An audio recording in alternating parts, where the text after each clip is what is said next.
Welcome to the August 8th meeting of the Planning Board. First, we'll take a roll call to introduce board members and staff. Somebody's echoing. Josh. Hi. Chris. Here. Phil. Hi, I'm here. Kate. Here. And I am here as well. This meeting is recorded by Westwood Media Center and broadcast live on local cable television Comcast Channel 12 and Verizon Channel 42. Meetings are also live on the Westwood Media Center's YouTube channel. If you're interested in joining the meeting via Zoom, you can find the login directions in the Planning Board meeting notice that is posted to the calendar section of the town's webpage at https://www.townhall.westwood.ma.us/. We will begin the meeting with only the board members and staff unmuted and on video. As the chair recognizes individuals to speak, we will unmute them. Board members may choose to mute themselves when they are not speaking in order to minimize background noise. For applications, the chair will first invite the applicants to address the board and give a presentation summarizing what is being requested. Board members received the application materials prior to the meeting and will have reviewed them. Board members may ask questions during and following the presentation. Staff and outside experts will provide comments to the board.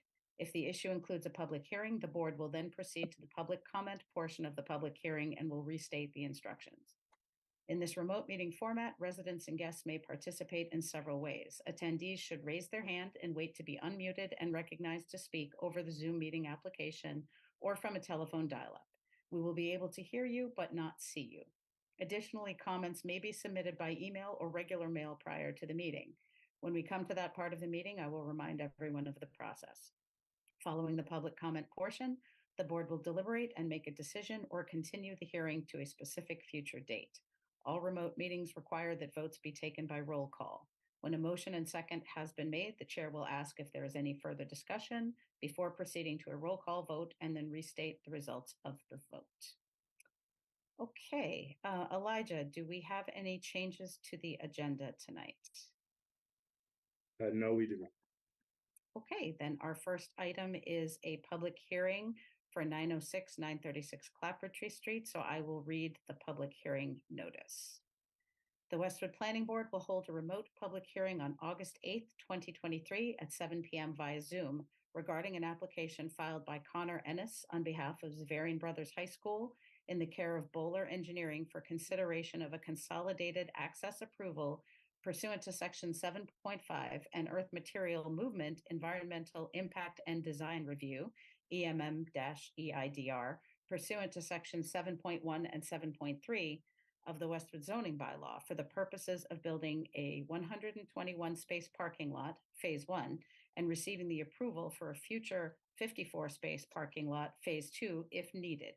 Both phases with associated earthwork and stormwater management at 906 to 936 Clapboardtree Street, Westwood, Mass. 02090. The project also includes demolishing the existing single-family residential structure at 928 Clapboardtree Street and widening the existing curb cut at 924 Clapboardtree Street. The properties are in the Single Residence A SRA zoning district. The street abutting properties at 906 to 924 and 936 Clapboardtree Street are within the Access Approval Overlay District, AAOD. Per MGL Chapter 40A, subsection 3, 1950, commonly known as the Dover Amendment, no zoning ordinance or bylaw shall prohibit, regulate, or restrict the use of land or structures for religious or educational purposes on land owned by a nonprofit educational corporation. The Dover Amendment does permit that such land or structures may be subject to reasonable regulations concerning the bulk and height of structures, yard sizes, lot area, setbacks, open space, parking, and building coverage requirements. Land affected, Assessors Map 23, lots 7 through 12 and 18, property owner, Xaverian Brothers High School. Okay, it looks like we have a representative for the applicant here. Madam Chair, before we begin, I just want to make sure that I disclose that my son is a graduate of Xaverian and graduated in 2021. I do not, at the current time, have any role except that my son is an alumnus and don't sit on any advisory committees or boards or any other bodies with Xaverian. But I wanted to make sure that was on the record that my younger son, Michael, graduated in 2021 from Xaverian. Thank you, Phil. Elijah, is there anything we need to do to address that, or is that sufficient? That's sufficient. He doesn't sit on any boards or has a current student in the system. Excellent. Thank you very Or much. And current son. Thank you. thank you, Phil. Okay. Then I will happily hand over the controls to, is it Mr. Consa? Did I pronounce that correctly? Close, Conca, Jacob Conca. Conca, sorry. Welcome and thank you. Sure, yeah, no problem, and appreciate everybody being here. And I'm also joined by Eric DeBrule. Eric is from Bowler Engineering, and he has been assisting us with this project. And I'll give a summary of what we're trying to do and what we hope to accomplish and what we hope to gain approval from all of you for. Eric can certainly handle some of the more technical aspects of it, but just a little bit about myself. So as noted before, I am currently the head of school at Xaverian. It's a role that I've held since 2019. I've actually had many roles at Xaverian. I've been a board member, I've been principal, I've been dean of students. But my relationship with Xaverian actually started back in 1990 when I came in as a freshman to Xaverian and then graduated in 1994. Obviously, I've continued that relationship, with the school to the present day, over 30 years. And just a little bit about our school. So we are a nonprofit educational entity. We were founded by the Xaverian brothers. The Xaverian brothers actually have governance over 13 schools here in the United States. We are one of them, one of 5 actually in Massachusetts. We're founded actually in 1963 in Westwood. So we are opening our 60th year here in the community, and that's something that we're quite proud of. You may also know that we serve students from close to 90 different cities and towns here in Massachusetts. We actually have some boys from Northern Rhode Island that come up. We are a day school, I think, as everybody knows. Currently, there's actually 32 Westwood students that come to Xaverian each day and continue their education there. Our school, I think folks are aware, we've got about 225 middle school students. We've got about 725 high school students, and you may have seen our boys throughout the community. We have multiple programs at Xaverian, but our campus ministry program has a service component to it. And our boys they've done some volunteer work at Benchmark, which is right across the street from us, the Thurston Middle School, LifeWorks, which is down the street from us, and in the police station, amongst others, Hale Reservation as well. So we're very committed to the community and certainly happy to be here, which leads me to my next point. How did we get here? So just a little bit of history, I think, for the folks here. We enjoyed for over 20 years overflow parking at what used to be the Mercer site, which is in Norwood, but it's across Clapboardtree Street. So I'm sure folks know that the Mercer site was recently purchased by Moderna. And with that purchase, Moderna is doing extensive renovations to that site. They've actually fenced it off, and they have made it very clear to us that the overflow parking that we've been able to enjoy for over 20 years is no longer going to be available to us. So that's our goal. Our goal is really to address the overflow parking situation. We have, just so folks are aware, and I think this was said earlier, we're looking at approximately 120 spaces for an overflow lot that we want to create.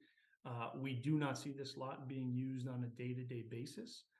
We see it used plus or minus 15 times a year for overflow events that we have throughout the school day.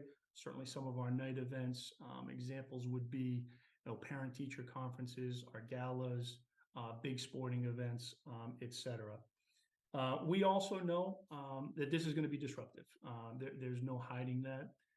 So one of the things that we have done is we have met informally with the neighbors. We put out some notices in the mailboxes to the neighbors. And we actually had 2 sessions. We had one on July 29th and one on July 26th. And the reason we did that is we wanted to be as transparent as we could. We wanted to be as forthright as we could. And we also wanted to hear some of the concerns that the neighbors had brought to bear, in the hopes that we might be able to incorporate some of those concerns and mitigate some of those concerns in our plans. We were able to do that with some of the concerns. So just a couple examples here. On one side of the lot, and Eric will talk a little bit more about this. We actually now plan to install a raised berm to divert headlights. So there's no headlight intrusion into some of the abutters. One of our neighbors asked if we could add some extra trees, extra fronted trees on Clapboardtree Street. We're happy to do that, and Eric can show you that in the plans. We also plan to install 2 locked gates. So again, we don't see this yet a lot being used every day. So when it's not in use, we want it to be secured. So we have a locked gate that is on the entrance from Clapboardtree Street. We also have a locked gate in the back, which connects us to 930 Clapboardtree Street, which is another parcel that we own. And also, this was a town request. I think Eli put this in the comments that we add some additional trees to the center islands. We have gone ahead and modified our plans for that. So again, those meetings were very helpful. Those comments were very helpful. Just a couple more things here before I turn it over to Eric for more specifics. Full disclosure, we are designing this for potential future needs. So as you look at the plans, you'll see that there are 3, I call them parking bays, that are drawn out. We only plan to develop 2 of those bays at this time. But our hope is that we can do the groundwork and the grading so that in the future, if we need that 3rd bay, we have all that prep work and all that site work done. We only want to do that once. The other thing is, as I'm sure you noticed when you took a look at the plans, we also plan to install some additional footings. So if there is a time in the future where we want to try to elevate and go up, we at least want the groundwork infrastructure done now, so that we don't have to disturb the ground in the future. So again, that's just a brief summary of what we hope to do. As I said at the beginning, Eric Dubril from Bowler Engineering has joined us here today, and he can certainly walk folks through the more technical aspects of our plan. And I would just close my remarks by just saying thank you. Appreciate everybody being here, and certainly appreciate the commitment that you make to the town. So thank you so much. And Eric, I'll turn it over to you to maybe introduce yourself and do the technical stuff. Not to interrupt you, but I just want to address a couple of things before we move on. It looks like we have Jason Adams, who needs to be promoted to panel. Okay, it looks like he is, but I see one of my colleagues has his hand up. Josh, was there something that you wanted to say prior to proceeding with the rest of the presentation? Yeah, just as a current Moderna employee, I didn't know if I should recuse myself from deliberations. And as a former Alden Catholic alum, a big rivalry there, but more so the Moderna component. Josh, maybe as a Moderna employee, you could get us that access extended. That would be great. Honestly, I'm quite surprised. I'd actually really like to understand who you spoke to, because in general, we're very concerned with the community and our impacts on that. Sure. That being said, that whole area right there is actually heavily under capital investment and construction. So I can understand why, at least for the near term, that wouldn't be feasible. But yeah, I don't have the name of the folks in front of me, but I can certainly track that down for you. It's basically their facilities and securities team. Yeah. So Elijah. So I would have to confer with our town council. I think we can go ahead with the deliberation tonight, and then I do not believe we'll, based on the kind of the application and the summation of this project, I don't believe the board is coming to a decision at this meeting. So by the time we get to the next one, I can have an answer for you. Fantastic. Thank you. Sorry, I did not mean to interrupt the presentation, but I had a feeling that whatever was needed to be addressed was important. And one other thing I do see in the Q&A, and I don't know if Amanda, if there's anything you can do about this, but I see a comment that there are multiple neighbors on Marshall Street who are having trouble accessing the meeting. I don't know if there's anything we can do to help that, but just, before we get to the public comment portion, if there's anything we can do to help those residents get into the meeting, I think that would be good. Thanks. My apologies. Please continue with the presentation. Absolutely. Yeah, for the record, Eric DeBrule with Bowler Engineering. So Jake did a great job introducing kind of the purpose of the project. So I'll just get into the technical details, the plans, and some of the application requirements. Again, just in summary, we are before you tonight for limited environmental impact design review with the consolidated earth material movement application, as well as the access approval for the modification of the driveway cut in the access overlay district. We also have a few waivers before you. I've submitted that in a narrative. I can go through some of those towards the end of this as well. I just wanted to point those out. And that's for providing a full traffic impact assessment. We did provide a traffic memorandum in place of that. We requested a waiver for a rendering and then the scale model, if you will. So those are those three waivers. We also need to go before the Conservation Commission for a land disturbance permit for triggering the land disturbance over the ½ acre. We'll be also reviewing the stormwater management as part of that process. So that's a little bit of background on the applications. We'll share my screen just to orient everyone to the site. I'm sure we're generally familiar with it, but effectively you can see Xaverian Brothers High School off to the west, the baseball field, and as I zoom in, the project site is about a 4.5 acre. There's a couple homes on there. It's a wooded lot, landscape driveway, and some other essentially just ledge outcroppings throughout the property. As we take a look, I'm going to show a rendered site plan. We did obviously provide the full engineered design documents. We just added some color to it to help the presentation. Effectively, what's before you right now is 121 parking space parking lot. We are slightly widening the existing residential curb cut to 24 feet, and you can see the locked gate at the base. The additional parking bay that Jake mentioned would be up here in a finished condition. It would be loomed and seated until, if we had to come back before the board in the future, but that would be an additional 54 parking spaces that were contemplated. The idea of doing it now is just some economies of scale from the earthwork that needs to be done, the preparation of it. We just wanted to get it done while that site contractor was out there. We did plan for the stormwater management system for that additional 54 parking spaces and the impervious surface. So at the end of this project, if built, the stormwater system will be oversized until a future build out of that parking space, at which point it would be appropriately sized. And I can get into a little bit more about that in a second here. There'll be some timber guide rails. Again, there's a lot of topography on the site going from the west towards the east. There's probably about 30 feet of grade change throughout this property. So each of these bays of parking would be on their own tier, if you will, with this upper tier being on the highest elevation. You go down 5 or 6 feet, this would be on another tier, down 5 or 6 feet, with the grade change being made up in these landscaped islands. And then the rest of it would be made up in a sloped area here in this grassed area. The site plan, we are introducing some new sidewalks within the property to get to the existing sidewalk network within Clapboardtree Street as well.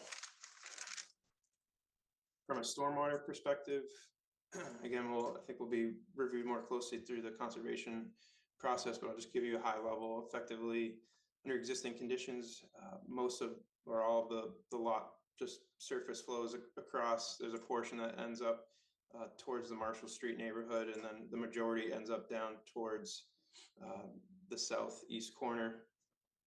Under proposed conditions, we'd be capturing most of that through the curb parking lot and sending it through deep sump hooded catch basins. And then there would be an underground stormwater infiltration system. Generally where I'm hovering now, you can kind of see the grayed out area. That would be below grade for part of the parking area. And then the rest of it will be below grade under this grassed area. Landscaping.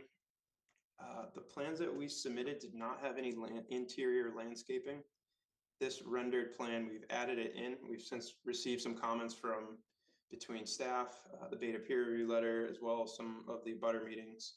So we've added additional landscaping. I just wanted to point that out. That does show up on this rendering. We have not submitted those plans to you yet. We just wanted to collect all the comments and make one full revision before we resubmit plans. So that will be forthcoming. But we have since added a significant amount of internal landscaping as well. Relative to the requirements for screening to residential areas, parking lot requires, when it's against a residential area or district, I believe, 25 feet along a road frontage, and then 10 feet along the perimeters. So we're providing that or exceeding that in some cases all the way around the perimeter, adding in some arborvitae and different evergreens for a dense planting scheme. I believe we'll be adding some additional plantings along the frontage. Again, there's a beta peer review just to add some additional screening there. So there'll be some additional ones coming in a future revision as well. So I think over just about 240 new plantings on site based on the grade changes and the topography changes that we need to get this to work. A lot of the existing trees within the project area will need to be removed. So I did want to point that out, but again, it's very restrictive in how the topography works and making that work. We weren't able to save a ton of trees within the existing area, but I think we can look to see what we can do along the perimeter through this project. The lighting plan was also submitted, effectively, a handful of street lot lights throughout the parking area. I'll just kind of hover over. It's maybe a little bit difficult to see on this plan, but all these rectangles throughout the property, those are 20-foot, mounted at 20 feet, and you can see just a downlit LED type light. And then when we flip over to the photometric plan, effectively, anything in blue is the 0 foot candles. So you can see none of it's trespassing past really where we need it to go. Definitely not into any of the residential uses or budding properties. A lot of zeros, even just along the curb line. Really trying to just minimize the lighting to just meet the minimum that we need for this use in this parking lot. Again, that was submitted, and happy to get into more detail on that. I'll keep it high level. Did mention the waivers. Happy to talk more about those, but before I do, I think at this point I'd probably like to introduce Jason Adams with Bowman, the transportation consultant, to talk a little bit about the memo that he pulled together in his analysis on the site.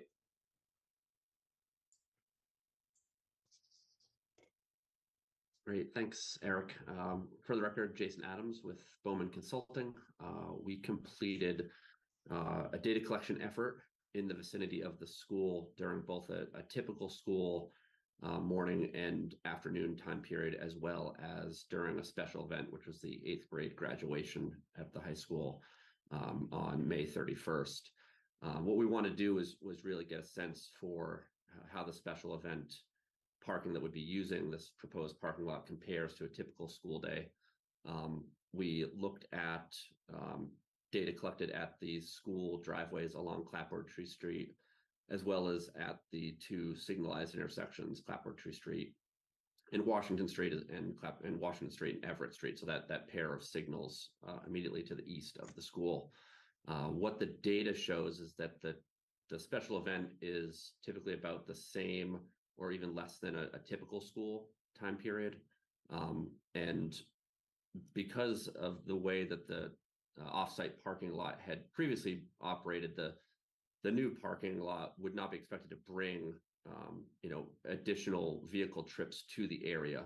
Certainly there would be some changes in travel patterns, vehicles that would be approaching and departing the school versus the previous vehicles approaching and departing the offsite lot. But we do see value in the proposed lot, kind of consolidating the space and better organizing the vehicles and pedestrians in the area. So overall, we don't expect that the proposed parking lot would result in a significant change to area operations.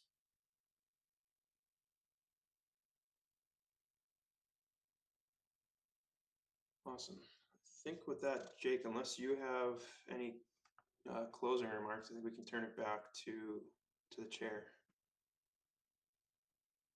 No, I think we, hopefully that was a helpful, presentation for folks, and, we're happy to answer any questions that you folks have, as we try to, again, fully explain what we're hoping to gain approval for. Thank you very much. I think next we would like to hear from Phil from Beta, who did our peer review. Sure. So as being a limited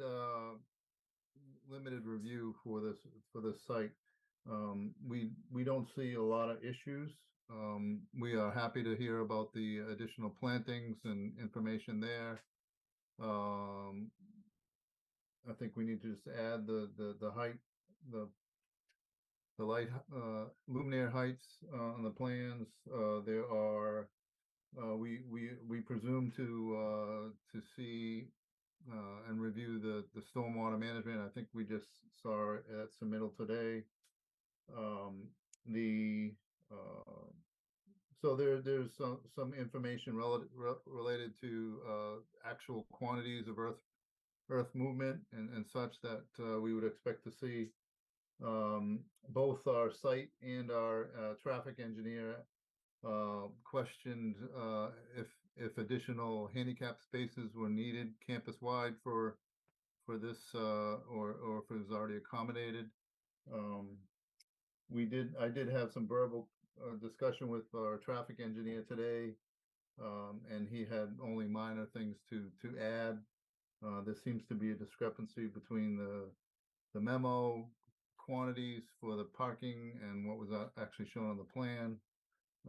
There could be some more additional detail relative to the striping and the legends for stop signs and stuff like that. So, he recommend considering moving the entrance further away from the intersection. So I realize that's a little bit of a task, but he said that might add some queue length and such to improve that intersection. And then he just had a question whether the 8th grade graduation was a typical event that you would, one of the 15 events that of the year, and whether you expect bigger or, different time events. So I think that's the comments we have right now. Again, we would be waiting to review the stormwater and the additional details that we requested. So that's all I have right now. Thank you very much. Okay, then I'll open it up to board members. I see Josh had his hand up quick, so we'll start with Josh. Thanks for the presentation. I just had a couple of quick questions. First and foremost about the traffic, any sort of evaluation about like forcing a right turn out of there, sending it the other way or something along those lines.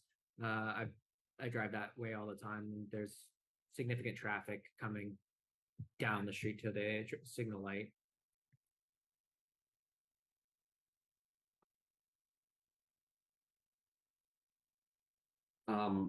And Eric, I don't know if you wanted to speak to the direct access there, but just of note, the desire is certainly for people to head towards Washington Street. So if a right turn was the only movement allowed, and it would push all those vehicles onto Clapboardtree back more into the neighborhood, I think there's some obvious impacts, Yep. outside of that versus getting them to Washington Street and dispersing them where they ultimately want to go.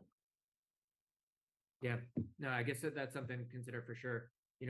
Having, like I said, been impacted by that, I'm curious to see what pulling out into the stopped traffic there would really look like. Although, like you said, it's overflow parking, but something, I guess, to evaluate further, or I'm assuming deep in the report you already have. I guess another question, the sort of light pollution to the abutters. I know you said that the lighting plan and your calculations determine that there's no foot candles above the sort of perimeter or I should say outside the perimeter of the lot. Have you looked at sort of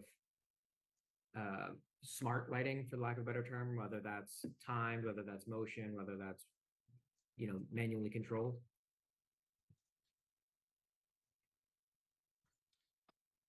We'll ask the lighting consultant. They weren't able to join us, but we can certainly run that by them. Yeah, it's just a more sustainable solution as well as potentially helping those abutters. And last question, I promise. Any sort of contemplation of any covered parking for like using solar panels like we just had at our high school?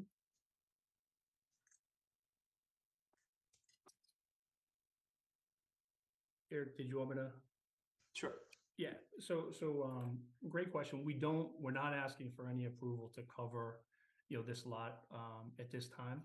Josh, as I said at the beginning, we do want to engineer this for the future should we need to add some sort of cover to it. But at this time, there's no plan to add a cover to it. Just a couple other comments, if I could. You know, your question about the right-hand turn and the traffic, that's a good one. I mean, obviously, I think we all know that the traffic, particularly at pickup and dismissal, can be brutal. One of the things that we've done with the town is when we have bigger events, so I'm talking like, you know, our gala is probably one of our biggest, that's like a 500 guest event. Some of our football games or athletic contests can be very big, bigger than the 8th grade, although the 8th grade is a pretty sizable crowd.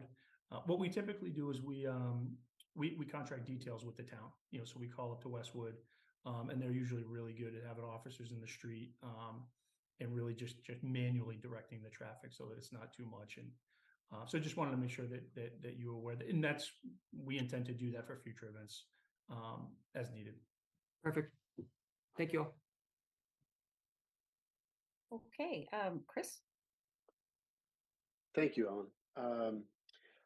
You mentioned that you're anticipating use of this lot 15 times a year for special events.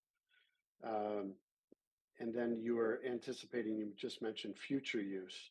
Can you describe what future use would be if you're putting in footings and you're not talking about covering, you're talking about going up with a second level? Yeah, so great question. We estimate the times that we used the Moderna lot were about 15 times a year, give or take. I wouldn't say that's a hard or fast number, but as I said, it's things like athletic events, big athletic events, parent-teacher nights. We have a couple events during the day where we bring grandparents onto campus, where we have college admissions people come on campus. So those are the times when we call over to Moderna to utilize their parking. And the 120 number basically comes from the 120 that's our faculty and staff. And usually what we do is we would ask our faculty, staff, and administrators to park elsewhere. And that typically serves the purpose and gets everybody a spot on campus. The future uses, one of the things, there's nothing in the works at this time, but one of the things that we are called to do is just make sure that we have expansion possibilities should the future need it. Chris, I don't have any specific plans in the works now for that, but one thing that we do know is parking is a premium, and we know that if there is some sort of deck that would be added in the future that could give us additional parking. We also know of some colleges and other schools that have used those decks for additional field space. So those are some of the future things that we're preparing for, should 5-10 years down the road they come to fruition. All right. The second, or phase 2, you're calling for additional 54 spaces, and I think it's represented a little closer to the baseball field. Is that the area we're talking about? That area, well, first of all, when do you anticipate phase 2 being something that we'd be looking at? Again, roughly? we don't have a hard date on it. Okay. It's all just engineered for what if possibilities, but at this point, there's no hard date on that. And do you anticipate the future needing the gated entrance as well? Would that be maintained? I'm not sure if I follow your question. The gated, Is there, I understood there to be a gate at the entrance, and that would be maintained in perpetuity? absolutely. Yep, that's our intent. So until the 54 space or phase two is brought to us, that upper level is to be just grass, just left to grow? What's the anticipation there visually? What are we going to be looking at? Eric, do you want to maybe put the plan up and talk a little bit about the intent there? Yep, yeah, absolutely. So I'll just reshare my screen. And another question in relation to that, is there any anticipation of irrigation in the islands or in the open, probably not in the open area since it's going to be paved at some point, but is irrigation part of your plan? So I'll start with the first. So you can see this upper bay. Yeah. Rectangle area. So that would just be, after the earthwork is completed, just maintain with, it would be loomed and seeded. So just maintain like the rest of Xaverian's property, which I think they do a fairly good job with.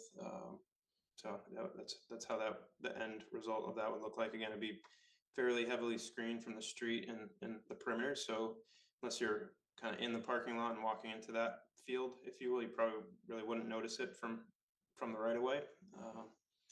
Irrigation hasn't been discussed. If that's a concern, just want to understand more from you. Is that a concern or just a question you want to understand it? Just trying to understand the project in totality. If the trees that are planted don't make it in transplant, for lack of water or whatever, I don't know. Just trying to understand the project in its completeness. Okay. Yeah, we can certainly we'll collect that info and get that to you for the next meeting. And since you have this up, my last question was going to pertain to the opening in the back and the gap in the trees. I wonder if you could explain that. Yep, absolutely. So Xaverian owns 930 Clapboardtree, but it fronts onto Marshall Street. So they own that property. I believe the building's been demolished. The intent here is to have an opening where landscape equipment can enter through Clapboardtree Street into that property so that they don't need to use Marshall Street and go around onto the road to access it from the frontage. So that would be a gated, I think right now it's proposed at 18 feet wide, just gated off to get landscape and maintenance equipment through to maintain that property. Okay. So that would not anticipate, there would be no anticipation of a road or any access for the special event parking? Not as part of exit or entrance? No, not as part of this application. No. Okay. Thank you very much. Thank you, Chris. Phil? Thank you. Can you give me a sense as to how many trees are going to be lost? How many are being replaced? Don't know how many. I haven't counted how many are going to be lost. I know it's on our demolition plan. I'd have to count it. Probably don't want me to do that right here, but they are denoted on the demolition plan. Say the majority of the trees on the interior of the site are going to be removed, again, just based on the need for the topography, the change in grading. Just won't really be able to save much of that. Some of these perimeter trees, we can certainly look to maintain those.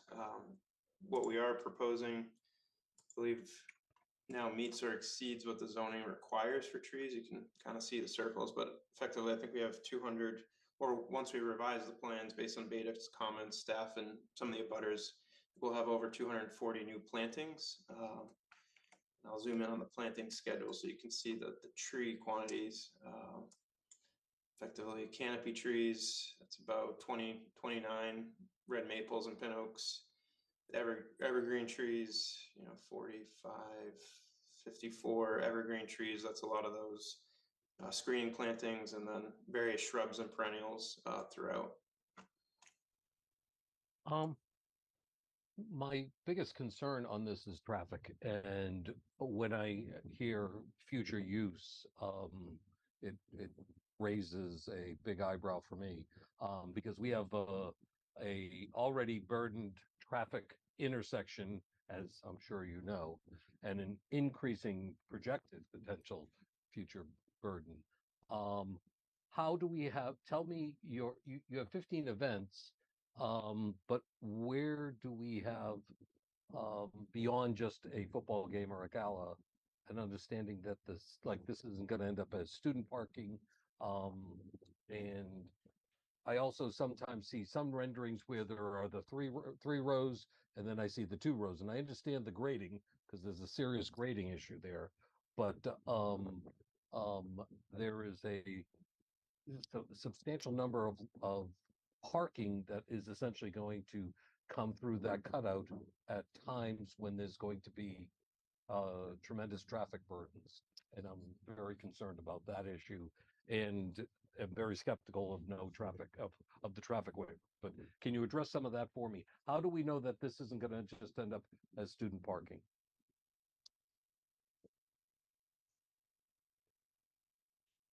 Jake, do you want to address how it's not going to turn into student parking? Then maybe Yeah.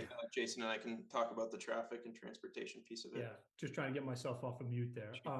We currently have enough parking on our campus as it's presently configured for our students. So we have no plans to expand the enrollment of the school. We have no plans to grow the school in that way. So we feel pretty confident that, you know, the way Xaverian is constructed right now, we can fit all of the students up at our lot. So again, we're looking at this as, from our perspective, you know, how many times a year do we call over to Mercer, or now Moderna, and say, hey, we need access for we need some overflow parking for an event that's coming through.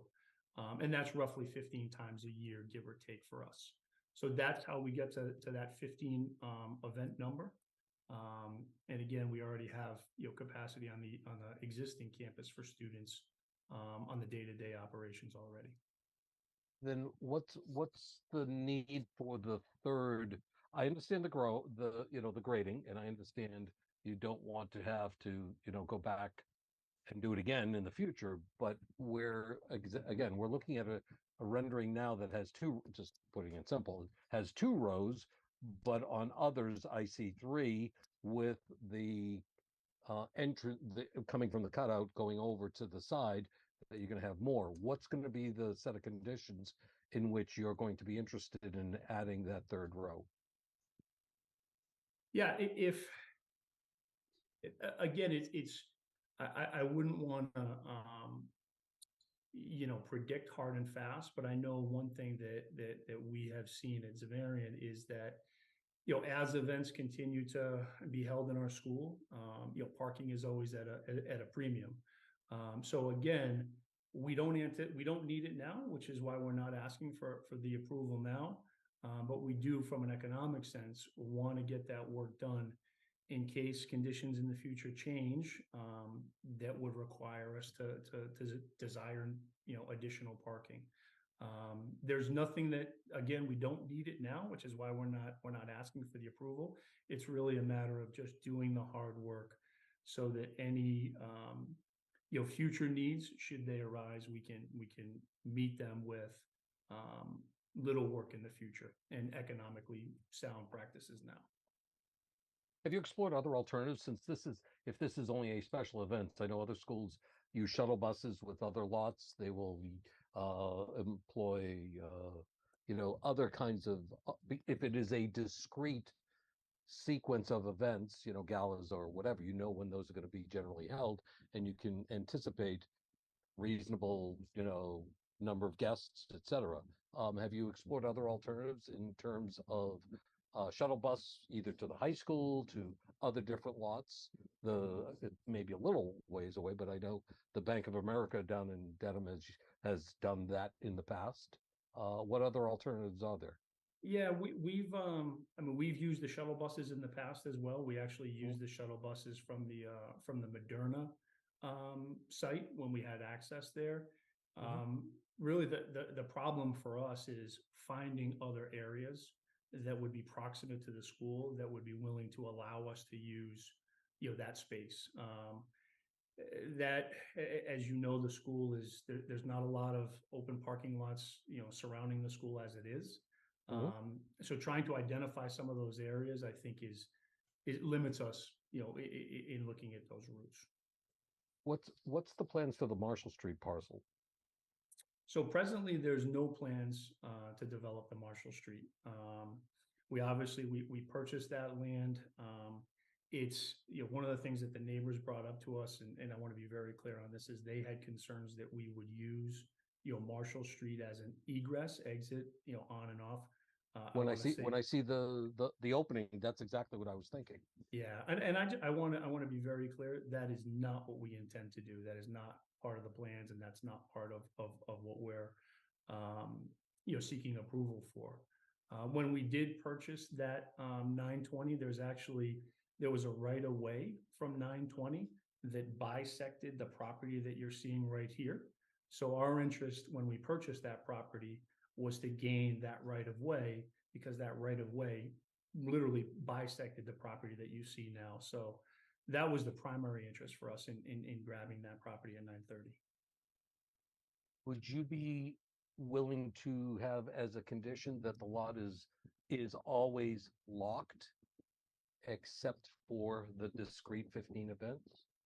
In other words, if you expand use, meaning student parking or something else, because otherwise, like I say, if this ends up a student lot or something else, there is a burdened intersection there that I would be very, very concerned about, as it being locked except for a discrete number of events that have been set in a condition.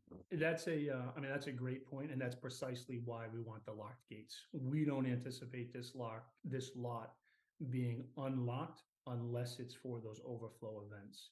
And one other thing too that I don't think was mentioned in terms of this lot, we talked a little bit about the lighting. We also intend to put cameras down there as well, just so we have a little heightened security, on that space. I think that's important to note as well.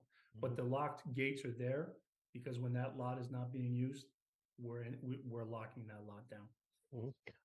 Can you walk me through a little bit of the given the grading and whatnot, the stormwater? Maybe Eric, you can address that a little bit more detail, because that is also another I could see as a potentially big issue, and maybe you can give me some bullets on that. Sure. Yep. Just go to the stormwater plan here. All right, so again, existing conditions, most of the topography slopes from the west down to the east pretty significantly. Each of these bays are on kind of their own tier, if you will. You can see the tight grading between each of these bays of parking. That kind of makes up the topography fairly quickly. So kind of each of these are tiered. And then you can also see here, there's a slope down. There's a landscaped area to make up the rest of the grade at the end. Existing stormwater flows, generally, there's two sections in here. This area under existing conditions generally is going to flow towards the Marshall, subdivision, and then the rest of the site will kind of come down towards the Washington Street intersection. This existing area is now being mostly picked up by this paved area and curbing. We're going to catch it with catch basins, and then it's going to end up underground to be infiltrated in this underground stormwater system below grade. There were some comments from a direct abutter on Marshall Street that he had some concerns with existing flows going to his property. I don't remember the exact comment, but effectively he had some flows coming off under existing conditions, which I think this would actually improve those conditions for him, because now we're going to, like I said, capture it and then infiltrate that. Under very large storm events, we do have an overflow that would be piped into the municipal stormwater system. But again, this is sized it's quite large, assuming a future build out. So until this is actually built out, this is going to be very oversized for the 121 parking spaces from that respect. You're overbuilding the stormwater in anticipation of the third area being developed for parking, correct? Yep, that's correct. Yeah, the last thing we'd want to do once this comes in is have to then dig up or size another stormwater system just to come and put in those 54 parking spaces. So we're planning for that now. Again, just economies of scale. Other contractors out there, makes sense to do it in one shot and plan for the drainage and the stormwater infrastructure as part of this phase of the project. Mhm. Okay. Okay, that's all I have for now. Thank you, Phil. Kate? Thank you. I do have a couple of questions. If we so actually let's look at the view we have right here.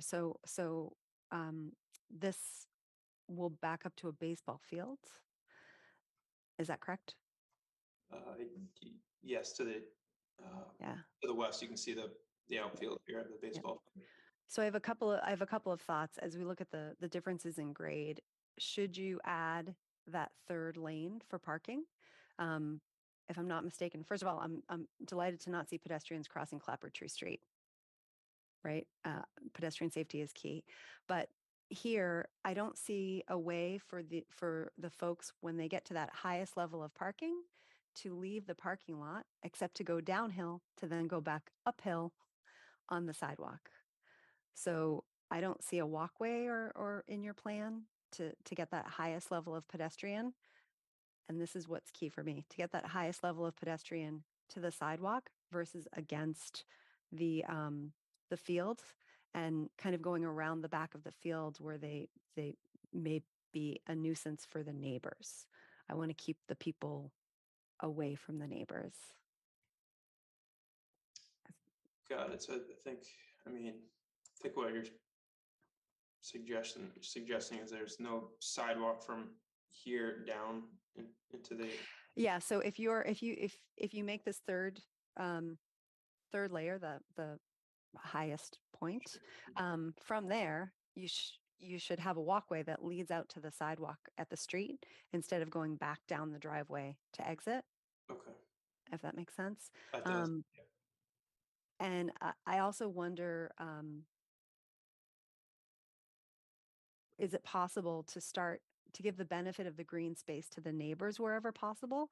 So to begin building with your on my screen closest to the baseball field first, and then building towards neighbors, so that benefit of green space goes to the neighbors versus to the school. I mean, it's Westwood residents are going to this school. Westwood residents are working at this school. We're in partnership with the school, but those neighboring folks are going to live right next to your school. And I'd like any benefit possible to go to the abutters, including that gate in the back, to narrow that as much as possible, to give them as much assurance as possible that it will not become a huge parking lot that they live next to for the rest of their lives.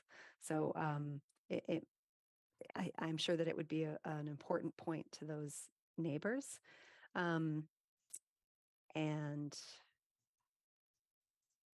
And then also to just understand that there will not be, if suddenly there seems to be foot traffic to the back of that baseball field, to understand that there will never be bleachers built back there, that we won't be pulling noise closer to the residents at the back of this.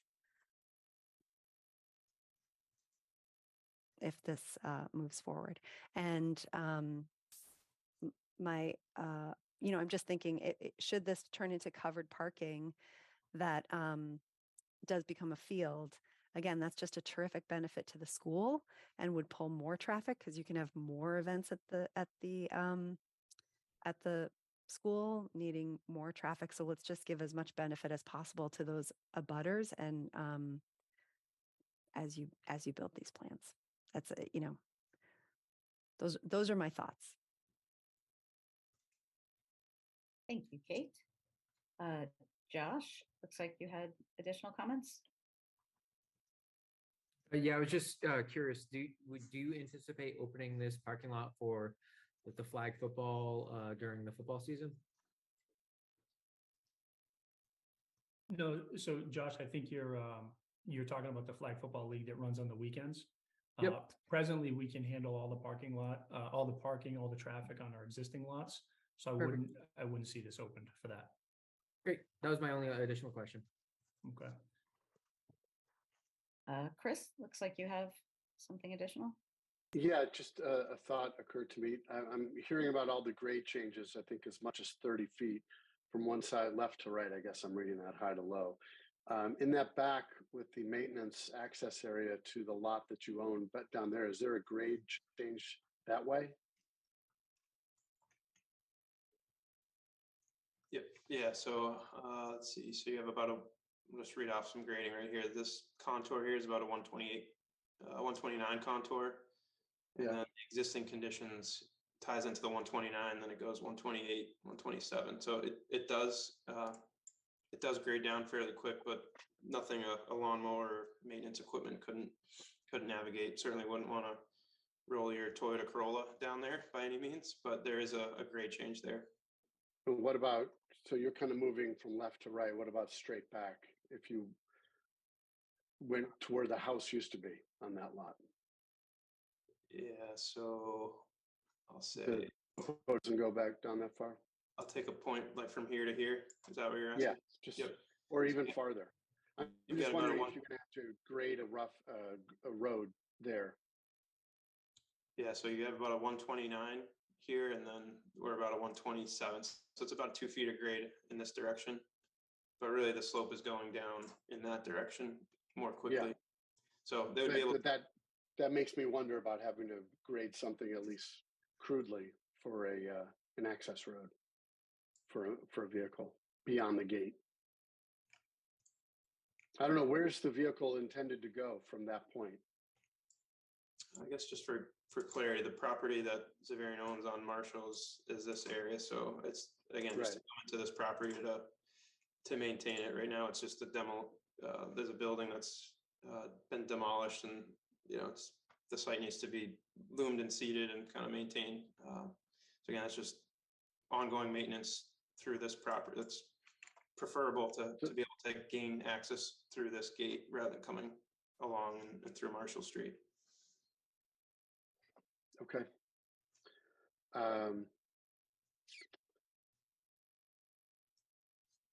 And is there there's no connectivity possibilities to your other lot on the other side, where you built there maybe 15 or 10 years ago?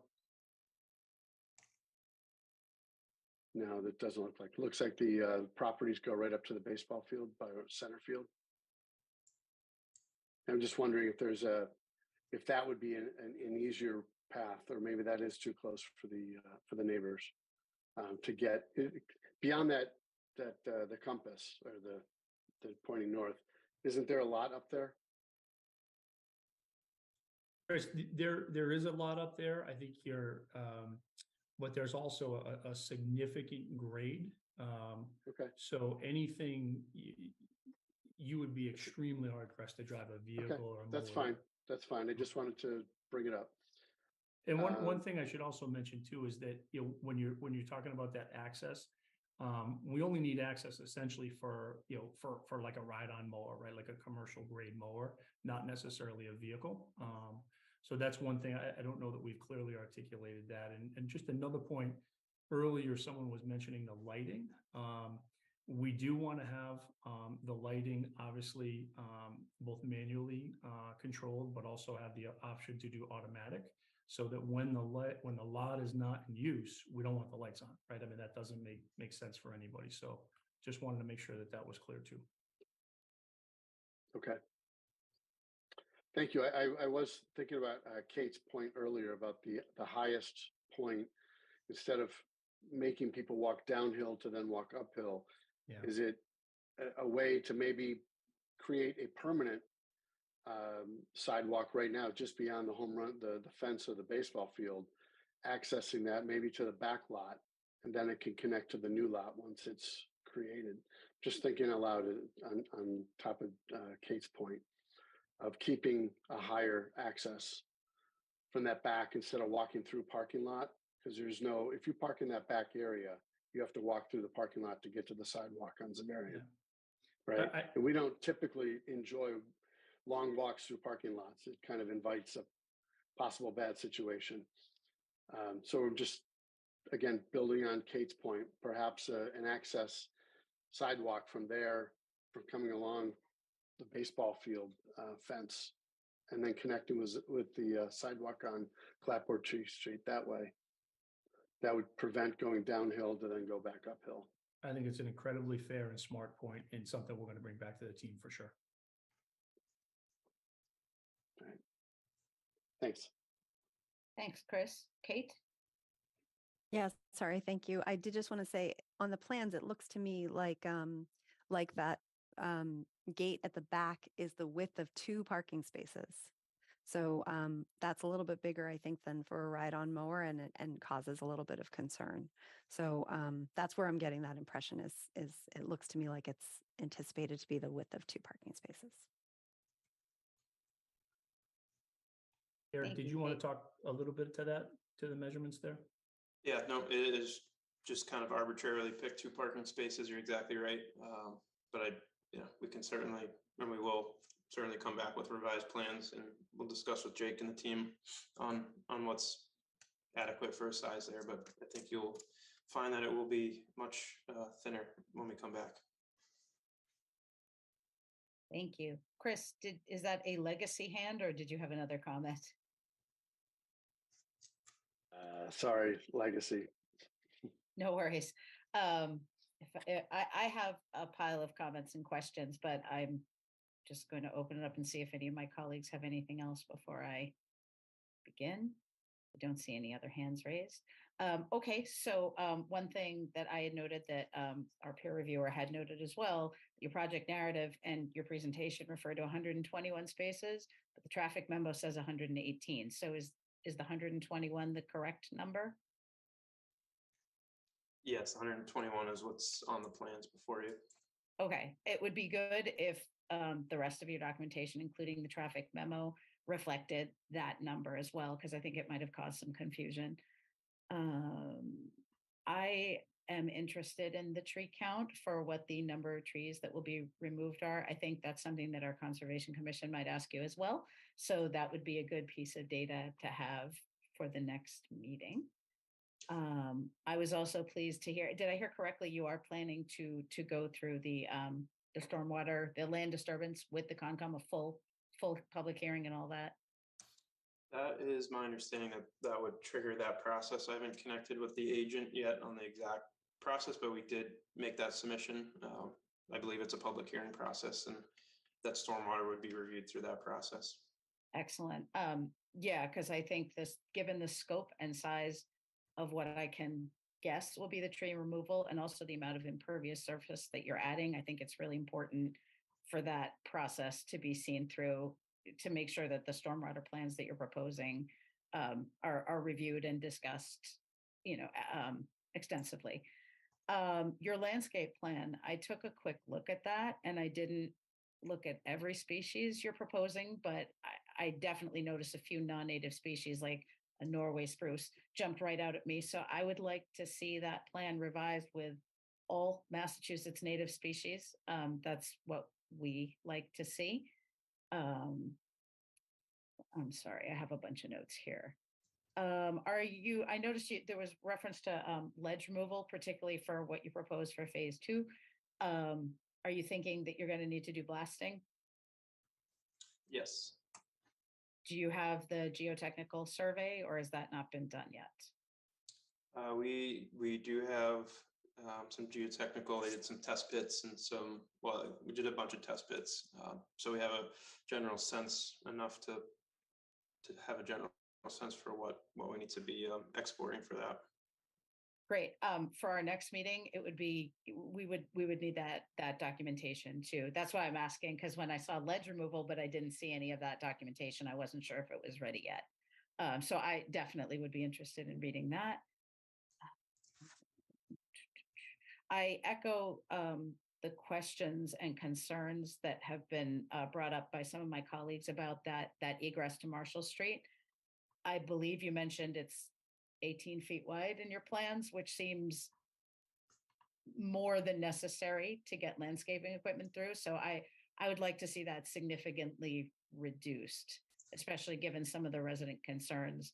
I think, less than half of that would make me a lot more comfortable. Something that you couldn't fit a car through, frankly, just to be clear. And again, since I know you're revising things, I figure I should be, just fully upfront with what my thoughts are. I am not inclined to waive the traffic study. I know you were asking for a waiver on the traffic study, and you submitted the memo, but given the concerns about traffic and the difficulties with the streets in that neighborhood already, I'm inclined to want to see a full traffic study. That's just my opinion. So I wanted to be upfront about that as of today, I personally am not inclined to grant that waiver. Sorry, I'm looking at my notes because I was taking notes as I was listening as well. The only other thing that I would share too is I will be treating phase 2 as a separate project. I know you want to do things cost effectively, but I think I just want to be clear that, if you do groundwork for phase 2, I'm okay with that. And I understand why you would want to do that, but would not be looking to approve any full plans for phase 2 now. I would want to see that brought forward as a separate project in the future, just to be clear on that. And I think that's all that I had. Thank you. Were there any other? Oh, Phil, I see Phil has his hand up. Yeah, thank you, Madam Chair. How many spots are being lost with Moderna? I didn't, if that was in your papers, I missed it.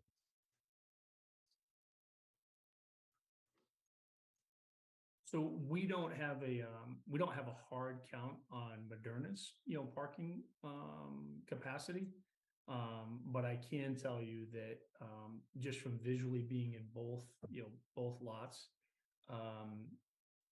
they have a huge lot up there. Now I don't know what they're doing with regard to the construction, Phil, but I don't have a hard count on how many spots they have. But prior to the construction, I guess my question might have been poorly phrased. You no longer going to have access to the lot that Moderna has purchased. What was your prior usage? How many spaces are you losing?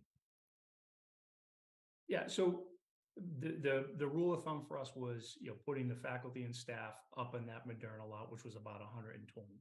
So that's by and large what we would what we were hoping to gain with this project. So that when we were able to take the faculty and staff off of our property, we were able to handle all the events during the day. So that's how we came up with the 120 number. Okay. Having been to many events at Xaverian, didn't many of your faculty and staff still park at the campus as compared to off on an overflow lot? Day to day, yes. On a normal day to day, yes. But no, I'm talking about like events. I've been to many events. No, so like the gala event, we would have all the faculty and staff that were present and all the vendors park up at Moderna. That's a huge event. I know it well. Yeah. Parent teacher night would be same. We'd have all the okay. Yeah, we'd have all the faculty go there. Okay. Okay. I echo the chair regarding the traffic study. I think it's going to be needed, but I'll let the rest of the questions go through. Thank you, Phil. Were there any other questions or comments from board members at this time? I don't see any hands. Right now, I'd like to ask Elijah for staff comments and observations. Yes, so I believe Amanda may have access to the full staff comments, but from my perspective, I would echo the sentiment of the closing of that stopgap at the back end of the parking to only allow for maintenance, lawnmower type vehicles to access that site. Also, potentially conditioning this decision, if it is to get to that point, to actually maintain the frontage on that lot that is on Marshall Street. It is fronting on Marshall Street and is part of this plan. So to maintain it to an effect that is, conducive to the residential neighborhood.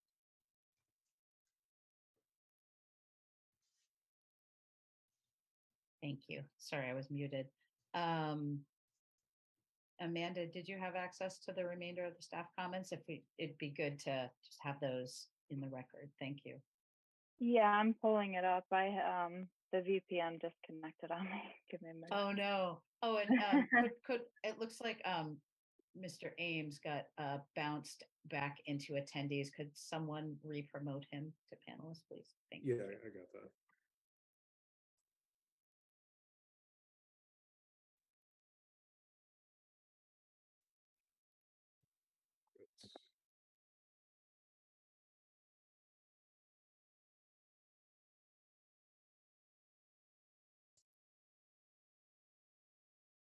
I can try to access the comments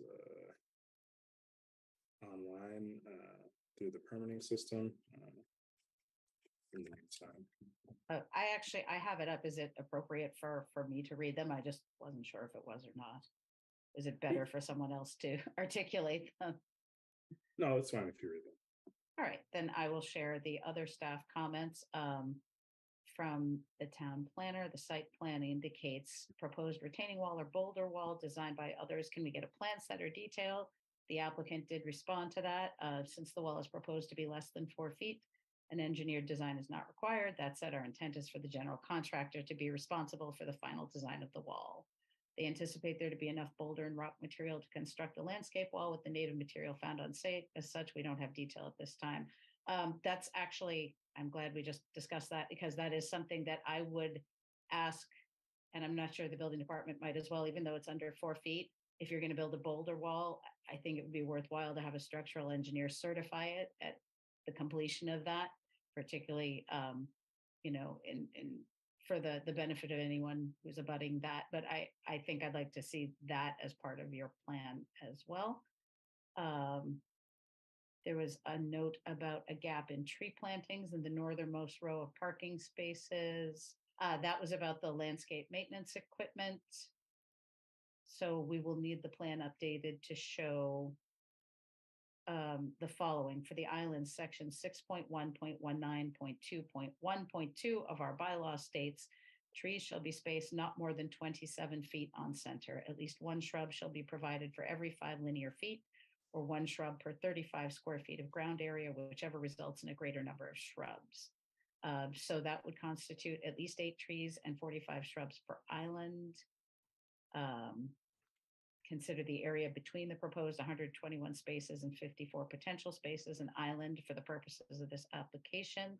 So a total of 16 trees and 90 shrubs added to sheet C-710. And I believe you mentioned that you do have some updated plans. I'm not sure if it includes that feedback, but just for your information. And then the only other comment, they spoke to the historical commission. No structures proposed for demolition were constructed prior to December 31st, 1910. So there would be no demolition delays. That's all I see in the staff comments. Madam Chair. Yes.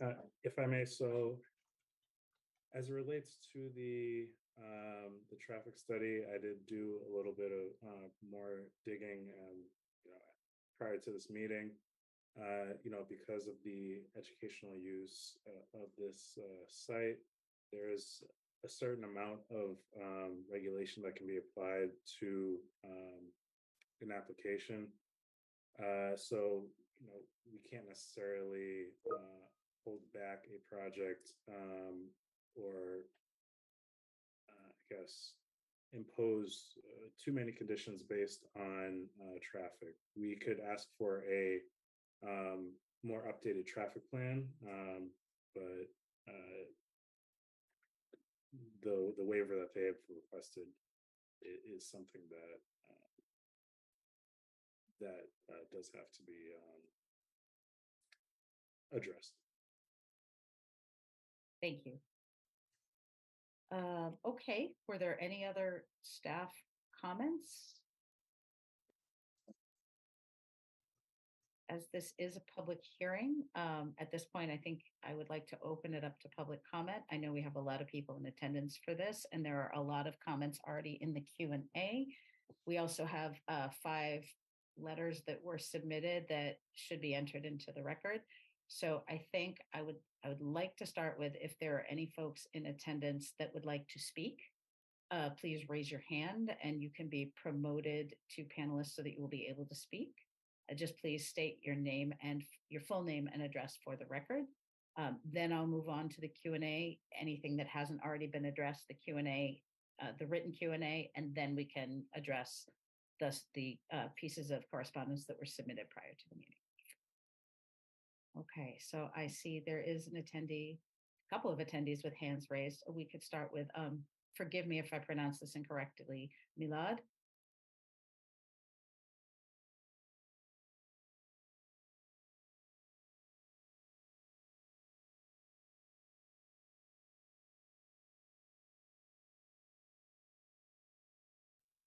All right, I think you guys can see and hear me. Yes, we can. If you could just give us your full name and address, Sure. I'll give you. Sure. Thank you. Yeah, absolutely. Thank you for taking or granting me time. Yes, Milad Chamos, 16 Marshall Street, Westwood, Mass. And really, my question was related to the separation between the lot and Marshall Street. And forgive me, I've been out of the country, so I'm catching up on what's happening in my little street cul-de-sac in the neighborhood. So as I understand it, the lot will go all the way to the back of the properties on Marshall Street. Can we just get more detail in terms of how high the trees that are separating between the lot and Marshall Street will be? If there will be some sort of retaining wall, how high that retaining wall will be? Will there be some sort of fence? And if so, how high, again, that would be? And is there any type of perimeter or barrier or green space between the lot and the abutting properties? That's question number 1. And then question number 2 is in regards to 930 Clapboardtree Street. As I understand it, from today's conversation, that the access through the lot would only be for lawnmower or landscaping type equipment, but there was no real explanation as to what the future plans of that lot are. Is there anything that can be shared there to let us know what the purpose of the lot is? And thank you. Thank you. If someone from the applicant's team could address any or all of that, that'd be great. Sure, I can start with the buffering questions. So I'll share a screen just so it's easier to talk to, but effectively what's required is 10 feet of buffer space. We're proposing 13.5 feet along this buffer, which I think is probably the one in question. So we're exceeding what's required by a few feet there. We have proposed the green giant arborvitae, which I believe are planted at 6 to 8 feet in height at planting, and those will grow fairly rapidly year to year. So it'll provide a fairly thick screening buffer along that perimeter. There's no retaining wall on this, on where my mouse is hovering. There's a retaining wall on this corner of the property. That's that landscape wall that's going to be under the 4 feet. So it won't be necessarily an engineered wall, it'll just be boulders along there. So that's where a wall is proposed. There is no fence proposed on that buffer. I think that was the last question of the buffering. And Jake, I don't know if you want to speak to just the future, the purpose of this lot, but my understanding again was because there is a right-of-way that connects out to this lot through this property. The point of purchasing that property was to secure the right-of-way that was going to this rear property. Again, under this application, we're merely just trying to create access through this property to that property to maintain it. Jake, if you'd like to expand. Yeah, no, I think you nailed it, Eric. That was the, that was the primary reason for why we purchased that property, I think a couple of years ago. Malad, I know you and I spoke on the phone. There's no plans to do anything to that Marshall Street lot other than just upkeep it. And as we said before, I don't know if you were on the call earlier. There's no egress and access, through Marshall Street to that lot. That's not, not part of our plans at all. Thank you. Okay, I see another attendee would like to speak. We have, again, forgive me if I pronounce this incorrectly, Rana. We could promote Rana to panelists.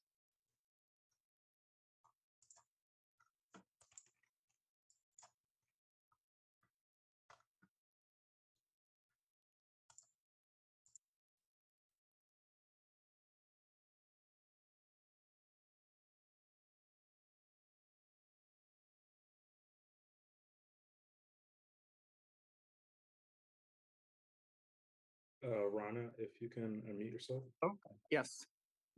Can you hear me? Yes. Yes. Welcome. Yes. Yeah, thank you. So there was a lot of... I'm sorry, could we just get your full name and address for the record, please? Actually, my name is Imad, E-M-A-D. Last name is Qasrawi, Q-A-S-R-A-W-I, at 946 Clapboardtree Street. Thank you. Okay. There was quite a bit of talk regarding that lawnmower access.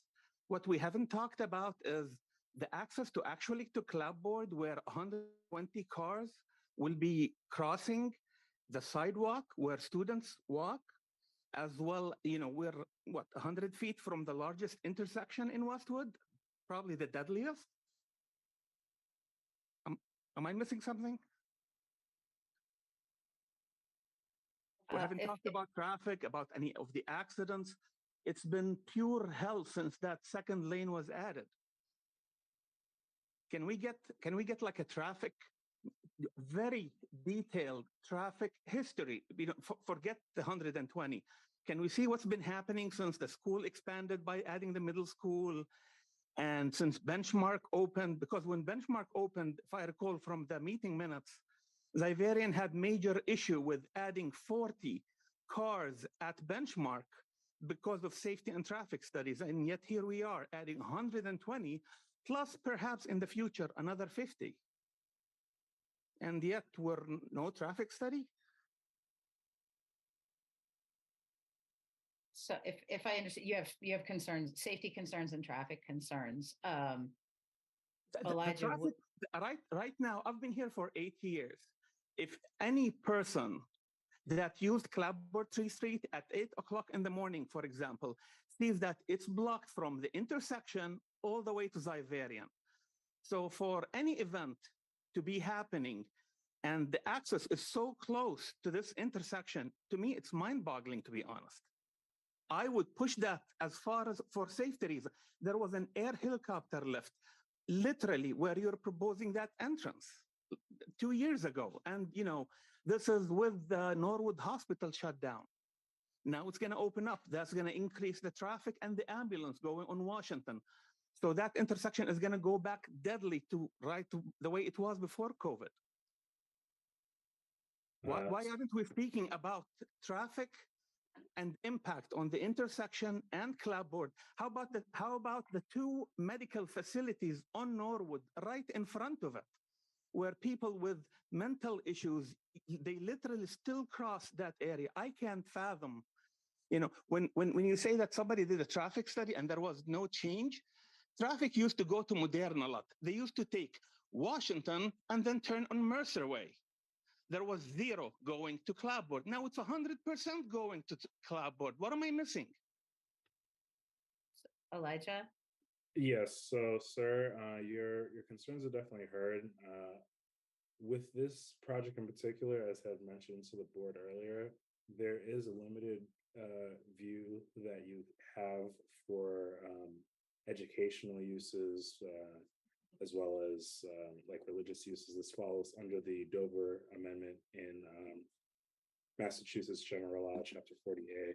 And so there may be opportunities with other projects that are coming before the board to potentially inquire for a deeper traffic study on that corridor. Unfortunately, this project does not allow for that. Can you please be specific which ones? Can you state them, these laws? Massachusetts General Law, Chapter 40A, Section 3. Okay, and that has no impact on regards to safety? So based on the type of use that has, an educational use, there's different types of uses that fall under that, education being one of them. The town does have the opportunity to regulate, and that's why the applicant has come before us with this set of plans that we're able to actually review, and we can regulate as it relates to like our needs, but we can't necessarily condition too harshly for a project. But you are responsible for the traffic and safety on the street itself, correct? How about maybe like adding a traffic light, another traffic light? That has nothing to do with the education or the reason why this is happening. But if there is a problem, and there is a current problem, literally at the proposed site of just the entrance. First, and to be honest, I'm sorry, I'm new to this. I was also out of the country. My initial impression, and I didn't get the maps because you guys sent the maps to 94 Clapboardtree Street. So whatever plan you sent, that was delivered to the wrong address, and whatever neighbor brought it to me. So I don't have an actual plan. And I thought, to be honest, that there was going to be a lot, but access was going to be from Marshall Street in order to avoid all the issues that are happening on Clapboard. Apparently, I am mistaken. Yeah, so the intention is to not send traffic through that closed cul-de-sac of Marshall Street. Some of the things that you had mentioned with the intersection and the traffic lights, the road ownership is also under Mass DOT, so there is some conversation that has to be had with Mass DOT regarding the intersection, and that's not necessarily for this specific point in time. Shouldn't you have their blessing first before we even go through? No? I mean, the access that they have isn't on a Mass DOT road. Clapboardtree Street isn't that, but. So it's under Westwood control? What am I missing? Yes, it's under Westwood control. Okay, so Westwood is in charge of the traffic and the safety? Westwood does relate to the traffic and safety of that site. Okay, do you think that adding 120 cars plus imaginary future 50 additional and only 15, which I personally don't believe, I don't think anybody would believe, 15 events happen, and then you're going to allow them to turn left, you have 3 lanes of traffic. I absolutely understand your concerns. Correct me if I'm wrong. I believe the body that has jurisdiction over the road itself is the select board, and adding a light, I think, has to come from the state. So I think these are conversations that are absolutely worth having, but we don't have any authority to change that. However, I think this is something that is worth addressing with the select board, and then they would be the ones to petition the state to add a light if that was a course of action that was deemed appropriate. As far as the limitations placed on us by the Dover Amendment, I guess I would ask the applicant if they would be willing to reconsider their ask for the waiver on the traffic study, given the amount of neighborhood concerns, if you would entertain doing a more comprehensive traffic study. I'm getting the impression that that's that's what I can do, is ask you to reconsider that. And so I will ask you to reconsider potentially doing a more in-depth traffic study and not asking for that waiver. I see a few of my colleagues have hands up. Josh? Yeah, that was my exact point. Like, we can't condition your approval on that. But I know Xaverian Brothers it has been a great neighbor for Westwood and a partner. And I would think that, you know, I've heard this from more than just one person and experienced it to the same extent. That was one of my first comments, right, about taking the right-hand turn, just trying to problem solve a little bit. But I think maybe putting some effort against this might ingratiate a little bit more to the community. I know there's a financial aspect to it, but just putting out there, as you can hear, like it does impact the local community. So, and if I could just speak to that very quickly, I wrote the note down about reconsidering that waiver. We'll certainly, you know, discuss it in our team. Thank you. I think I speak for my board and probably the neighborhood that is appreciated. Phil, you had a comment? Yeah, I was just going to say, I was just looking at some issues on the Dover Amendment. It's not completely clear to me that a study is not required. So Elijah, maybe we can talk offline, or we can get some view from Pat. But I think it would just, Xaverian is obviously a great neighbor and certainly has a warm spot in my heart. I think I would echo the comments of the chair, which is and member Ames, that the study would certainly go a long way towards alleviating some of the concerns of the neighbors and of this board. Thank you, Phil. Kate? Thank you. I do appreciate the points that were just mentioned. I wanted to respond with just a couple of thoughts. Number one, you may have heard that we have all been talking about different ways to mitigate risks of any kind to drivers and pedestrians, and to just remind folks of a couple of things. You know, new roads, the planning board can have some influence in how that goes, but an existing roadway is not within the purview of the planning board. That's the select board. Additionally, it isn't just the residents who are impacted by these changes. It's Mr. Conca himself, right, as driving to his job, educating the children of our residents and our neighbors. So you know, there's a balance between what a property owner can do with their property to have it be as valuable for them as possible, and how to be a good neighbor. And that's what this planning board does, is try to find a nice balance for everybody. Really appreciate your involvement, and your questions are well heard, and I hope you've heard us trying to come to good answers ourselves. So the other thing I would just reiterate is we have asked about moving that entrance to the parking lot as far up the hill and away from the intersection as possible. And I appreciate you echoing that request. Thank you. Thank you, Kate. Okay, I do see another hand raised in the attendees. We have Joanna Blaney.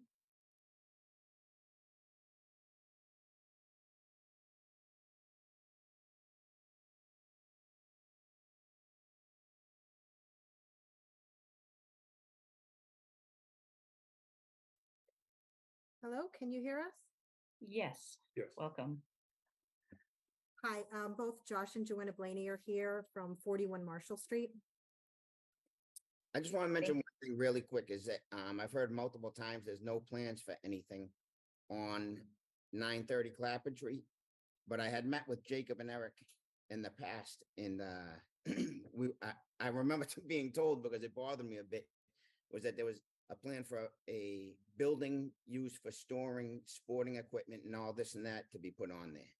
So I guess my question, if it's only going to be used, it's just going to be green space, then the whole lawnmower right there, obviously it makes no sense for it to have to be 18 feet wide, but also perhaps closing off the bottom of it to ensure that no one's driving cars up right now it looks like it's a driveway, basically a dirt driveway up to a lot.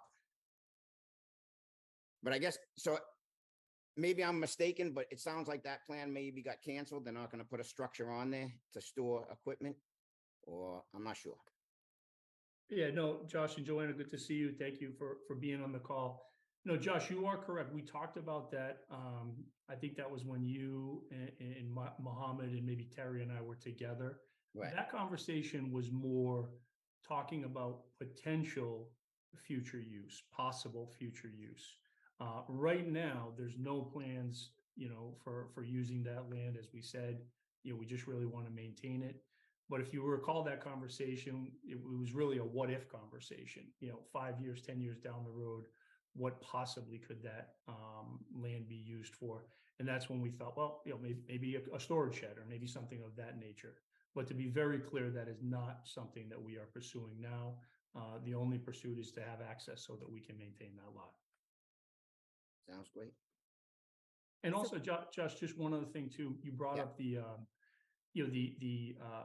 driveway has been ripped up, so there's no driveway there. One of the things too, as we think about maintaining that lot, whether it's putting shrubs down the end of the driveway just so there's more of a visual barrier, and then we're going to have the gate there anyway. I mean, those are all things that we would consider as well, because I think that would probably, it'll make you and a couple of your neighbors feel a little bit more comfortable. So that's certainly something that we're considering as well. Thank you. Thank you. Thank you, guys. Thank you. Thanks. Okay. I think I will move on to the Q&A. Now we have a lot, so many have been listed as answered. So I'm just going to scroll through those quickly and make sure that some of those have been addressed in the discussion. Sorry. Okay. There are a few comments. Let me see. Okay. Sorry. Someone else just raised their hand too. Oh, okay. Thank you. Oh, you're right. Oh, I see 2 hands raised. Okay, before I move on to Q&A, let's promote Mohammed Abul Masomi. I'm sorry if I did not say that correctly.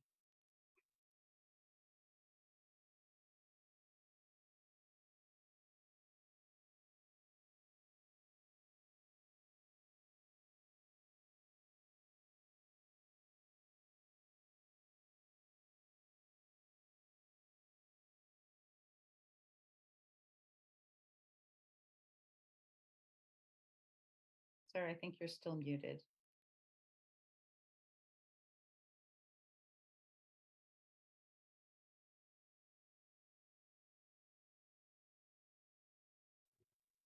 Hello, can you hear me? Yes. Hi, welcome.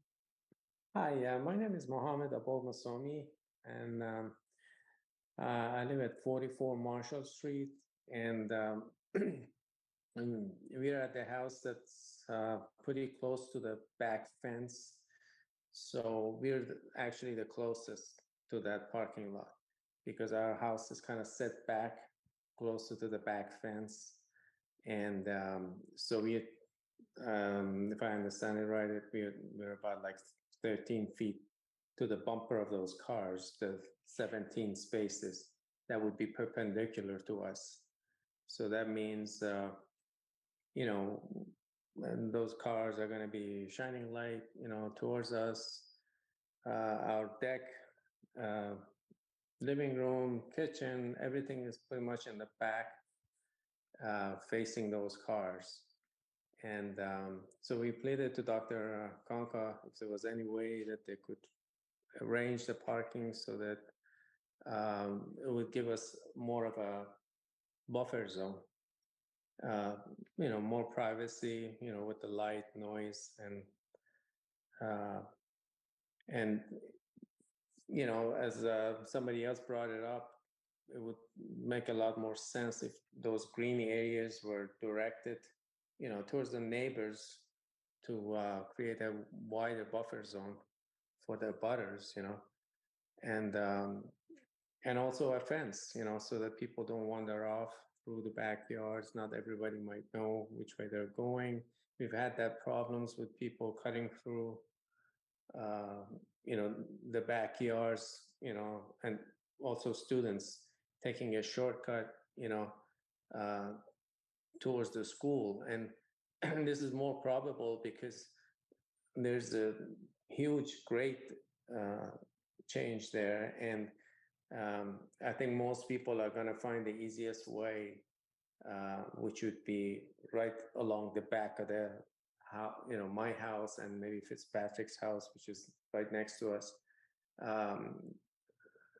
you know, through the back, which would be a much shorter route over to the school rather than walking down and then up Clapboard Road, you know, over, you know, to the school.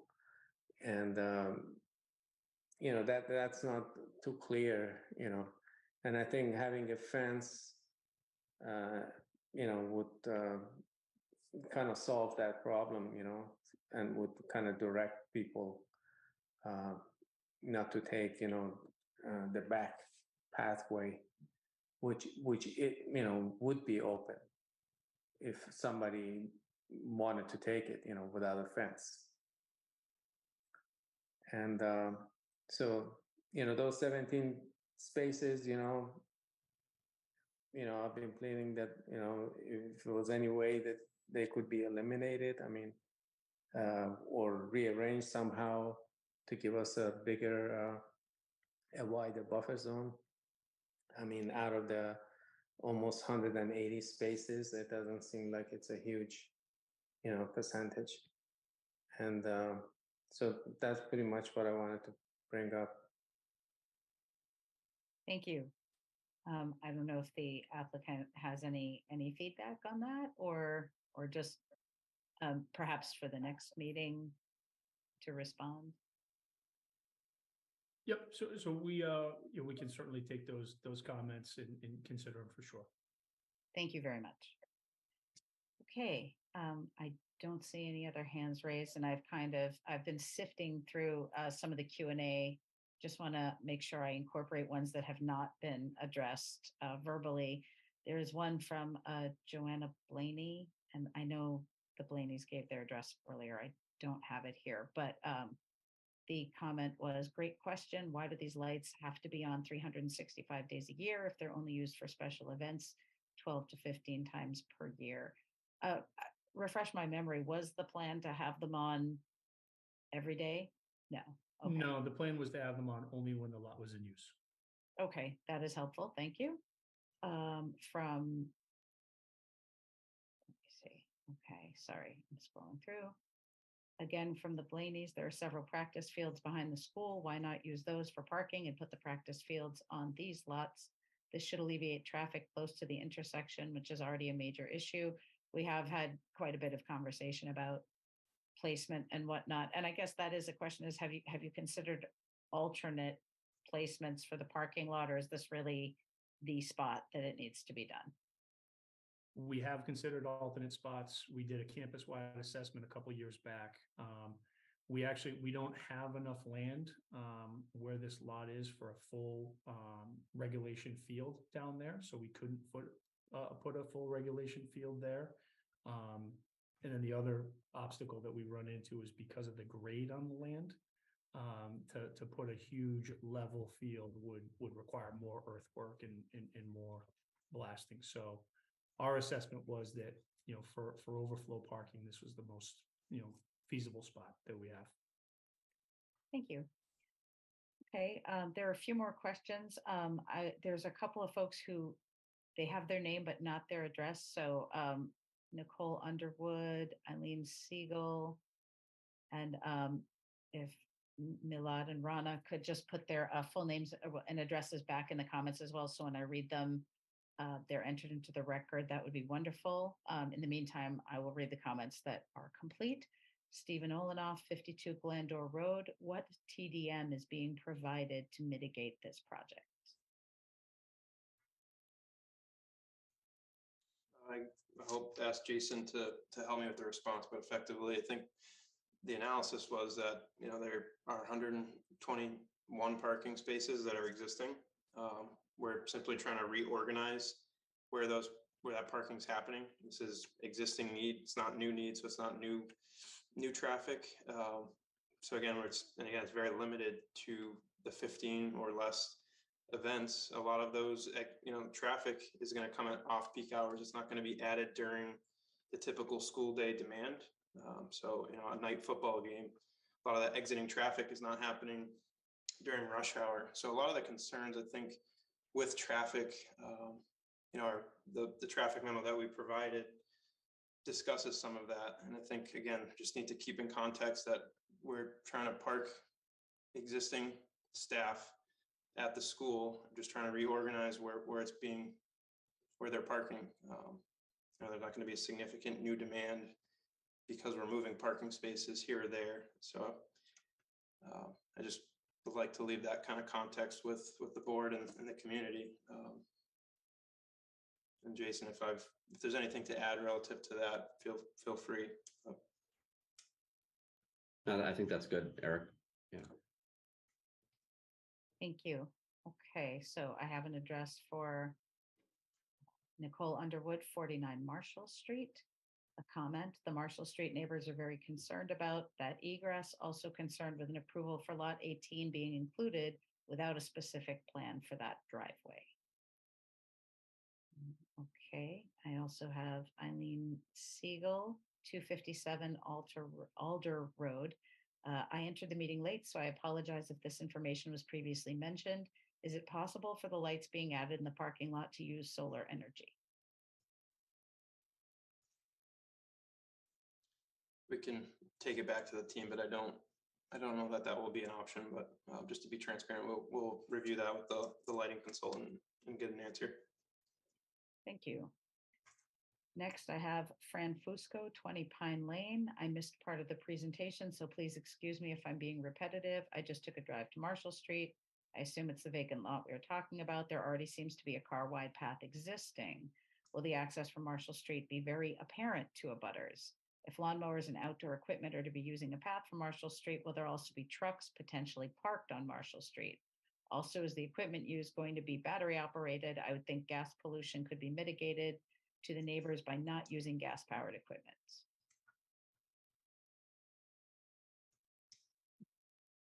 Just to be clear, we have no intention of accessing this lot from Marshall Street, the 930 lot. We want to have access to it from the proposed plans that we have in terms of the parking lot.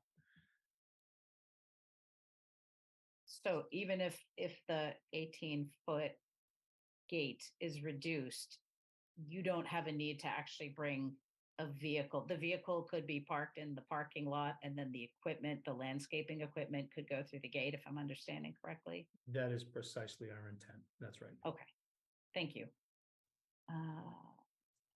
Okay, sorry, I'm scrolling through here. Anna Dockery and Jason Palmer at 15 Marshall Street. Concern is over the amount of mature trees being removed between the school and Marshall Street. Would like to see the removal of the 17 spots planned north and increase the distance between the Marshall Street properties and the parking lot. Okay, sorry. I also have Milad Shamo, 16 Marshall Street. +1 to the suggestion to consider adding a fence between the lot and the property / lots on Marshall Street. Okay. And I think there had been another question from Rana at 946 Clapboardtree Street, but I think we've already touched on that. Why won't the fences be all around? Why isn't the lot moved right next to the baseball field? Those were already answered. They've been brought up by other folks. So I think I have addressed everything. One of my colleagues, please feel free to correct me if I've missed something, but I believe I've addressed everything in the comments that hadn't been touched on live as well. I do see a hand up in the attendees. It's like we have another comment from Rana. Sir, is that a legacy hand? Was it just not brought down, or did you have additional concerns or comments to share? Yeah, actually, I didn't. You said you addressed it. When I suggested, it looked like the whole lot can be shifted right next to the baseball field. What was the? Did I miss that? Not from Marcia. I mean, if you look at the current map, it shows 2 rows of parking, correct? And then there is space between it and the baseball field, decent space where it could be moved by 50% to that side, and then you can move the entrance as well. Does that make sense, or?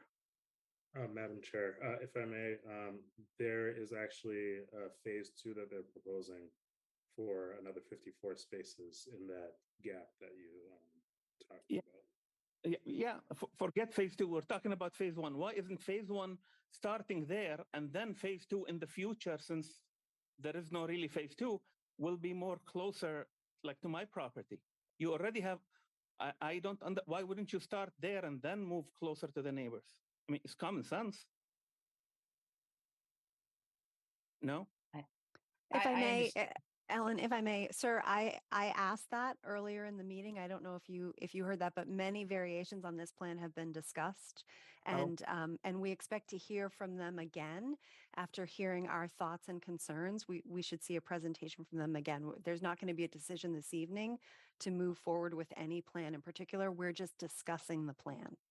Okay, I appreciate it. It's just, this is the first, I've been here for 8 years, and last week was the first time I heard of this plan, to be honest. I appreciate it.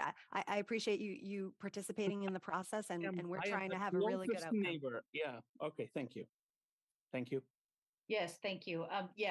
And Kate, yes, thank you for clarifying your previous comments. And I do expect to see some options at our next meeting. Josh? Yeah, I wanted to echo that. And also, the fact that we will be seeing the Xaverian Brothers team again shortly to make a decision on all this. And also, I know you said you did a site analysis. It might be worthwhile to the residents to see that if you're so inclined. I think that might be useful information. I did notice, the sort of vacant area further up on Clapboardtree near the tennis courts as well. I think that might come up.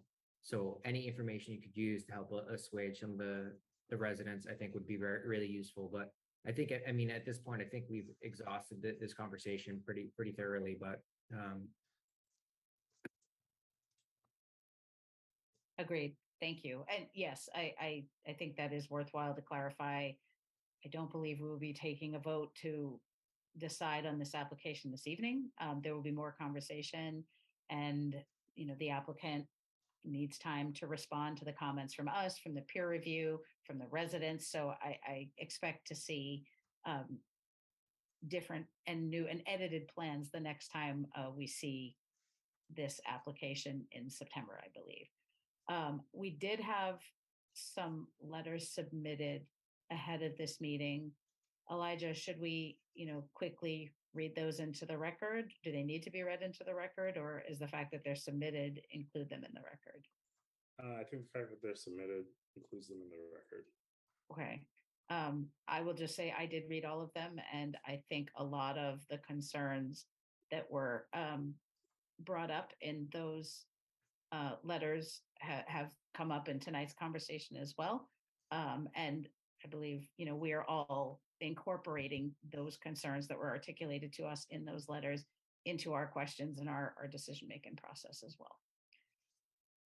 Okay. I don't see anyone else waiting to ask questions or comment. I believe at this point, I would take a motion to continue this hearing. So moved. Second. Do we need to have it to a specific date and time? So I move that the planning board continue the public hearing limited environmental impact and design review, EIDR, with consolidated earth material movement, environmental impact and design review, EMM-EIDR, for approval of 906 and 936 Clapboardtree Street as described in the application, therefore submitted to the planning board and filed in the office of the town clerk on July 19th, 2023 to Tuesday, September 12th, 2023 at 7 p.m. via Zoom, where a Zoom link and associated call-in numbers will be provided on the town's calendar on the homepage at https://www.townhall.westwood.ma.us/. Second. I have a motion and a second. Any further discussion? Madam Chair, Yes. to the applicant, just a heads up, if you can get any updates in the next, by 2 weeks out, that way there's time for the review engineer to look at it and if there's any back and forth as well. Thank you, Elijah. Any further discussion? Yes. Madam Chair, can I just simply say thank you? Appreciate the conversation, the insights, and your commentary, and it's not lost on us your work here on the town's planning board. So thank you for that. Thank you. And thank you for listening to both our and the community's concerns. And I personally look forward to continuing the conversation in September. That being said, any further discussion? Seeing none, I will take a roll call vote. Josh? I think you said aye. Kate? Aye. Phil? Aye. Chris? Aye. And I vote aye as well. Thank you to everyone, including the residents who took the time to come and share their thoughts with us. Thank you. And Thank you to the applicants. Xaverian team. Thank you very Yes. much. Thank you to the Thank you, applicants as everyone. well. See you in September.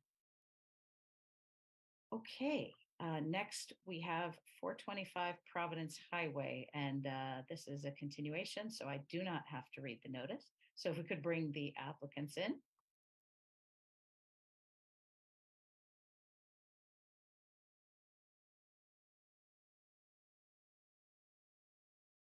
See, there's Shane Oates.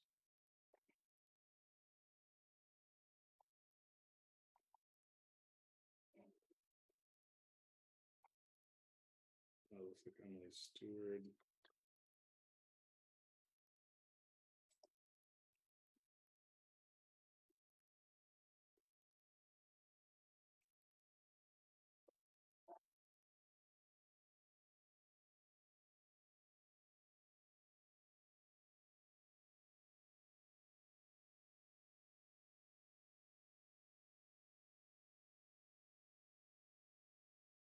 See, Paula Devereaux has her hand up.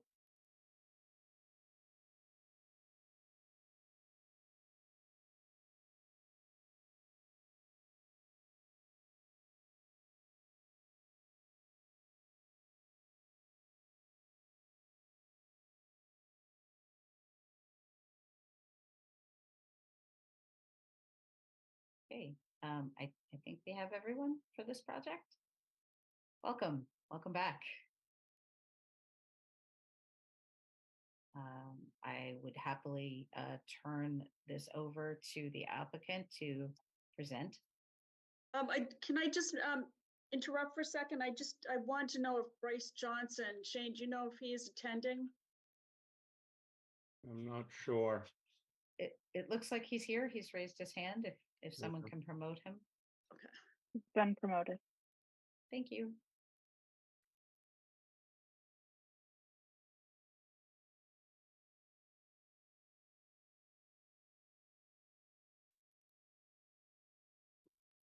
Hello. Hello. So, members of the board, my name is Paula Devereaux. I'm an attorney at Pierce Atwood in Boston. I'm here representing Group 1 Automotive with respect to the Mercedes-Benz of Westwood. We first started meeting with you back in May, on May 23rd, which was a joint meeting with Westwood and the Town of Norwood Planning Board as well. Since that time, we have requested continuances because we have been going back and forth with peer review comments from both engineering and architectural. I believe that we're now in a position to move forward with this after going back and forth with the peer review. And I should mention that we are here before you for environmental impact and design review for a small addition to the building, which will also necessitate changes. So I'd like to introduce Shane Oates, who I think has done most of the work here, although Bryce has done a fair amount as well. I wanted to just bring in Shane to give you some updates on where we are with the plans, and I think you have revised plans before you as well.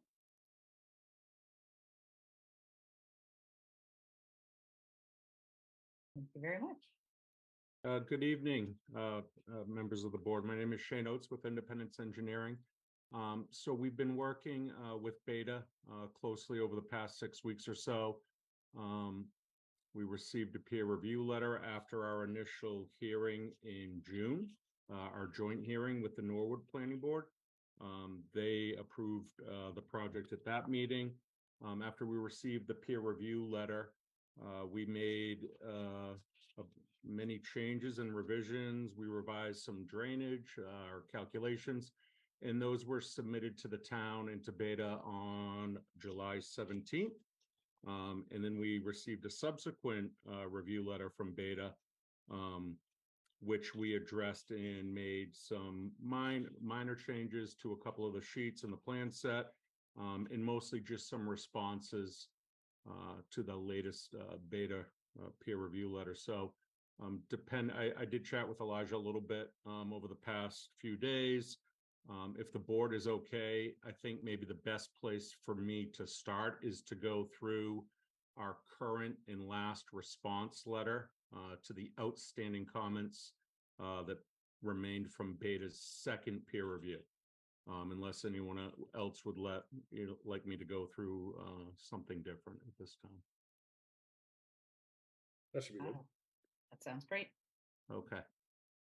So I'm just going to, let's see.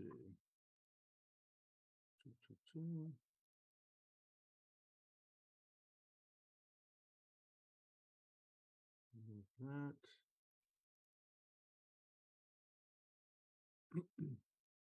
Okay, so this was addressed today. I have spoken with Phil multiple times for the project, and I appreciate him working with us. He was very accommodating to answering many different questions. So the first outstanding comment from the original peer review letter is Z2. There was some questions about impervious surfaces, the limit, the requirement for town of Westwood is 80%, and we are showing 81%. So what we did was we did add a Norwood impervious area, even though they don't have a requirement that's in the 60s. So our response was that the zoning chart has been updated. On the cover sheet, 81% impervious coverage is for Westwood only. So in our drainage report, we refer to and reference multiple times that total impervious area on site is just under 78%. So that's the total site area. So that was that clarification. So like I said, we added numbers for Norwood. I just mentioned as an aside that in both Westwood and Norwood, there is, based on the current proposal, there's a reduction of impervious area of approximately 2,500 square feet from current conditions today. So that was the first one. Comment P4. Beta was commenting on the storage spaces that are in the southwest corner of the site. It was a proposal in construction after the original building was built. So they were just asking, should we add landscaping? Should we follow up the landscaping island requirements of the bylaw? And our response was just simply that nothing is proposed in that storage area. It's kind of an isolated parking area. So that was our response. Obviously, we'll defer to the board if anything should be done in that area, but there's no proposed construction in that area right now. Moving on to EM1 and EM2 are both earthwork comments. Provide quantity and composition of earth materials to be exported, imported, regraded, including physical characteristics of the earthwork operation. So for both of those comments, we are requesting that the board include that as a condition So prior to construction, we will have our contractor submit those materials. I think it would be a little more accurate to just wait and have our contractor deal with those two items and submit them to the board at a later date instead of us guessing at that. Comment G1, we're moving on to some stormwater stuff. Beta recommended that the applicant provide inspection and maintenance report for the existing systems. This specifically in that auxiliary storage area. There is an underground chamber system that introduces recharge. There's also an existing system in the existing parking lot for roof runoff. So we would ask that we provide that inspection report. We will solicit a company to take a look at that. I'm going to guess that it'll need to be cleaned out, and we're fine with doing so, both of those. Comment SW4, provide information for all existing utilities and stormwater systems, including size, material, and invert data. So we have an Alta existing conditions plan that we submitted. It's part of our plan set. There are a few items missing from the drainage callouts, such as inverts or pipe sizes, which we don't have. And since they're underground, we've kind of depicted them as much as we can. We're not disturbing or replacing those systems. We're kind of augmenting it. So again, we have reached out to the surveyor. I have a call into DPW. They're not going to have any drainage stuff at DPW. And I think the surveyor's kind of shown what they could. So we left that one in for the board for discussion with the board. SW8 provides soil test data in footprint for the proposed infiltration system. So all the applicant and we are requesting is that we do that prior to construction. Since it's obviously ongoing operations, we would rather not disturb the site or their operations until they close that section down. So we're just asking the board if that can be a condition. We will go out, do some soils analysis and testing in those areas to make sure that our proposed system will work accordingly, which we feel it will, because we've tried to mimic the existing system that's out there as much as possible. SW10, include perimeter erosion controls and stabilized stone exit drive to reduce sedimentation. So we did include those on an ENS plan. And then the follow-up comment from Beta was for details, and we have added a sheet C2100, which includes all those details now. SW12 is in regards to the post-drainage area plan. We included that in the stormwater report. It's in the appendices. In this last submission today, on that plan, we have just called out each and every item on that plan, so it's a little more clear. SW15, documentation that the site meets the redevelopment requirements for TSS removal and phosphorus reduction. So the follow-up Beta comment was about phosphorus reduction calculations. And our response was that just the method of our calculations, there's two different paths you can take to calculate and prove that. So that's included on our stormwater report. And we just referred to the bylaw as such. SW17, again, provide test data from a qualified soil professional at all new infiltration areas. So this refers back to that previous stormwater comment, and we're happy to do so prior to construction. We'd rather not go dig up the existing paved areas and move all the cars around until those areas are closed down for construction. SW20, a follow-up comment. The latest follow-up comment was provide a copy of the plan to show conformance. So we submitted an emergency response program directly from Group 1, the applicant, that was submitted. SW22, just the requirement of a SWIP prior to construction for all sites that disturb over an acre. And Beta agreed that that could be included as a condition. SW24 just has a few specific items related to the stormwater report. We added some provisions for inspection and maintenance of the existing catch basins. That's in the O&M plan now. manuals for our proposed storm scepter, our proprietary treatment device. Those are in the appendices of the stormwater report. Provide locations for snow storage. And this is from Group 1. Snow storage is currently located along Glacier Drive and will remain as such. Again, there's less impervious areas now. As needed, snow is removed off-site currently, and that will continue as part of their operations. The last one, we submitted a hazardous spill response and containment guideline. So that's been uploaded. Onto U1.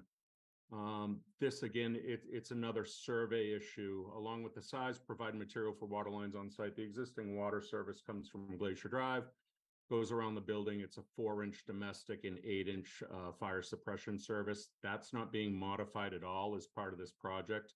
I do have a call into both places again, trying to find out what type of material that is, but it shouldn't impact the proposed project whatsoever. So we're hopeful that we can just add that as a condition. We'll just update the existing survey once we get that material type. U3, confirm with Dedham Westwood Water District, there's sufficient water supply. Again, there's no increase or change in water usage as part of this renovation. I do believe we received some comments back from DPW, and they just defer back to the beta letter. So we can check back in with DWWD just to see if they'd like us to put anything in writing. U5 is regarding easements. Basically, the latest this follow-up comment from Beta is public sewer and drainage systems cross the proposed parcel in Norwood. Beta defers to the town of Norwood as to whether an easement is required. So we're actually working on just some minor comments with utilities with DPW in Norwood. So we can simply include that question to them. And U7 is existing gas service is not depicted. We've requested that the surveyor add that to the Alta survey existing conditions as well. So those were basically the outstanding items from the second peer review by Beta. So if anyone has any questions, I can pull up plans or stormwater report and we can go over specific sections of that. Thank you very much. Was there anyone else in your team that was going to present at this juncture? No, I don't think so. So Bryce is the project architect, and they addressed, I think, almost actually every single issue. There's Bryce. I'll let him speak to it, but I think the architectural review and comments are pretty wrapped up at this point. Excellent. Yeah, I think it was only left to wrapping up a proper photometric plan. You know, it's kind of been in the works. We're at 90% CDs. We're going to wrap that up at 100 and can provide a final photometric plan of what we're doing. We're not doing any uplighting. Most of the lighting's coming from the canopy above, that kind of thing. But I think we resolved everything. Great, thank you. And you guys got the material board there to show off at the city, right? Yes, I did get the material board. Thank you. Okay, excellent. I think we still have Phil from Beta with us. I can't really see. I'm seeing the screen, so I'm going to see. No, I'm here. Can we, I assume Mike Sinesi is in the audience there. Can we promote him? He's our landscape architect. I mean, he's the architect reviewer for, he should be on this call as well. I see his hand raised. He's joining right now. Thank you. So this is the first time I see the responses. Obviously, we would need to verify the information that's provided. If these are in line with the board's thoughts as well, then I don't think there's many issues. One thing I lacked in seeing was that the lighting plan was within the responses for the architectural review. So I did have two additional comments related to lighting. One is it exceeds the light, the 10 lumens in the middle of a parking and a few locations. So it's very bright. It's 28.5. And it also exceeds the 25-foot limit in the height of the poles at 20. It's minor, but it's 26 feet. So if we can add that to the list of things to look at. Sure, not a problem. Good to know. So 25-foot pole or less, and do not exceed 10 lumens is the goal. Yeah. Got it. Other than that, I'm unless you have a specific question on something that that Shane had commented on. Again, we would just look at those and confirm that they're complete. I don't have many issues related to updating the survey at a later date. I just think it would be good to have a complete plan that would have all the information for the site and be the current standard for that plan. So. Thank you. Could I add to that, if I may? Sorry, Madam Chair. Yeah, no, I was actually just about to ask if you had anything to add, so. Oh, thank you. Thank you, Madam Chair. I'm Mike Sinesi with DSK, Director at DSK, working with Beta on architectural peer review. I want to thank the applicant for responding on all the architectural issues very clearly. There are two areas that I did want to ask a follow-up on, and apologies that they didn't make it into the to our most recent letter. And I thank my colleague at Beta with regard to the lighting levels. But with regard to energy efficiency, I did not see any response with regard to the location for solar-ready zone as is being required in the forthcoming code. So I think it's important to begin to locate those. And then also with regard to pedestrian facilities, the applicant clarified that the civil drawings would have paths for pedestrians to pass from the building out to the parking lots. And in reviewing that, I think perhaps there could be more direct or more obvious paths across the parking trays so that people exiting the building and going out to various car locations have a particular path on which to walk, given that there are vehicles passing around all the time in that. Those are the two follow-ups that I wanted to speak to. Otherwise, the applicant has addressed all of our concerns. And Bryce here, the architect for Group 1. With regards to the solar ready zones and quote unquote upcoming code, can you clarify that a little bit more for me? The code is requiring solar ready zones. I'm glad to find the line and verse for you and share that with you after the meeting. But the code is requiring location for preparation of solar mounting of solar panels on roofs or at some location on site. It's anticipation of full electrification. I see. Which I don't see a problem. We're building a new roof right there. So okay, but it's not the parking lot. It's just the building. It's the building. Okay. Yeah. Excuse me. So the client is in agreement that solar panels will be put on the roof on this new portion of the roof. Yep. Excellent. Thank you. Great to hear. Thank you. I would open it up to board comments now. Questions? I'm scrolling through a little side view here. I'm not seeing any comments or question from board members. I do have a piece of feedback for the applicant.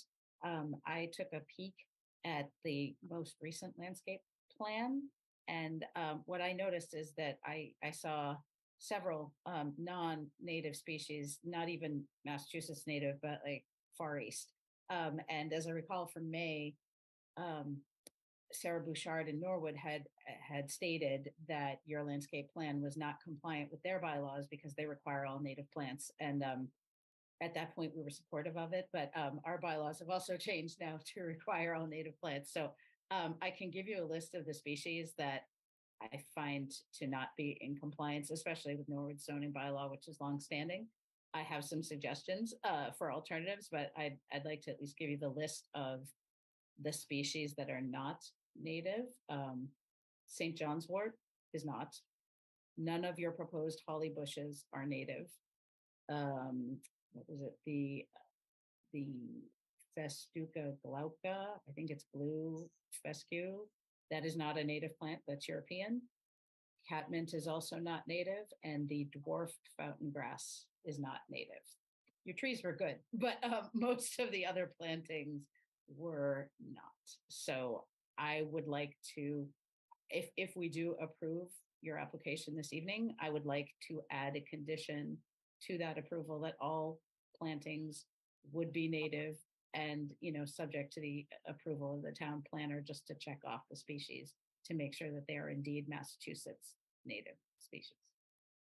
Yes, that's not a problem at all. We can revise those really quickly and then get them over to you and to Sarah, probably within the next day or two for a quick review. That'd be great. Yep. That was the only note that I had. So I'll put it out there again to see if there's any other comments from planning board members. I don't see any. Elijah, any staff, Elijah and or Amanda, any staff comments? Yes, so as it relates to the impervious surface, there was a comment from the building department back in May that did mention if it was over the 80%, you would have to go before the zoning board of appeals for a variance. So if you're inclined, you could remove a few parking spaces from the proposed plan to keep that pervious. And then let's see, yeah, just to reiterate with the Dedham Westwood Water District, they had just said to go over the change of use fee, and they were all set on their assessment. And then also, I do believe that the applicant has addressed all of the issues that that was before the board, and I did reflect in the in a potential list of conditions of approval some conditions that can be addressed and can also be referred to Phil with Beta and Mike Sinesi. Thank you, Elijah. So yeah, that's fine. We're actually going to be in front of the ZBA to update the existing special permit. So we can talk to them at that time, but just like you said, I mean, we could make a couple of those parking spaces either go away or make them a different material. So we'll do so. Thank you. No problem. Thank you. As this is, oh, Josh, yes. I actually just had one question about, we had mentioned, I guess, pending zoning bylaw changes. Do we see any of the past sustainability bylaw from this past vote as impacting this development? As I understand it, zoning bylaws are in effect from vote date. Elijah, is that correct, or anyone else from the town? So there is a gray area with that, depending on the length at which that the new zoning changes are enacted. If the Attorney General does in fact knock anything down, then it does give cause for the applicant to seek appeal or other matters. So the answer is yes, it's in effect, but we are taking the cautious approach of not enforcing just in case it gets knocked down, wherein the applicant could come back and sue. Is that correct? Yes. Okay.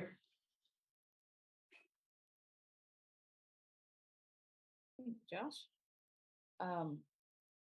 Were there any other comments from board members before I open it up to public comment? Okay, as this is a public hearing, I would take the time now to open this up to public comment. If anyone would like to speak, please feel free to raise your hand and we'll promote you to panelists. Or you may use the Q&A if you prefer to type it, but please include your full name and address. I'll give it a moment.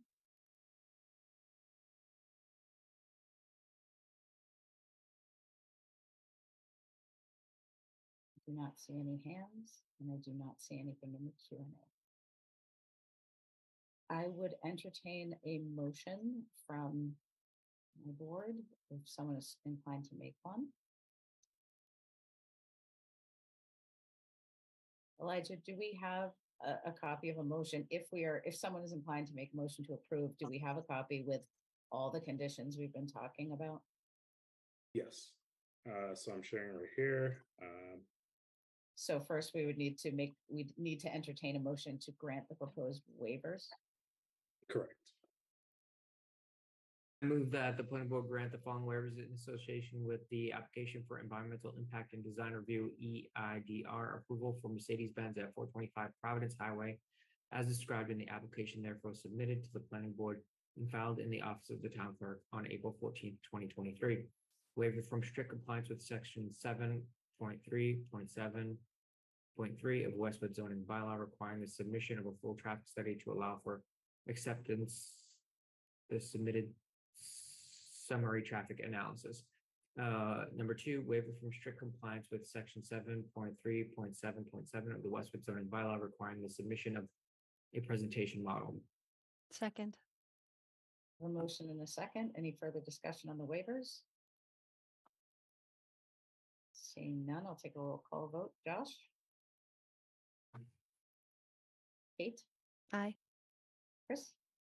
Aye. Phil? Aye. Okay. So now, if someone is inclined to make a motion to approve this application. So I move that the planning board grant environmental impact and design review EIDR approval for the proposed Mercedes-Benz partial demolition and reconstruction at 425 Providence Highway as described in the application, therefore submitted to the planning board and filed in the office of the town clerk on April 14th, 2023, subject to the following billion conditions. 1, except as modified by the conditions and findings hereof, the project shall comply with the project plans in all respects, and the applicant shall pursue completion of the project with reasonable diligence and continuity. 2, if the project or any condition imposed in this decision requires any other permit, license, or other approval from any board or commission or any agency of the town of Westwood or other regulatory agency of the Commonwealth or the federal government, the applicant shall make an appropriate application for the same and shall obtain all required approvals prior to the start of any work. If any condition of such permit, license, or other approval from any other board, committee, or agency is inconsistent with this decision, the applicant shall make application to the planning board for an amendment of this decision, and the planning board shall consider such application in accordance with the requirements of MGL Chapter 40A, Section 9, and all applicable planning board rules and regulations.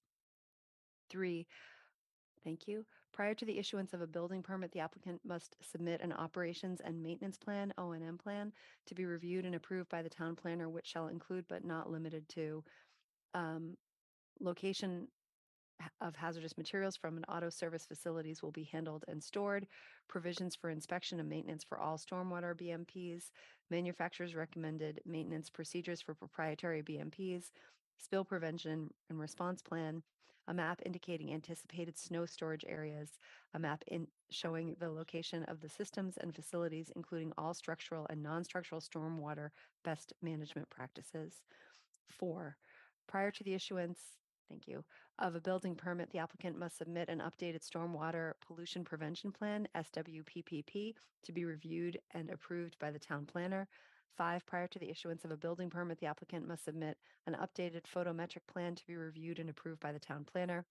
6, prior to the issuance of a building permit, the applicant must submit an updated architectural plans to reflect solar-ready roofing to be reviewed and approved by the town planner. 7, prior to issuance of a building permit, the applicant must submit an updated landscaping plan to reflect native plant species to be reviewed and approved by the town planner. Do I need to reread 6? Or am I okay? You're okay. Thank you. 8, prior to the issuance of a building permit, the applicant must submit an updated site plan indicating a crosswalk connecting the paver walkway by the flagpole to the dealership to be reviewed and approved by the town planner. 9, prior to the issuance of a building permit, the applicant must submit a plan to be reviewed and approved by the town planner, which shall include but not be limited to test pit data from a qualified soils professional at all new infiltration areas, including description of soil textures and estimated seasonal high groundwater elevations, soil test data in footprint for proposed infiltration system, quantity and composition of earth materials to be exported, imported, or regraded. 10, thank you. Could you scroll all the way? Thank you. 10, the applicant shall provide 1 original and 1 certified copy of as-built site development plan. Certification shall be by a registered professional engineer and or land surveyor as required by the appurtenances have been constructed in accordance with said project plans and are accurately located as shown thereon. The as-built plan shall be delivered to the board in a format approved by the Information Systems Director for compatibility with the Town of Westwood GIS database. 11, applicant shall promptly repair any damage which applicant causes to sidewalks, street pavement, signs, or other fixtures or features within the public right-of-way after obtaining permission from the town. Such repairs shall be performed to Town of Westwood standards. 12, all project-related construction activities shall comply with the timeframes set forth in the town's general bylaws, Chapter 292, for noise and construction, which allows such work Monday through Saturday between the hours of 7 a.m. and 7 p.m., and Sunday between the hours of 12 p.m. and 7 p.m. 13, this EIDR approval shall lapse if a substantial use thereof or construction thereunder has not begun except for good cause within 2 years following the grant thereof. The planning board may extend such approval for good cause upon the written request of the applicant. In the case of the EIDR approval, the term substantial use thereof or construction thereunder shall mean the commencement and substantial progress of approved vertical construction activity. 14, a copy of this decision and the project plans shall be kept on the project site at all times during construction. 15, any alterations, modifications, deletions, or amendments of the EIDR approval shall be done in accordance with the requirements of Mass General Law, Chapter 40A, Section 9. 16, applicant is responsible for obtaining any other required permits, including but not limited to conservation, electrical, and building permits. Second. Thank you, Kate. We have a motion and a second. Any further discussion? Oh, one moment. I see something from Phil Parodies. Recommend a condition requiring submission of an updated lighting plan. I think that was in there. Yes. Yeah, the Okay. photometric plan was in there. Yep. Yeah. Okay. Right. There were so many conditions. Just wanted to make sure we didn't miss one. But I thank you definitely for- read photometric. Right. I thought I heard that too, but just wanted to make sure before we went ahead. Thank you for double checking on that, Phil. Okay. I have a motion and a second. Was there any further discussion? Seeing none, I will take a roll call vote. Josh. Aye. Kate. Aye. Phil. Aye. Chris. Aye. And I vote aye as well. Okay. Thank you. Now we just need to make a motion to close the public hearing. I move that the planning board close the environmental impact and design review EIDR approval public hearing for the proposed Mercedes-Benz partial demolition and reconstruction at 425 Providence Highway. Second. I have a motion and a second. Any further discussion? Seeing none, roll call vote. Phil. Aye. Chris. Aye. Josh. Not hearing Josh. Yes. Okay. Yeah. Okay. Kate. Aye. And I vote aye as well.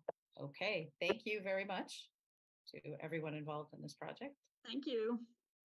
Thank you, guys. Appreciate it. Thank you, everyone, very much. Thank you. Have a great night. You too. All right. Next up, I'm scrolling back to the agenda. 0 High Street, which might be my new favorite address in town. It is the continuation of the public hearing on the new shed for the cemetery.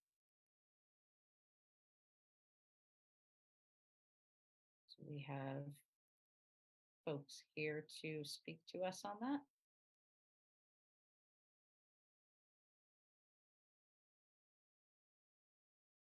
Oops.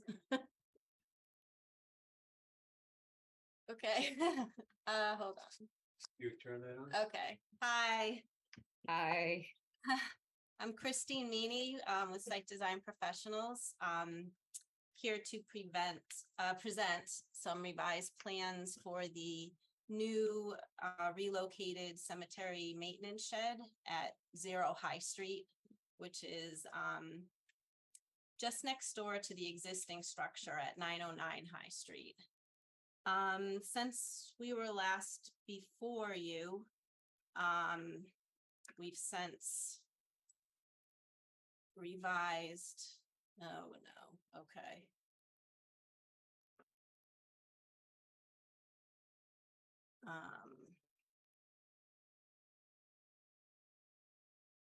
Okay. Can you see the plan? Yes. Okay, so this is just a layout plan, basically just giving you the overall layout of the project. What we've added, and it'll be shown in more detail, is enhanced stormwater management for runoff of the proposed driveway.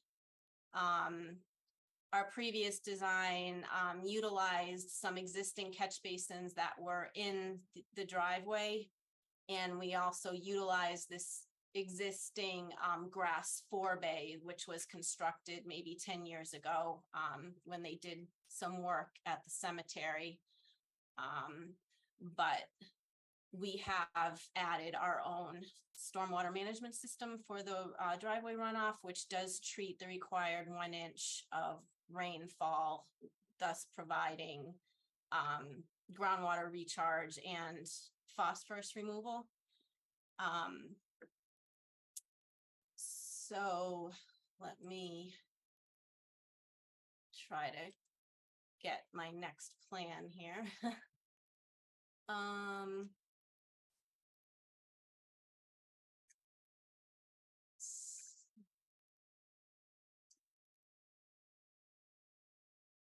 All right.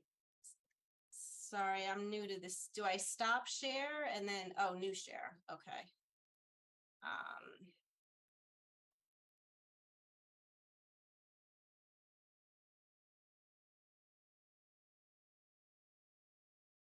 I don't see the plan.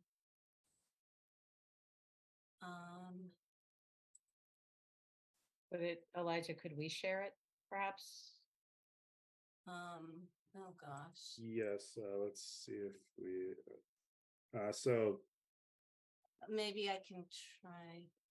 let me take a look.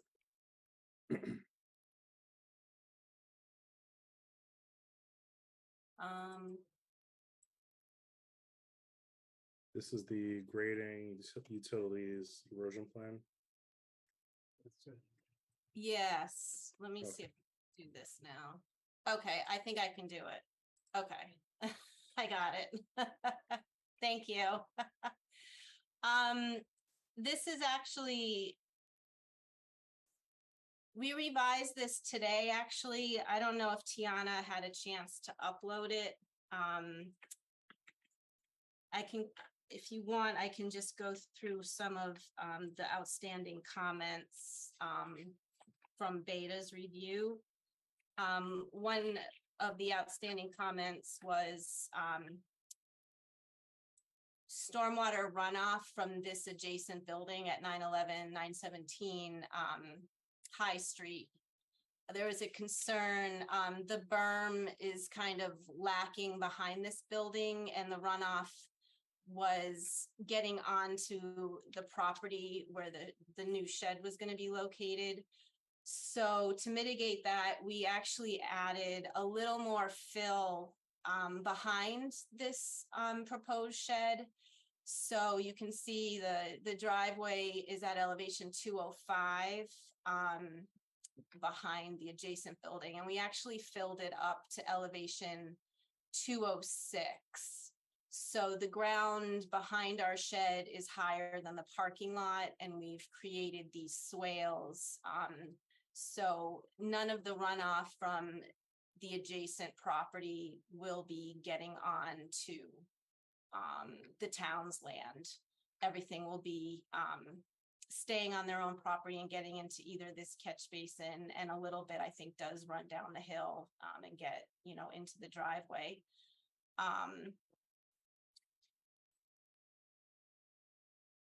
Oh, another comment was site distance. So we did add, I'm not sure if they're going to show up on this plan.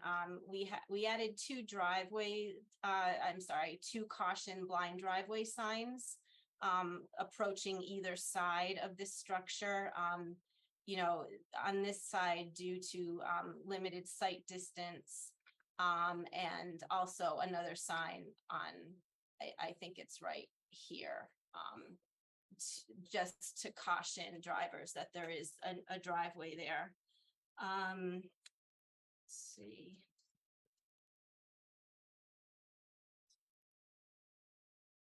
Okay. And then really the only other major change, as I mentioned previously, is we added a rain guardian, which is a newer type of water quality device. It's good for shallow applications, and it's also good for curb inlet type of situations that we have here. So as I mentioned, this will recharge and treat an inch of water of runoff off of the new driveway. We added granite curbing here with an inlet here to the rain guardian, and again granite curbing all the way to the existing catch basin. So we're channelizing any water, diverting it into this rain guardian, and this is an infiltration basin where the water will be recharged and treated with an overflow pipe that we will core into the existing catch basin for higher rain events. And as previously, we also are recharging an inch of water off the roof, both for recharge and for the phosphorus removal. This plan, again, as I mentioned, is new. Beta wanted a cross section of the infiltration basin, so we added this detail just for construction purposes. And another thing was we fine-tuned the grading in this area, so any runoff coming off the hill will be directed directly into the basin and not get into the driveway, diverted through the rain guardian for treatment where it doesn't need to be treated. So we just enhanced this grading slightly. And a couple things that we discussed during the last meeting was use of this facility with respect to any hazardous materials. We've talked to the town. Apparently all major vehicle fueling is done at 50 Carby Street. And if they have to fuel like the backhoe, I guess they have like a pickup truck that has the fuel in the back that they'll drive to this facility and fuel up the backhoe that will be here. Other than that, they do have gas-powered lawnmowers and small equipment, so they probably will have small canisters of fuel stored in the building. There are floor drains in the building that will drain, that are connected to it's basically a containment dry well, a solid structure that is currently located at the maintenance facility at 909 High Street, that they will just relocate when they build this structure. I'm not sure if Brendan's still here. He's the assistant DPW director. He offered to come and speak as to the daily routines of this building, what they do here, and the equipment they use. I know he was here in the beginning. I'm not sure if he's still here. I'm here. I'm here. And Okay. if the board would like me to jump into that, I'd be happy to do so. Or if there's particular questions, I'm here to answer whatever questions are there. But I mean, essentially our operation, we have in this garage typically, lawnmowers. We have 2 or 3 lawnmowers. We have a backhoe. We have a mini excavator that we use for our operations. And then from there, it's mostly hand tools, and everything to support our operations in the cemetery. As far as storage of material, hazardous material, it's only 3 or 4, maybe, if we needed a 5th potentially, but 5-gallon jugs for gas to filling up the lawnmowers, weed whackers, etc. I'd be happy to answer any other questions that that anyone has on anything else pertaining to our operations. Thank you. I think I'd like to go next to our peer review and see if there's any input. So, so I did receive the plan today, on addressing the two outstanding comments that we had relative to the infiltration system and the swale diverted there. The applicant has done a fine job at addressing all our comments. The only thing, and I don't know that the limitations of the watershed protection district here, relative to storing gasoline interior to a building. As was commented, there's floor drains that will be directed to a storage facility, which I think is the same situation they have in their existing building and the same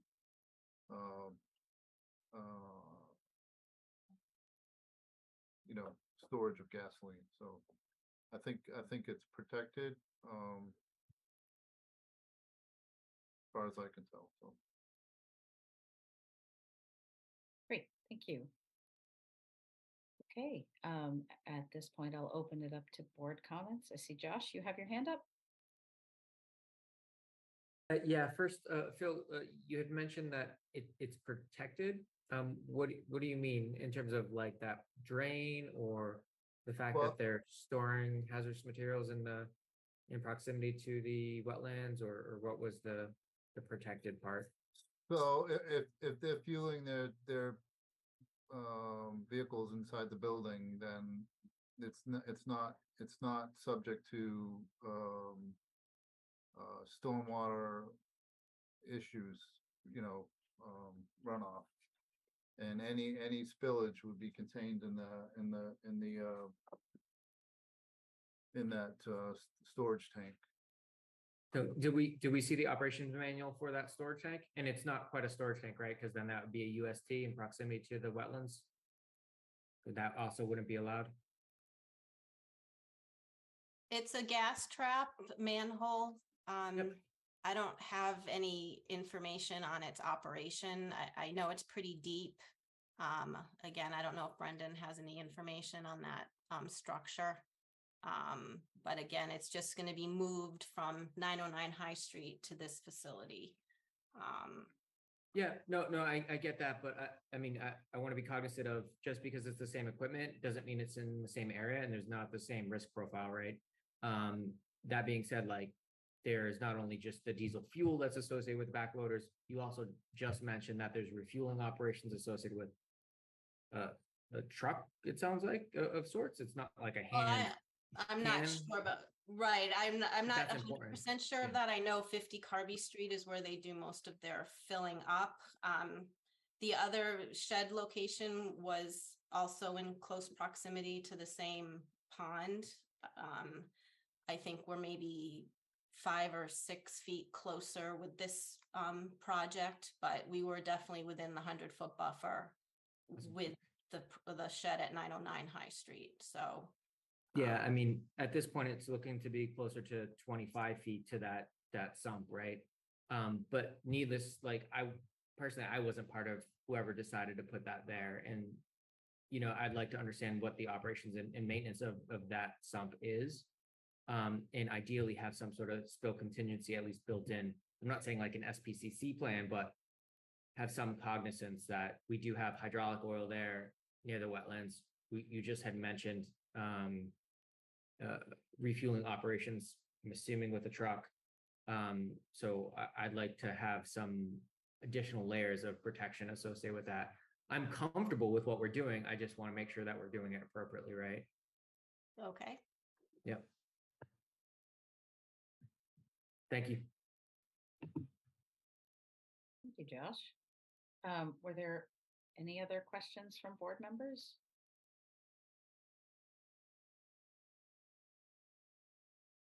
I'm not seeing any hands raised, but that conversation, I was actually just looking at the O&M plan that we were given. And I guess that raises a question for me because I'm looking at, well, the wellhead protection area zone 2.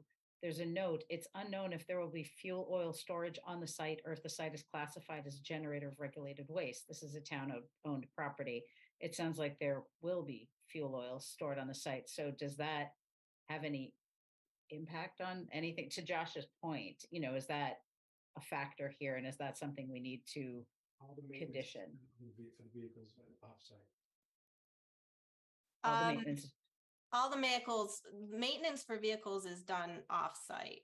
I mean, this facility is strictly lawnmowers, and they do have a mini excavator that may have to be refueled, as I said, in the back of the pickup truck. Right. The O&M plan we filed was more for the stormwater management system. We can surely come up with a spill contingency plan and more information regarding fuel usage here, but as I said, they may have one already. I'm not sure what the town has in their files because, like I said, it's continued use of what's next door. So I'd have to look into that a little bit. Again, I don't know if Brendan is still here, if he can speak to that effect, but He is. Yeah, sorry to chime in, but this is not continued use, right? This is a different building, different location. We're doing our job by doing our due diligence and reviewing these plans. So that doesn't really fly that this is continued use. It's not. It's a different building.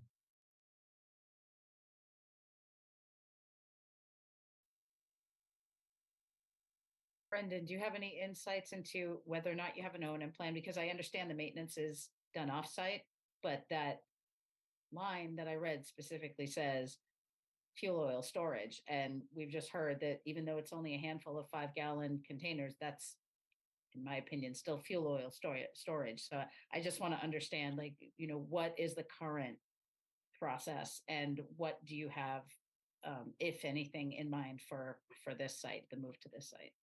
Yeah, I can detail that in an email to Elijah that could be shared, or whoever you would like that information shared. I mean, like I said, it's 4, maybe 5 gallons of 5-gallon drums that we use for fueling, like I said, mowers, weed whackers, etc. The backhoe, when it has to go back to get fueled, it does go back to 50 carby. We do have one of our pickup trucks has a fueling accessible unit on the back of it that does provide the fueling option for the mini excavator that is at that garage. Okay, thank you.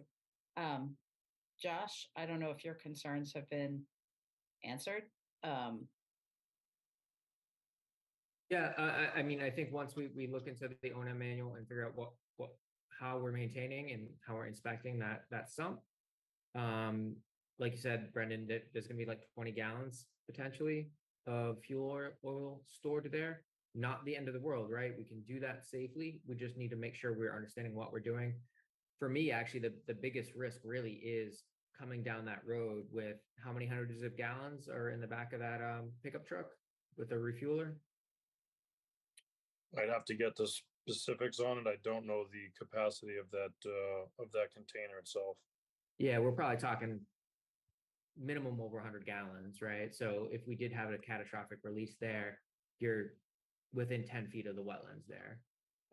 So that makes me a little nervous, but again, if we had that plan and we were all trained on it, that starts to assuage some of that, or we just didn't refuel with the truck there and we brought that to Carby Street, that's also an option, right? But these are all things to consider. I mean, above and beyond just the fuel oil, we do have the hydraulic oil from the excavators, right? Like how many gallons are in there? So again, it all comes back to that containment and being aware of that risk, and us as a board accepting that risk with conditions if we're deciding to move forward, right? So I hope that seems reasonable. Thank Yeah, you, I mean, Josh. I think it's worthwhile to have these conversations because as I just saw, it's like we're also in the talking about the outer limit of the wellhead protection area for the well located by Rock Meadow Brook near Dover Road. So it's the wetlands, which I obviously care about, but it's also our water source. So I think it's absolutely appropriate to be, I want, that the board members are comfortable with whatever conversations we're having about potential contaminants. So I appreciate people taking the time to have that conversation. Any other comments from board members?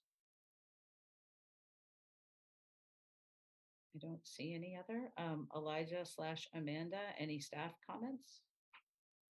I think that the concerns that Josh has brought up can definitely be wrapped into a condition of approval. And I would recommend approving the project based on these updates. Thank you. This is a public hearing, yes.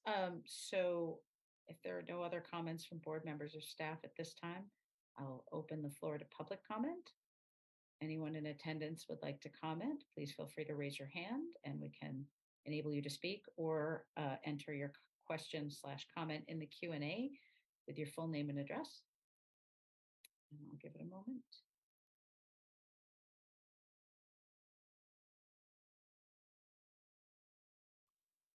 I'm not seeing anything. So now I think I would entertain a motion. I believe there were some waivers requested, so that would be the first motion to consider.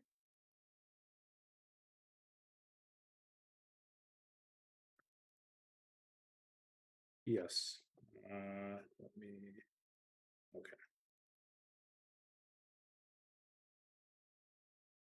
Can you see it? Yes. So I move that the planning board grant the following waivers in association with the application for environmental impact and design review, EIDR.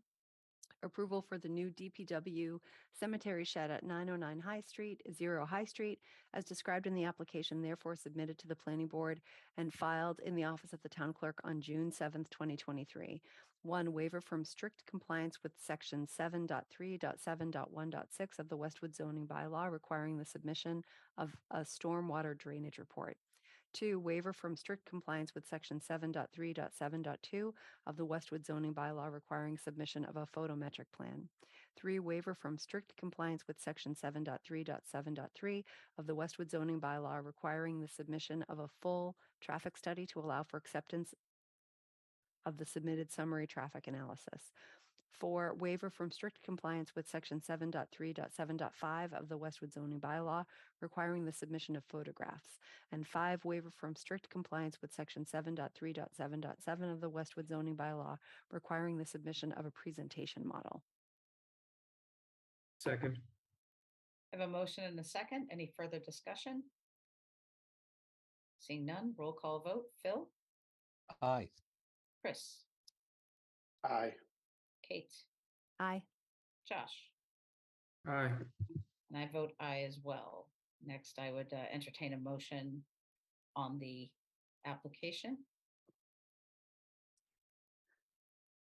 Okay, I move that the planning board grant the environmental impact and design review EIDR approval for the new DPW cemetery shed at 909 High Street to 0 High Street, as described in the application, therefore submitted to the planning board and filed in the office of the town clerk on June 7th, 2023, subject to the following conditions.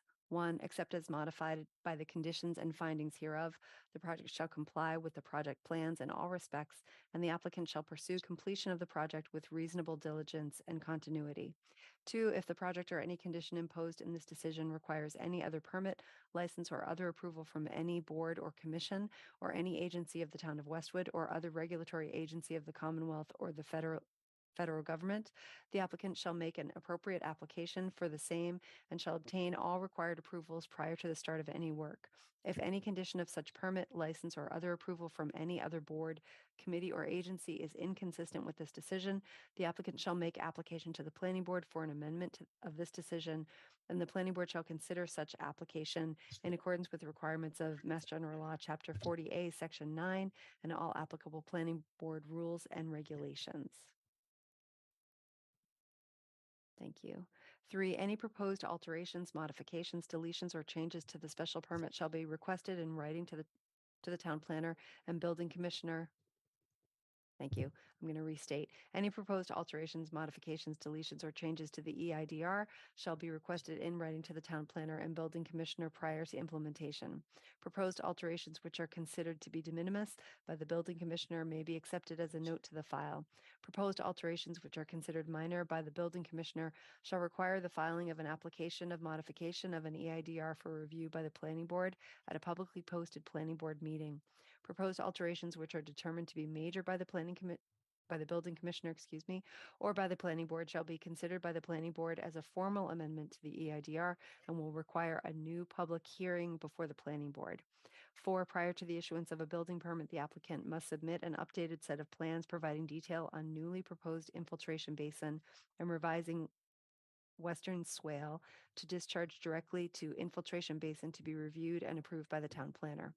5, prior to the issuance of a building permit, the applicant must submit an updated operations and maintenance O&M plan, providing information on any hazardous materials to be stored on site and a spill contingency plan to be reviewed and approved by the town planner. 6, the applicant shall submit a construction sequencing plan for review and approval by the town planner and consulting town engineer prior to the issuance of a building permit for the project. 7, all project-related construction activities shall comply.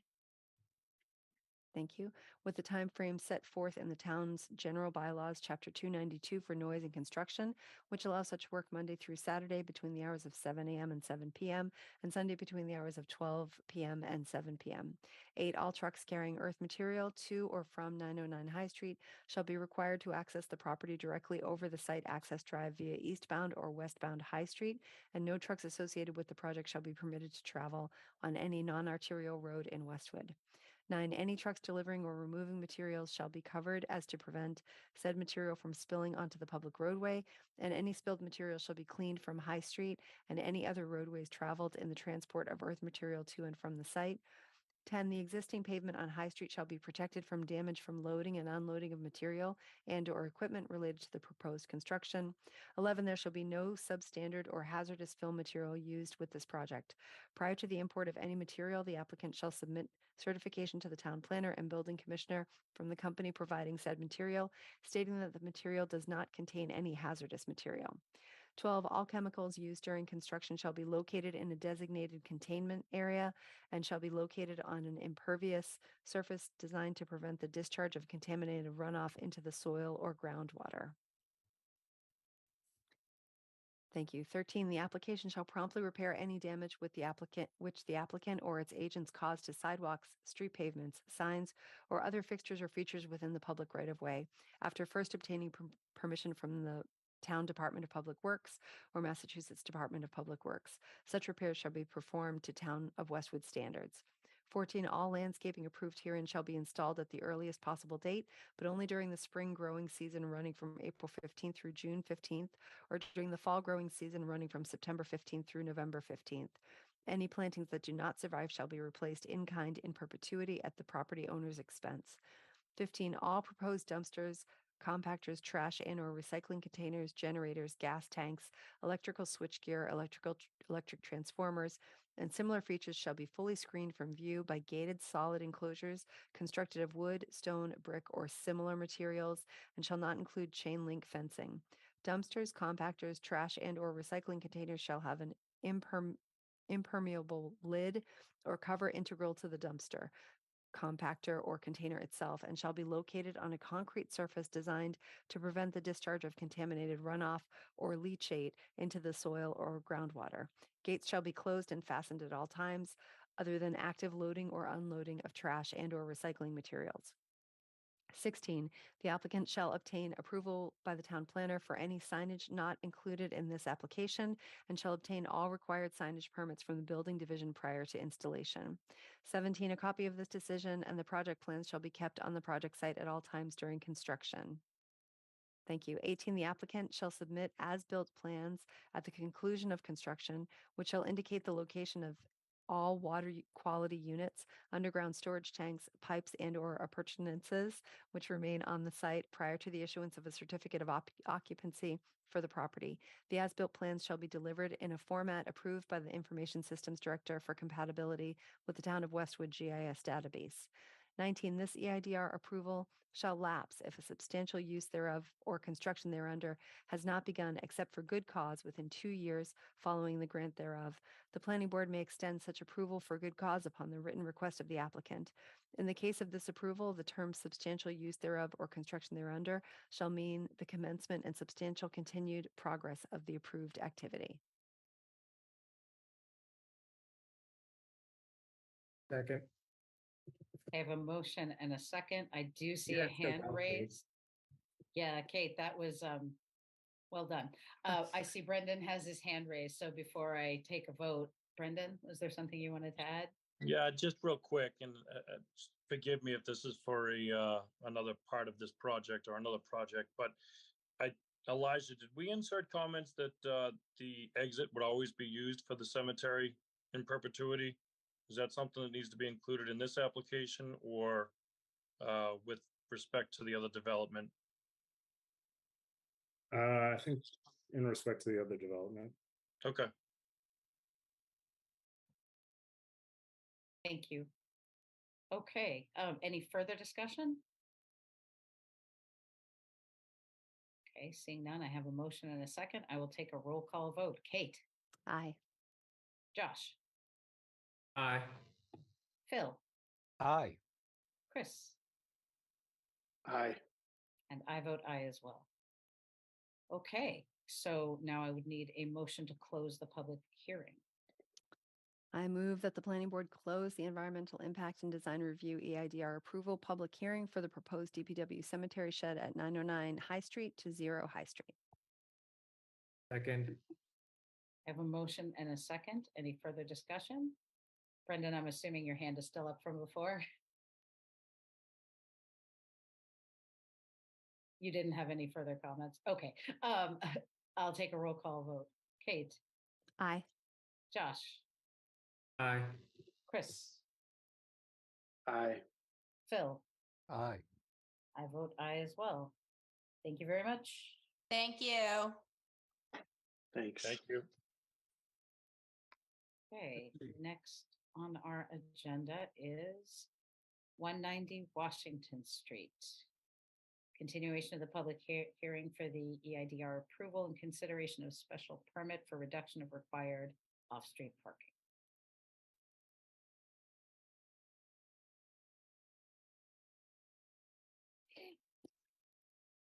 Excuse me.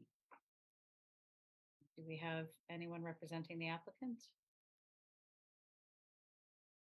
Yes. I just promoted Attorney Zaka. Thank you.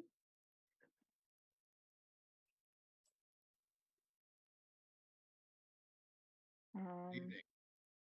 Oh, here's. Good evening. Good evening. Welcome back. Thank you.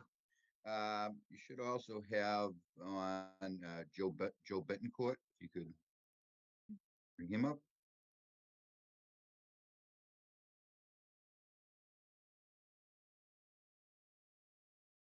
Yes. And Paul Machando, excuse me. And I'm not sure if the calls in or uses IDs I don't recognize. Mike Bassamian or relative maybe somewhere in there listening as well.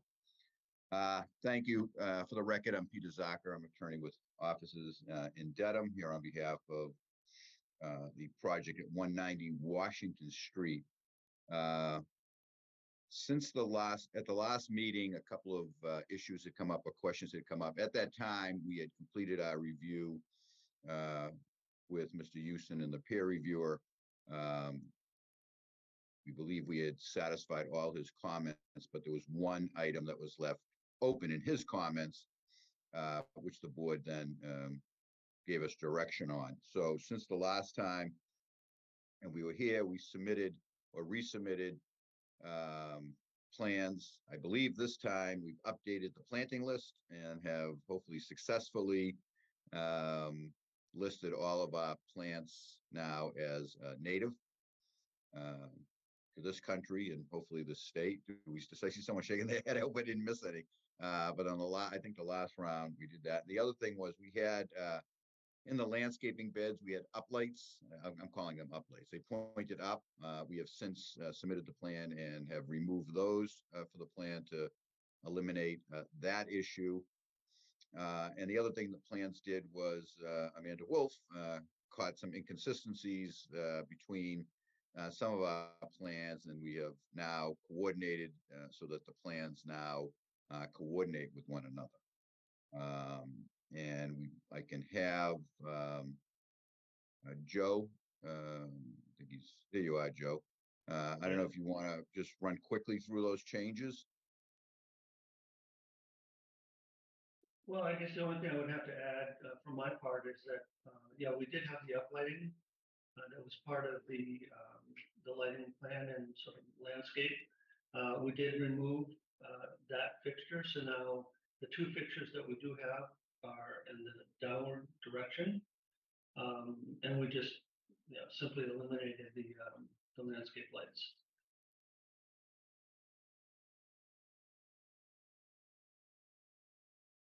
And I think that was all we were going to, since the last meeting, I believe that was all the updates that we were required or requested to bring to the board.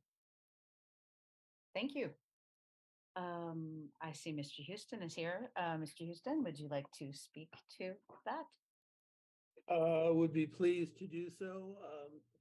I think Attorney Zucker is correct. I think the outstanding issues have been addressed. Probably the most salient outstanding issue was the uplighting, which has been eliminated. So we're now dark skies compliant. I think among the items, there were just two where the applicant was seeking some relief from the board. One of them was for trees planted 27 feet on center in the landscape bed around the perimeter of the parking lot. The rationale for the waiver was simply that the planting bed was pretty narrow. It's about 5 feet wide, and it would be somewhat difficult to plant shade trees there and have them thrive. The other element that they were seeking potentially relief, there's supposed to be a 5 foot wide planting bed around the building. They did provide that. But on the corner of the building where the main entrance is, they sort of included a plaza area in the planting bed. And I think that's an appropriate solution to provide access to the building and a bit of amenity. But Attorney Zaka questioned whether the pedestrian paving violated the requirement to provide a landscape bed. In my opinion, pedestrian paving is typically considered to be a landscape feature, so I don't really think relief is required, but obviously that's a decision that the board should make. And other than that, I think we're all squared away on this project. Wonderful. Thank you very much. I'd like to open the floor up to board questions and comments at this time.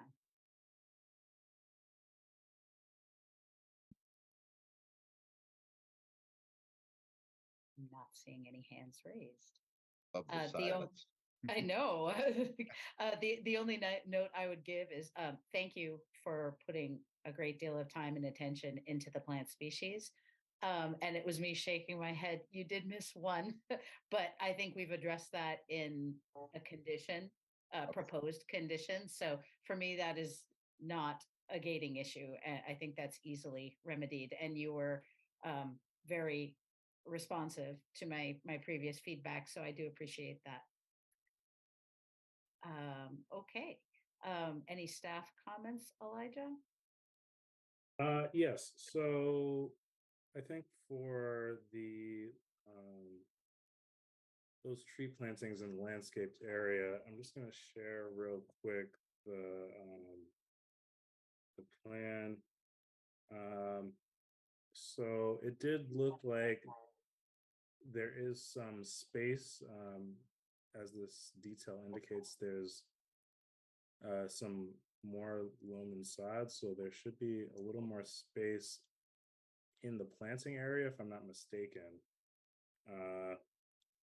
And so I did propose 2 medium-sized shade trees to be planted in that area.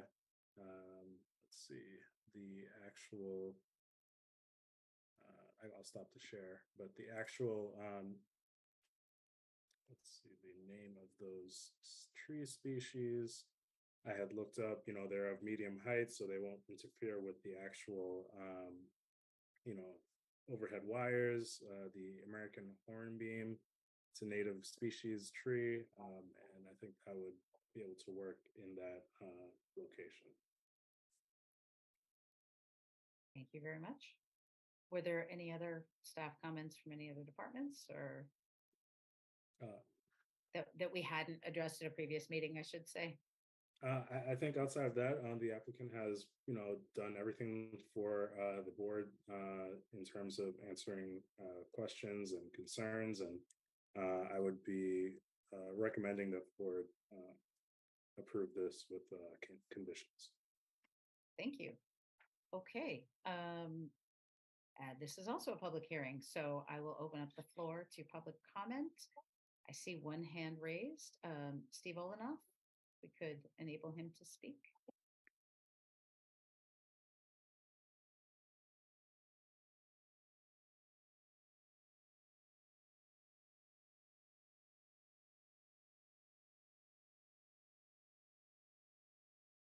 Hi, Steve Olenoff, 52 Glandor Road.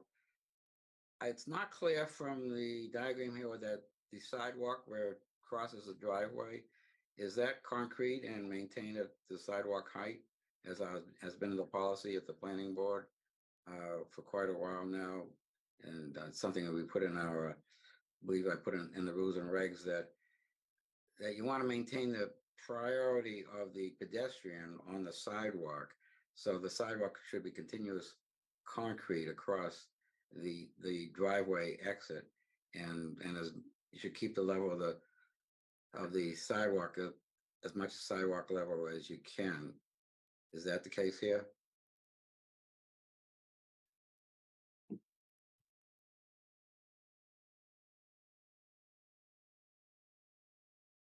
And someone from the, Mr. Houston, yes.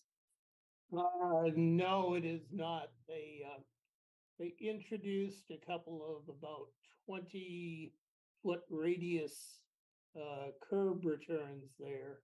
It doesn't really specify the material, but I would anticipate, because of the curb returns, that they are planning to extend the bituminous concrete pavement out to match the pavement at the gutter line of the road. So no, they're dropping it down. They're putting a couple of accessible ramps in there to accomplish that, but it is not being held up at the sidewalk level, if I read the plan correctly. Yeah, so that's, the planning board has been avoiding that situation for quite a while now, and we've had to make this change in a number of times. It at least should be at least concrete. If a pedestrian shouldn't be walking down a sidewalk, it's their sidewalk, they shouldn't be walking down there, have to essentially go from concrete to asphalt, back up to concrete again, which says the automobile has priority, not the pedestrian. The pedestrian on a sidewalk should have priority. So that's why it should be concrete. That's why it should be level as it can be. If you have asphalt, yes.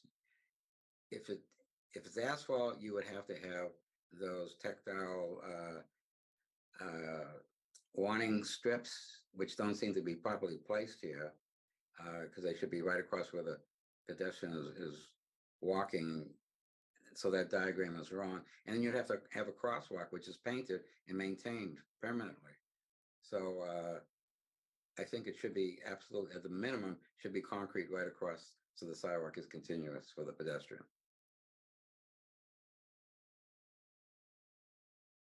Again, well, I mean, I know we made that change at the fire station. We've been making that change because it seems to be the tendency to do it this way, which is wrong. Sidewalks belong to pedestrians, not to automobiles.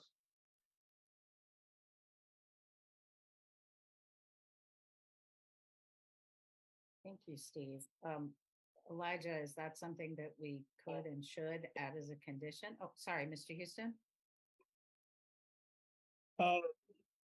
It certainly could work functionally either way, but Mr. Olenoff is correct. If you treat it the way he is recommending, and apparently there's been a precedent for doing that, it does sort of give the pedestrian priority, which is fine. It probably enhances pedestrian safety. So I see no problem with implementing that. The engineer would just have to work out the grades for that, because right now it's shown as being graded down to the gutter line, so that'd have to be adjusted. But I think that's it's a good idea. Thank you. Yeah, I'm looking at Google Maps, and it clearly shows that that's what's there now. And I'm a little curious as to why the change was made in the plan by the applicant.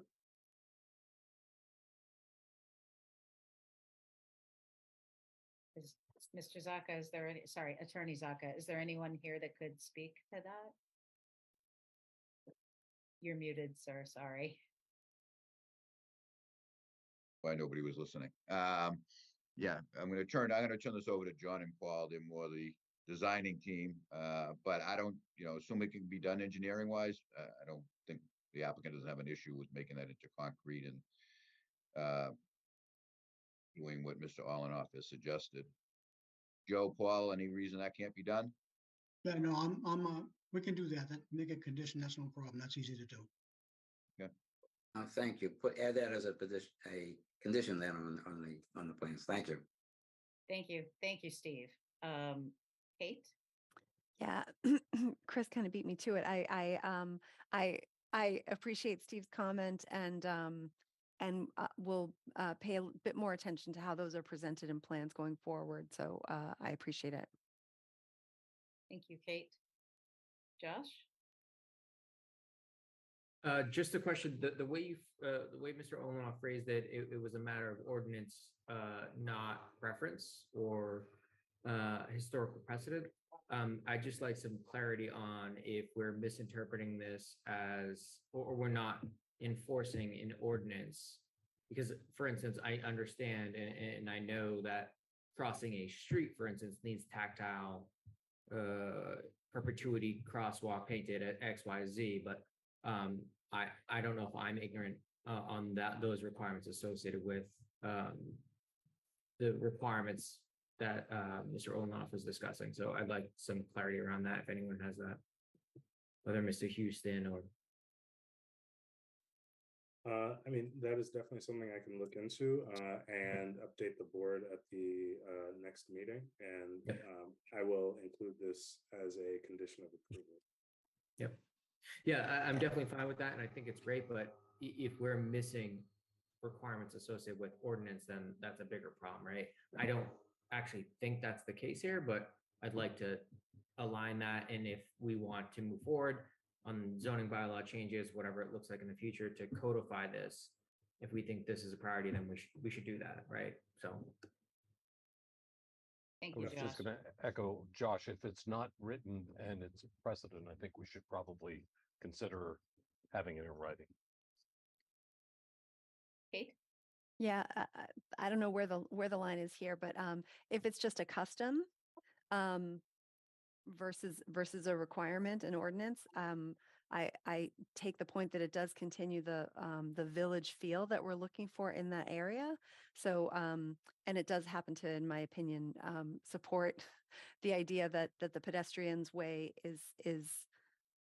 has precedence, is unbroken, versus the way of the automobile. So I don't know if it is courtesy or ordinance, but I appreciate, again, Mr. Olenoff highlighting it, because I agree. Thanks. Steve actually added a comment. It's a regulation for a subdivision, a policy otherwise. So to Josh's point, we weren't not enforcing something in this case that we should have been, but I agree. I think being consistent is a good thing. And for all the reasons cited, I would support potentially codifying that for things beyond a subdivision as well. But that's a conversation for another time. Thanks again, Steve, Mr. Olenoff, for bringing that up. And it sounds like we can add that as a condition so that we can move forward with this application. Yes. Excellent. Okay. Oh, right. We were on public participation. Was there anyone else who would like to comment on this application? Either please raise your hand and we can give you the ability to talk, or feel free to enter a comment into the Q&A.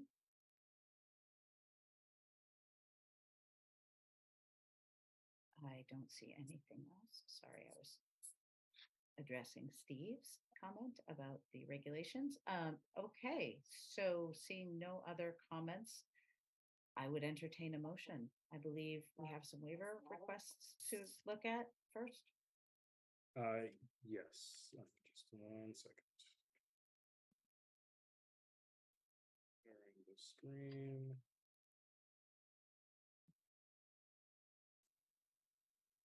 All right, can you see the screen? Yes. Yep. Right. I'll move that I the move planning that- board grant the following waivers. Sorry. I move that the planning board grant the following waivers in association with the application for an off-street parking special permit and environmental impact and design review, EIDR, approval for Sky Realty Management LLC at 190 Washington Street as described in the application, therefore submitted to the planning board and filed in the office of the town clerk on May 11th, 2023. 1, a waiver from strict compliance with section 6.1.19.1 and 6.1.19.2 to permit reduction in required landscape areas. 2, waiver from strict compliance with section 7.3.7.2 requiring photometric plan for exterior lighting to permit submission of light fixture specifications.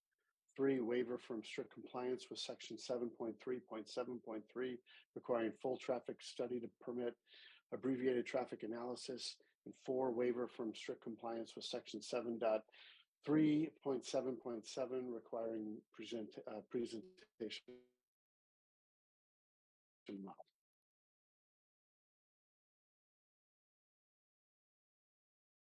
Second. I have a motion and a second. Any further discussion on the waivers? Seeing none, we'll take a roll call vote. Phil? Aye. Josh? Aye. Chris? Aye. Kate? Aye. And I vote aye as well.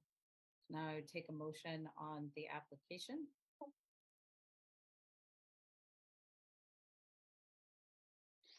I'll move that the planning board.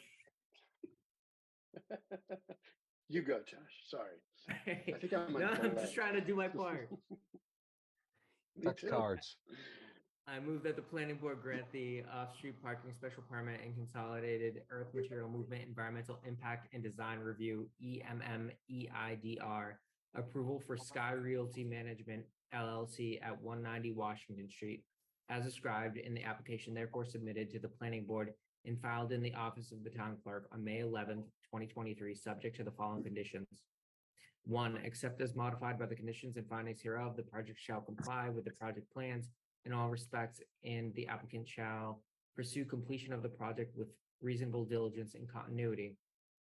2, if the project or any condition imposed in this decision requires any other permit, license, or other approval from any board or commission or any agency of the town of Westwood or other regulatory agency of the Commonwealth or the federal government, the applicant shall make an appropriate application for the same and shall obtain all required approvals prior to the start of any work. If any condition of such permit, license, or other approval from any other board, committee, or agency is inconsistent with this decision, the applicant shall make application to the planning board for an amendment of this decision, and the planning board shall consider such application in accordance with the requirements of MGL Chapter 40A, Section 9, and all applicable planning board rules and regulations. 3, any proposed alterations, modifications, deletions, or changes to the special permit EMM-EIDR approval shall be requested in writing to the town planner and building commissioner prior to implementation. Proposed alterations which are considered de minimis by the building commissioner may be accepted as a note to file. Proposed alterations which are considered minor by the building commissioner shall require the filing of an application of modification of special permit EMM-EIDR approval for review by the planning board at a publicly posted planning board meeting. Proposed alterations which are determined to be major by the You just get like building a lifesaver? or by the planning board shall be considered by the planning board as a formal amendment to the special permit EMM-EIDR approval and will require a new public hearing before the planning board. 4, prior to the issuance of a building permit, the applicant must submit a revised landscaping plan indicating 2 American hornbeam, Carnopus caroliniana, 8 to 10 foot height in the landscape space fronting Washington Street between the curb cut and Waldo Way, as well as native species replacement of the 200 gray-headed cone flowers to be reviewed and approved by the town planner. 5, prior to the issuance of a building permit, the applicant must submit a revised. Sorry about that. 5, prior to the issuance of a building permit, the applicant must submit a revised site plan to keep the sidewalk of concrete material at grade with the driveway opening to be reviewed and approved by the town planner. 6,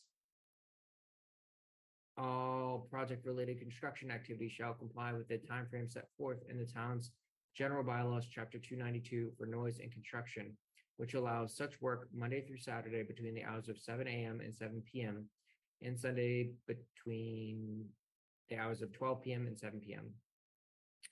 7, all trucks carrying earth material or to or from 190 Washington Street shall be required to access the property directly over the site access drive via eastbound or westbound Washington Street, and no trucks associated with the project shall be permitted to travel on any non-arterial road in Westwood. Said trucks shall be prohibited from entering or exiting the property between the hours of 7 a.m. and 9 a.m. and between the hours of 4 p.m. and 6 p.m. Mondays through Fridays. 8, any trucks delivering or removing materials shall be covered as to prevent said material from spilling onto the public roadway, and any spilled material shall be cleaned from Washington Street and any other roadways traveled in the transport of earth material to and from the site. 9, the existing pavement on Washington Street shall be protected from damage from loading and unloading of material and or equipment related to the proposed construction.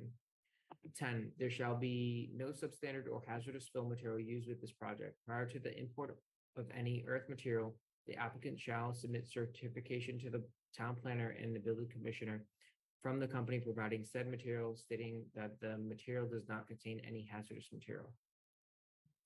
11, all chemicals used during construction shall be located in a designated containment area and shall be located on an impervious surface designed to prevent the discharge of contaminated runoff into the soil or groundwater. 12, the applicant shall promptly repair any damage which the applicant or its agents cause to sidewalks, street pavements, signs, or other fixtures or features within the public right-of-way after first obtaining permission from the Town Department of Public Works or Massachusetts Department of Public Works.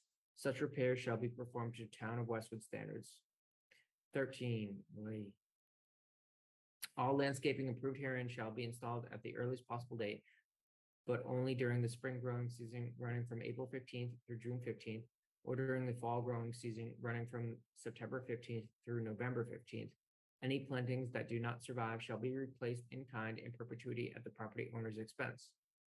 14, all proposed dumpsters, compactors, trash, and/or recycling containers, generators, gas tanks, electrical switchgear, electrical transformers, and similar features shall be fully screened from view by gated solid enclosures constructed of wood, stone, brick, or similar materials, and shall not include chain link fencing. Dumpsters, compactors, trash, and/or recycling containers shall have an impermeable lid or cover integral to the dumpster, compactor, or container itself, and shall be located on a concrete surface designed to prevent the discharge of contaminated runoff or leachate into soil or groundwater. Gates shall be closed and fastened at all times other than active loading or unloading of trash and/or recycling materials. 15, the applicant shall obtain approval by the town planner for any signage not included in this application and shall obtain required signage permits from the building division prior to installation. 16, a copy of this decision in the project plan shall be kept on the project site at all times during construction. 17, the applicant shall submit as-built plans at the conclusion of construction, which shall indicate the location of all water quality units, underground storage tanks, pipes, and/or appurtenances which remain on the site prior to the issuance of a certificate of occupancy for the property. The as-built plan shall be delivered in a format approved by the Information Systems Director for compatibility with the Town of Westwood's GIS database. 18, the special permit EMM-EIDR approval shall lapse if a substantial use thereof or construction thereunder has not begun except for good cause within 2 years following the grant thereof. The planning board may extend such approval for good cause upon the written request of the applicant. In the case of this approval, the term substantial use thereof or construction thereunder shall mean the commencement and substantial continued progress of the approved activity. Second. Period. I just realized I was still muted. I have a motion and a second. Any further discussion? Excuse me, I know you're in the middle of a motion. May I ask a question? Yes. And I may have missed it. I apologize because I'm hearing this for the first time, but we specifically requested one of the special permits. I don't know if it's just incorporated by reference, but it was on the parking spaces. We have 13 parking spaces instead of the required 14. Does that have to be specifically referenced in the decision?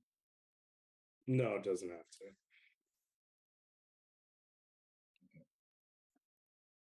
Thank you. That's what the special permit is referring to. Okay, thank you. I apologize for interrupting the motion. No, not at all. I mean, I want you to be sure that you're good with what we're doing before we take a vote. So if I understand, the language about that is in the actual language of the decision rather than in the condition. So That's correct. Thank you. Okay, I have a motion and a second. Any further discussion? Seeing none, I will take a roll call vote. Josh? Aye. Kate? Aye. Chris? Aye. Phil? Aye. And I vote aye as well.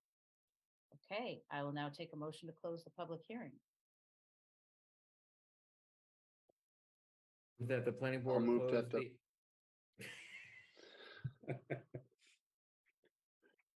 After you. So many jokes, so many jokes. I move that the planning board close the off-street parking special permit and consolidated earth material movement environmental impact and design review, EMM-EIDR, approval public hearing for the proposed commercial redevelopment at 190 Washington Street. Second. Motion and a second. Any further discussion? Excuse me. Seeing none, I'll take a roll call vote. Chris? Aye. Josh? Okay, I can't hear you, but I saw you. Yes. Phil? Yeah, Aye. Phil. Aye. Kate?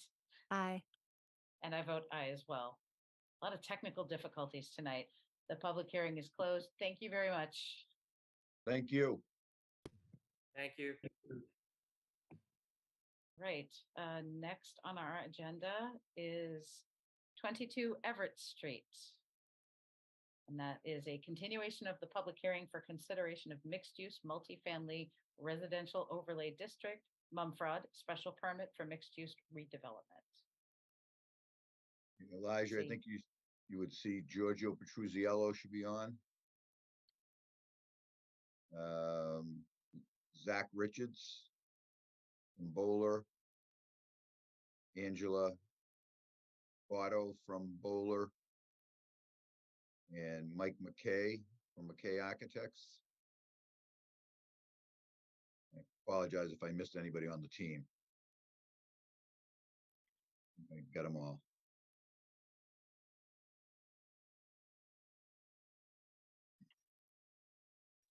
Great. So we're gonna just do a quick update of where we're at and show you some revised plans this evening. So as you're aware, back on dated June 15th, we received a peer review report from Professional Services Corp that contained, I believe, 99 comments. Given the hour, we're not going to go through each comment right now. No, we replied to those comments, and it's going to take some time, I know, for the peer reviewer to take a look at that, because including the attachments, I think our response was 600 plus pages, which was updated stormwater, updated revised plans, et cetera. But we have responded to that, and we'll continue to work with the peer reviewer to address those questions. I guess the project there's been a peer review proposal for fiscal impact. I think that's RKG. We assume that's ongoing. We have not seen that, and we're looking forward to that, and we'll be responding to that once that comes in. As the board is aware, on July 31st, there was a site visit with both the Conservation Commission and the Planning Board members. Spent some time walking the site.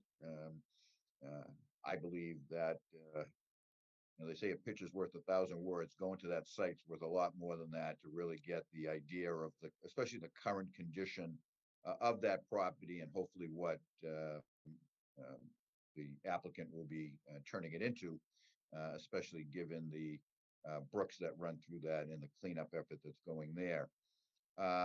The matter has been presented to the Concom. They opened on June 28th. Their meeting or their hearing has been continued to September 13th. Related to that, Don Foster, who currently owns the property, has received approval from the Conservation Commission. As you know, we've indicated to the board that there is some contamination on the site, and there's a cleanup effort that has to go on, and hopefully will go on in conjunction with the building of this project. But the Conservation Commission approved, my understanding, approved his application for the cleanup work there at their last meeting, which I believe was July 26th. What you're going to see this evening, and I guess I'm turning, I don't know, Zach or Angela will be taking over, but and without standing the thunder, but there have been some design changes. I use the word design changes, more site changes, but one of them was with some effort, the number of units has been reduced from 158 to 150 units total. At the end of the presentation, I'm going to come back on and I will review with the board how we got from 158 to 150. It changed the composition of the different bedroom sizes, but I just want to show the board that with that, we will still be in compliance with the various regulations in terms of number of affordable units, the number of 3-bedroom required units. In addition to that, what they're going to show you now is a revised parking plan, and what you'll see at the end of that is we were able to actually, which had a little bit to do with the shifting of the buildings, but we were able to actually increase the number of parking spaces that we had presented before. And since we're reducing the number of units, the delta or the surplus between the zoning bylaw requirement and what we're providing has gone up substantially. Excuse me. So having said that, I think Zach is going to probably Zach Richards from Boulder will take over here and walk you through these changes. Great, thanks, Peter, and Thank you, members of the board, for your patience. I know it's pretty late at this point, so I'm going to try to keep this brief. If Angela can pull up the presentation and make sure she has the rights to share, we'll flip through a couple slides just to show you some of the modifications we've made to date. We did reply to the peer review responses last week, as Peter said. None of them very impactful to the site design layout, but mostly technical. A lot of stormwater related items that we feel confident we've addressed or come very close to resolving, and are confident that we can get through that peer review by the end of the month, so to hopefully be seeking approvals, as Peter said, with Concom, and I think it's September 13th, and the planning board, you know, a little before that or around that time. This is the overall site plan updated rendering. You can see it generally looks consistent, right? And very similar to what we presented at the previous two hearings. There is a modified layout and design for building B, which is the northern one in the rear. There's, yeah, as you can see in the zoom here, and we've shown the Algonquin gas easement there just below the building footprint. We actually, in close coordination with the gas company, refined that location, field locating the gas line, which you may have seen some of the stakes during the site visit, and appreciate all of you making the effort to be there. But that building has actually slid back a little bit, which allowed for a little bit more of a landscape buffer, and a slightly adjusted building footprint, and a slight reduction in units, as Peter alluded to. As part of that adjustment, we've, I think, just, you know, modified some of the, you can see the EV space locations there that we've also added at the front entry, bicycle parking, and slight adjustments to, I guess, just the, you know, the garage entry in general. If we zoom back out a little bit, we also incorporated some additional parking spaces a little bit to the south, along the drive aisle. We've eliminated the dog park, the dog run that was previously being proposed in that area, and made that a little bit more of a passive amenity space with some grass lawn area and benches that could be, you know, utilized for a various number of activities. It's still a dog friendly project, and we've incorporated a number of dog waste, you know, stations throughout the project and property. And obviously there's still the same very pedestrian friendly walking areas and paths to be utilized by, you know, the community and the public. One of the biggest changes as part of that was the amenity space there to the west that we've just zoomed in on, which is just southwest and left of that parking lot that's going to serve that rear building B. We've now modified this to eliminate some of the courts we were previously proposing, and this is going to be an inclusive playground that we're really excited about, fully ADA compliant and wheelchair friendly, which is very unique in the state. And as part of that, we do require some vehicular access, so that stream crossing is now going to be also a limited vehicular access. If you remember, we still needed to accommodate vehicular access to the existing gas infrastructure, which is at the top of the page, where you see some of that screen fencing we're putting in, and some crushed stone for their vehicles to access that for maintenance. But now we've added a number of ADA spaces and parking spaces to serve that playground area, and appropriate, you know, stop controls and measures, you know, traffic control measures for that, as well as, you know, pedestrian friendly accommodations. So as part of that, I will highlight that we've upscaled the stormwater infrastructure for this portion of the site, which is kind of a little bit landlocked, except for that crossing, obviously, by the streams. That there is going to be a full infiltration system, water quality units. So you're going to get a lot of the treatment, infiltration, and peak rate attenuation that we weren't actually previously proposing as part of the initial submission. So we think that's also a great improvement and added benefit of some of these updates we've made here. And then zooming back out, I think the other key piece to touch on is at the front of the site. And appreciate Ellen taking the time to be at the Conservation Commission hearing, but we actually received some good feedback there, mostly positive. One of the biggest comments was looking for some more direct connections to the right-of-way, particularly from the residential main entry that you can see at the bottom left-hand corner of Building A at the front. So we've actually added a new crosswalk, ADA compliant, ramps and access out to that front sidewalk with some stairs, and then an ADA compliant walkway to the left of those stairs to tie it to the street. There were some grading challenges we had to work through, but we were able to figure that out. And we think that was a great improvement that came out of some of the feedback from the board and commission. So the last piece of that is Angela can zoom out a little bit, but at the site walk, I know there was a lot of discussion as we walked the frontage there as to how tight the sidewalk was. And there's an existing wall there that actually holds up the roadway essentially, which is challenging, and some utility poles along there that make for some tight corridors. So what we've looked at and updated in the updated materials that we submitted last week as part of the response to comments was pulling that wall all the way back to the limits that you see in orange there on the bottom left engineered plan. And that's past that second utility pole there that you can see vaguely just to the bottom right of that orange segment there. So we think that's going to be a great improvement.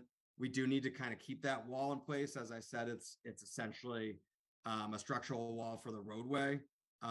So we're planning to cut that down to grade and then accommodate a lot of the grade change in our new landscaped bed and island there between the roadway sidewalk and our new proposed parking lot. So again, a lot of great feedback that I think we've incorporated here, made for a better project.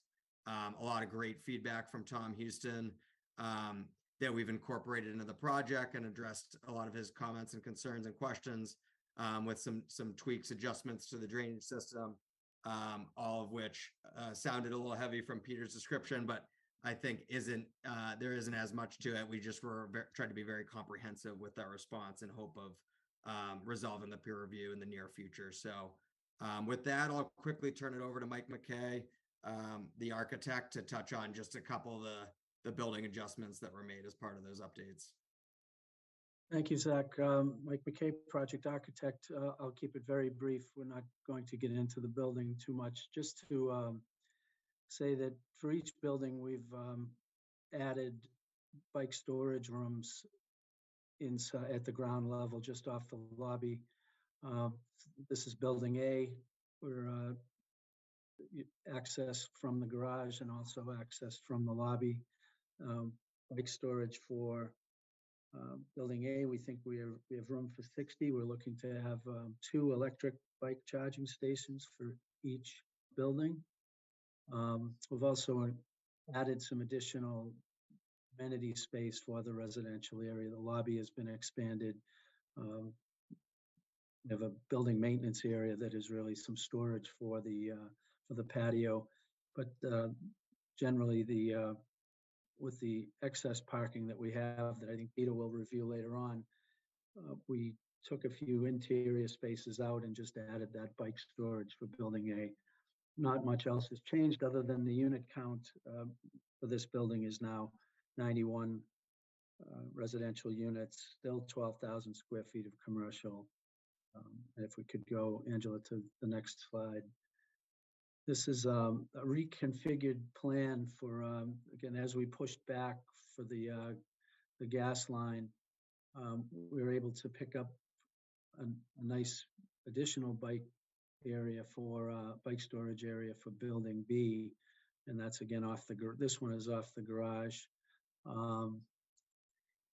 Again, two electric bike charging stations. Well, also just for clarification, we have 14 electric vehicle charging stations, but what we've noted in our report is that that can be increased based on demand, where we're actually anticipating potentially more, and we are providing solar panels on the roof, not solar ready. We are for both buildings. We've identified the areas. We have proposals from vendors that are serious proposals. We're anticipating that all of the public's lighting and power needs, elevators, site lighting will all be serviced by the solar panels on the roofs, on both roofs. This building has 59 units, so it's a total of 150. And I think Peter's planning on going through the breakdown and changes that we're proposing. The building itself is still basically the same visually, so we're not, until we get into comments, at a future hearing, we'll get into more detail on that. Thank you. Thank you. So this is, I mentioned, I just want to show the board that we're still compliant and still requiring a special permit, but the top shows you our initial presentation, our initial submission. In terms of our formal submission, I think we were close to 200 units when we started, I think, at scoping sessions. But we had 158 units. And if the second part of that slide, if you look at it, shows that the composition, and I'm not going to go by building, but the overall composition changed. And essentially, specifically what happened was that we were, in order to make it work economically, and I'm the most surprised person here that it went from 158 to 150. So, but basically, we now went from 98 one-bedrooms to 75 one-bedrooms, and basically increased the two bedrooms from 44 two-bedrooms to 60. What it does is we initially had come in and needed a special permit for the units per acre on this project, because we're over the 115, which is the, I think it's 15% per acre that's allowed as of right. But we were at 23.26, I believe, and with the current number, we're at 22.8 units per acre. Because we're now at 150 units, we're required to have the 10% of the units as affordable units. So we would now be providing, here's affordable. Before we had 24 when we started, we're down to 23. The mix has changed a little bit in terms of the, required to have 15%, which is the 23 units, rounding up. Again, you can see the breakdown here from the change. So we lost a couple of one bedrooms and basically picked up a couple of two bedrooms in terms of the overall affordable mix. And we're also required under your regulations to have 10% of our units must be three-bedroom units. As I indicated, that's 15 units. So we do have that. So from a program perspective, comparing it to your regulations, we've stayed consistent in terms of satisfying those requirements. And again, the special permit requests that we asked for the density has dropped slightly when we dropped to 150 units. I think the next slide may have, and this is just to show you what happened on the parking. So previously we needed 246. We were providing 248, which gave us, we're using the word surplus of 2 parking spaces. The retail has stayed the same, but because the number of units have dropped, we now, the residential component dropped down by 10 parking spaces in terms of your requirement under the bylaw, which is 236. However, we're now providing 254. So we went down on the requirement and actually went up on the number we're providing. So the surplus parking spaces has now increased by 16 to 18 parking spaces. So at the very minimum, we're in compliance with your parking requirements from that perspective. And last thing I want to say is probably at a future meeting, I don't want to skip over this ADA compliant, fully compliant playground. I know Giorgio is very excited. He's working with a team that produces these and oversees these. And I think we'll be giving a much bigger presentation on that at the next coming hearing. So the board really has a full understanding of what is being proposed on this site in terms of that amenity. And I think that's it, unless anybody on the team has anything to add. Great, thank you. We'll respond to any questions. Sorry, excuse me, we're all losing our voices. I was scribbling down some notes. So did I hear correctly? The fiscal peer reviewer is not ready? I have not seen it, so I assume it's on. I checked the portal. He is here this evening. Oh, RKG Associates. Let me promote them here.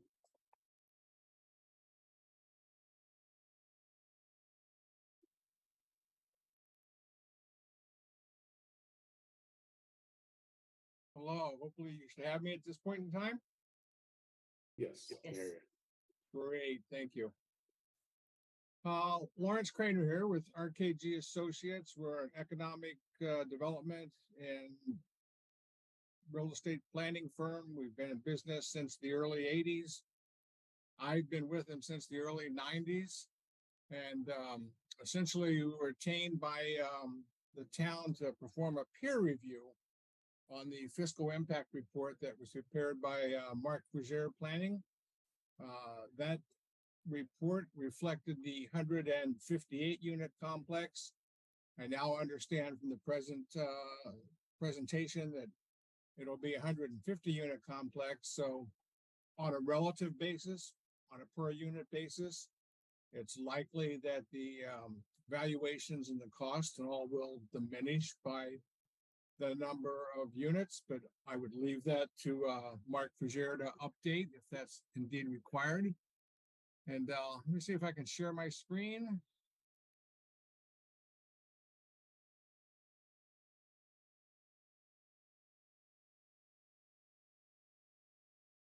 I don't know, Elijah, do you have it too? Yes, I do have the plan. Yeah, I think I got it.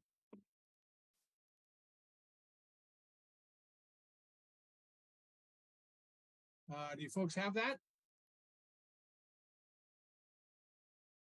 Yes, we can see it. Okay, so again, RKG, the fiscal impact review, the report prepared by Mark, and I call him Mark because it's a small world. I'm familiar with him. He's familiar with me. I've peer reviewed his work in the past. He's peer reviewed our work in the past.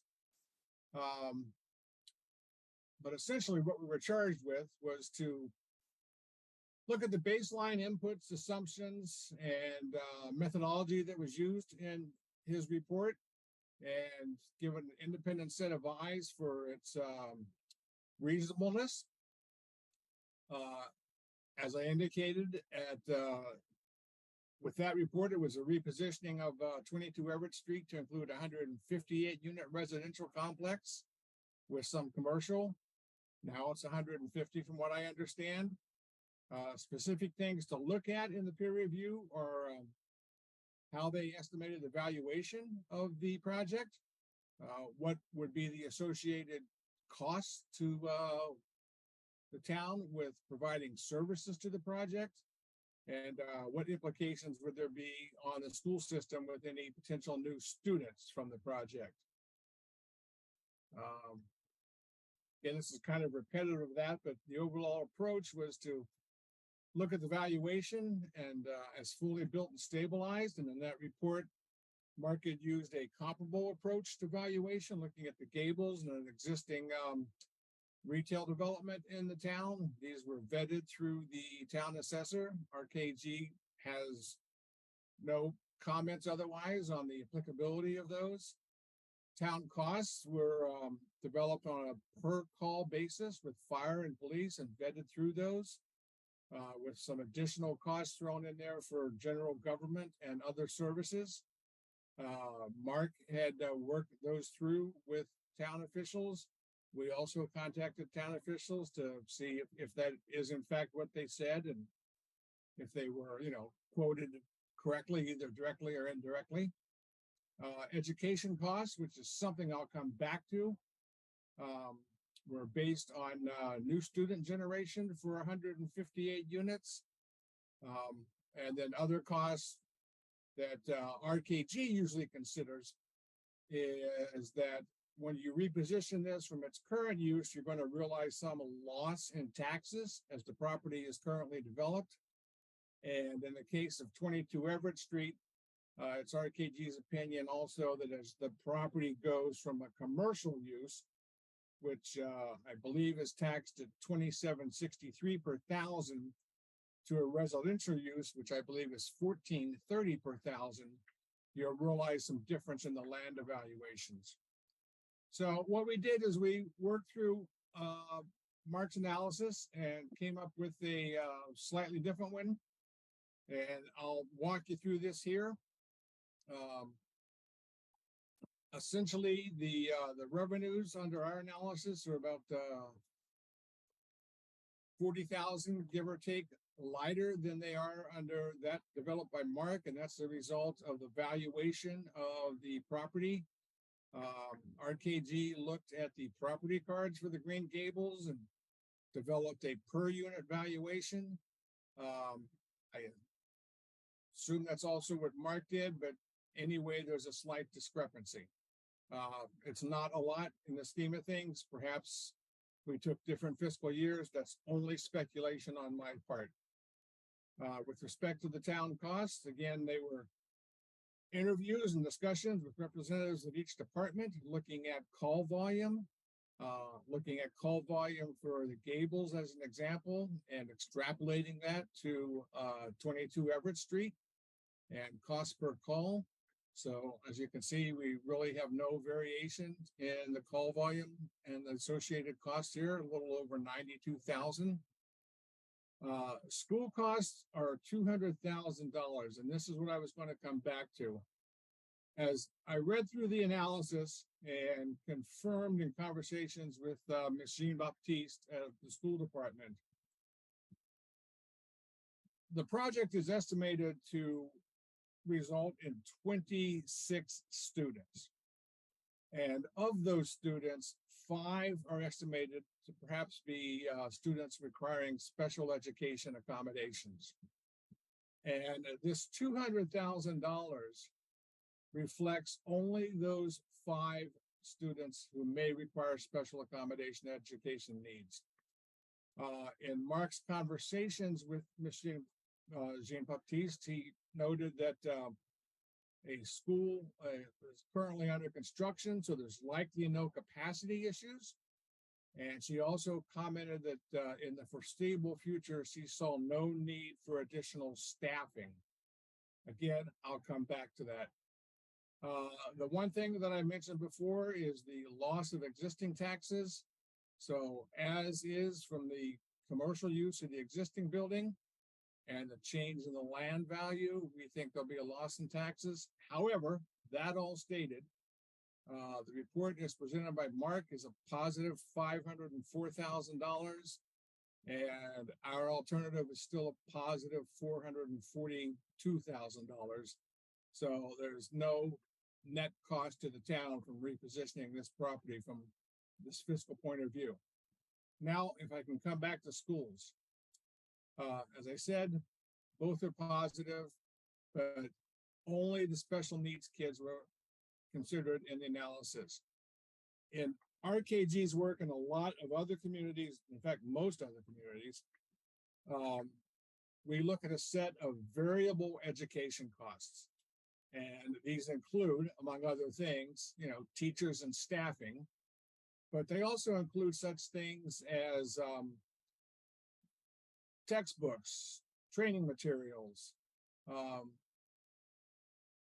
other supplies, other variable costs.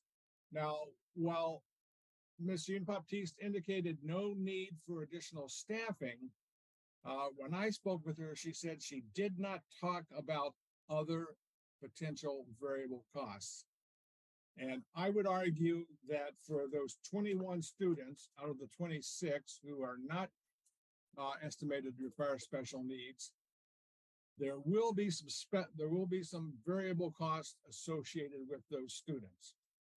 Now, at the worst case scenario, if we can go back to that, for this to pencil out to zero under Mark's report, or for this to pencil out to zero under our alternative, these variable costs would have to range from $21,000 to $24,000.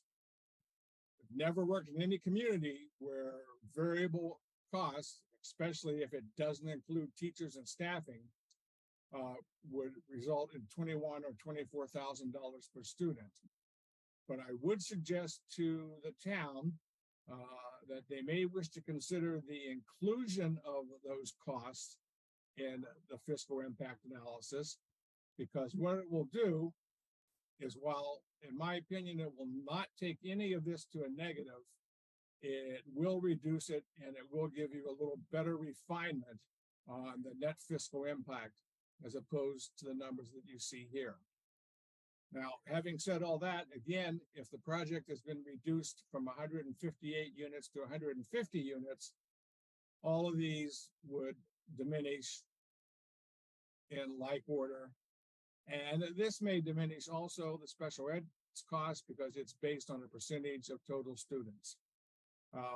Again, though, I would leave it for the applicant and Mark to reproduce the fiscal impact, if so required, for 150 units. But it's doubtful, in my opinion, that based on the measurements here, which I find to be reasonable estimations, that a drop from 158 to 150 would negatively impact any of this, but it would diminish it. And with that, I'll turn it back to you, Elijah.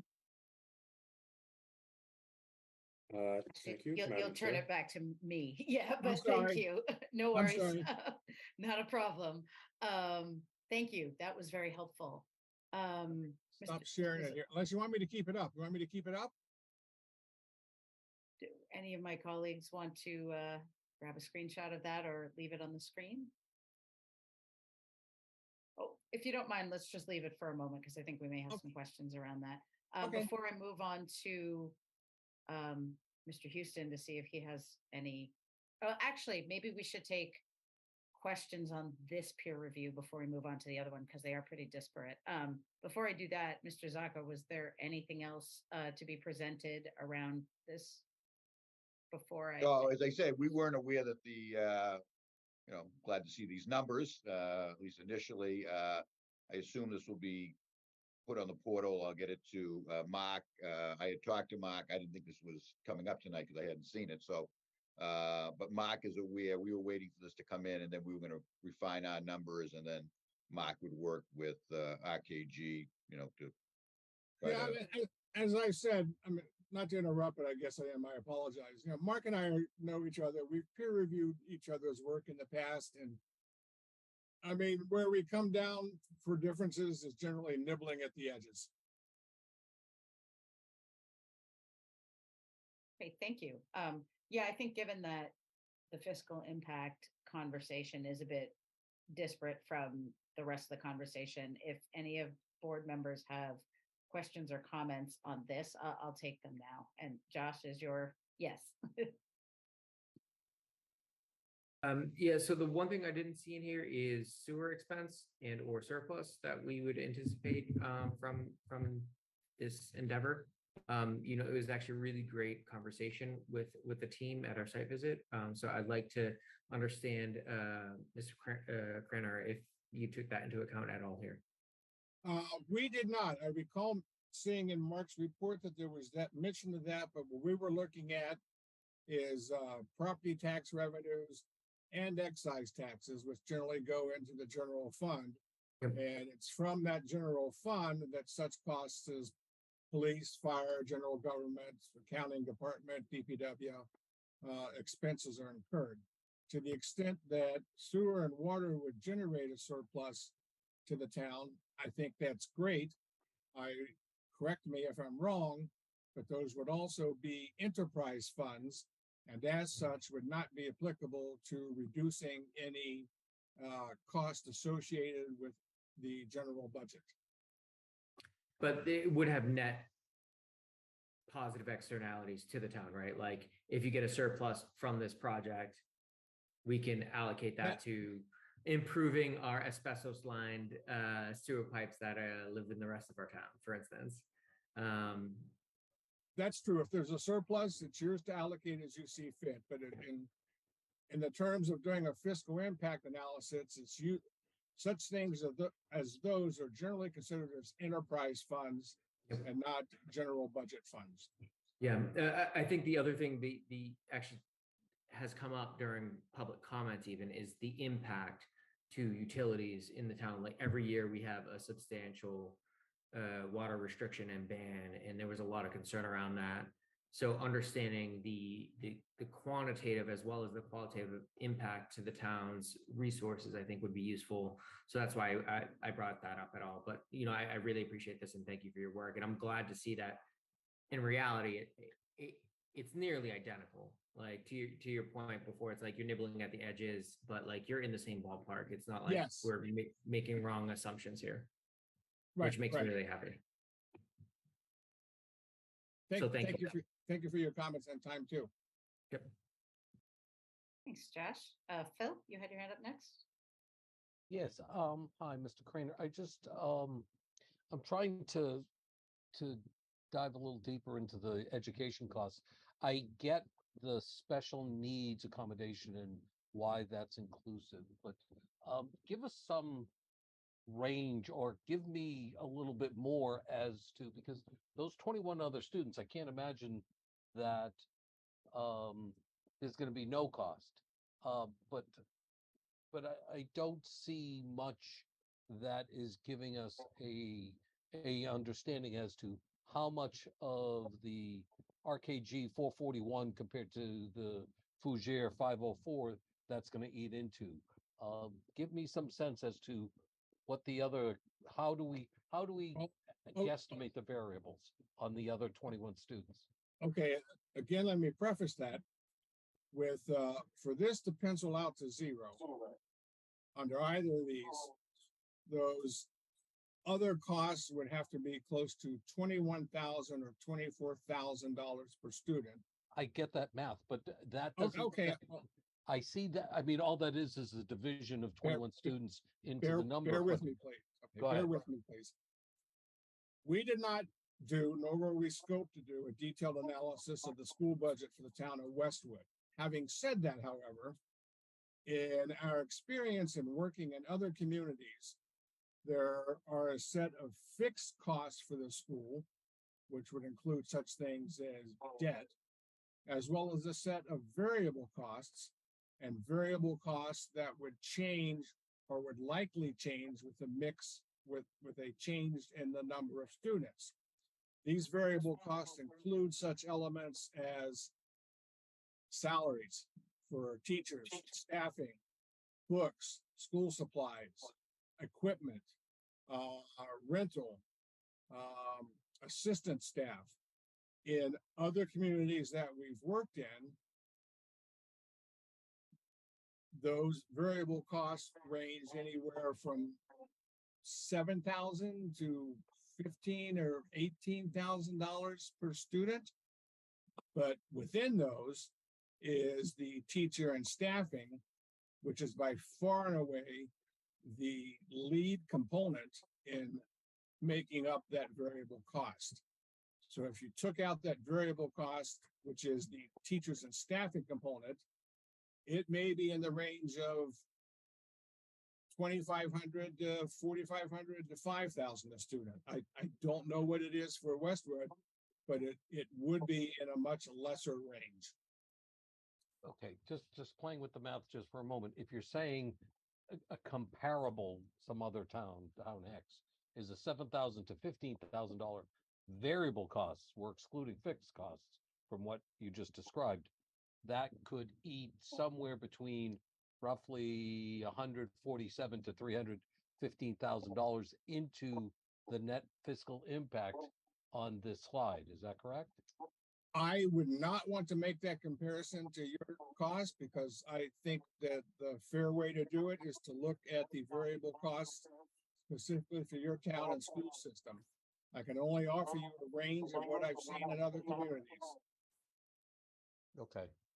Understood that we don't have the specifics, but I guess what I'm trying to do is I see that roughly for special needs, with 5 students, it's obviously about $40,000 per student. But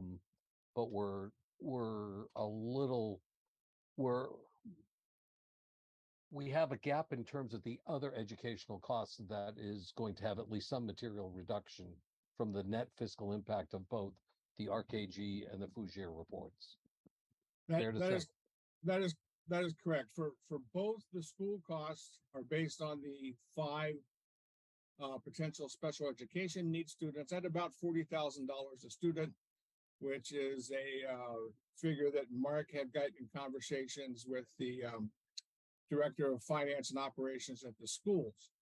Now, that still leaves the 21 students based on 158 units that are not special education needs. There would be costs associated with them. Typically, those costs are variable costs again, which includes salary and staffing, the major contributor to those variable costs. However, in the conversations that Mark had, as well as those that I had with Ms. Jean-Baptiste, she said there would likely be no staffing needs. So that then leaves these other components of variable cost. Okay. And that would eat into this. Yes, that's absolutely true. I mean, if again, for a refined estimate, and if so desired, rework the analysis or perhaps, suggest the analysis include those variable costs. It will add a line item here for, 21 students not special needs, and it will reduce this. Would it make this go to 0 or negative? In my professional opinion, I really, really don't think so. But it would make each one a lesser net positive. Okay, that's all I had. Thank you. Thank you. Thanks, Phil. Chris? Thanks, Ellen. My question is much more rudimentary, and if you answered it earlier and I missed it, I apologize. How did you arrive at 26? Can you share that math with me? Well, I arrived at 26 from Mark's data. I will see if I can pull this up here. Are you seeing this? It can be screen? very high level, right? Don't need to. Yes, I can see okay. it. Are you seeing this screen now? Yeah. Well, okay. Essentially, you don't really need to see that screen. Very high level. Mark, as does RKG, has a database of about 1,500 residential projects across Massachusetts. And he has those categorized by bedroom type, by market, and affordable. And he has also with those that he maintains student counts. So for that database of about 1,500 or so apartments, he's got number of bedrooms and students, so he can come up with what are called school-age children multipliers, or SAC, SAC multipliers. And that's relatively a consultant term for saying, the number of students per bedroom. So based on the mix of 158 units as was originally presented, and I think it was about 62% is one bedroom, and maybe the majority of which he estimates, you know, X number of students per bedroom. And I guess I can come back and maybe I have that in here, maybe I don't. I know it's in his report.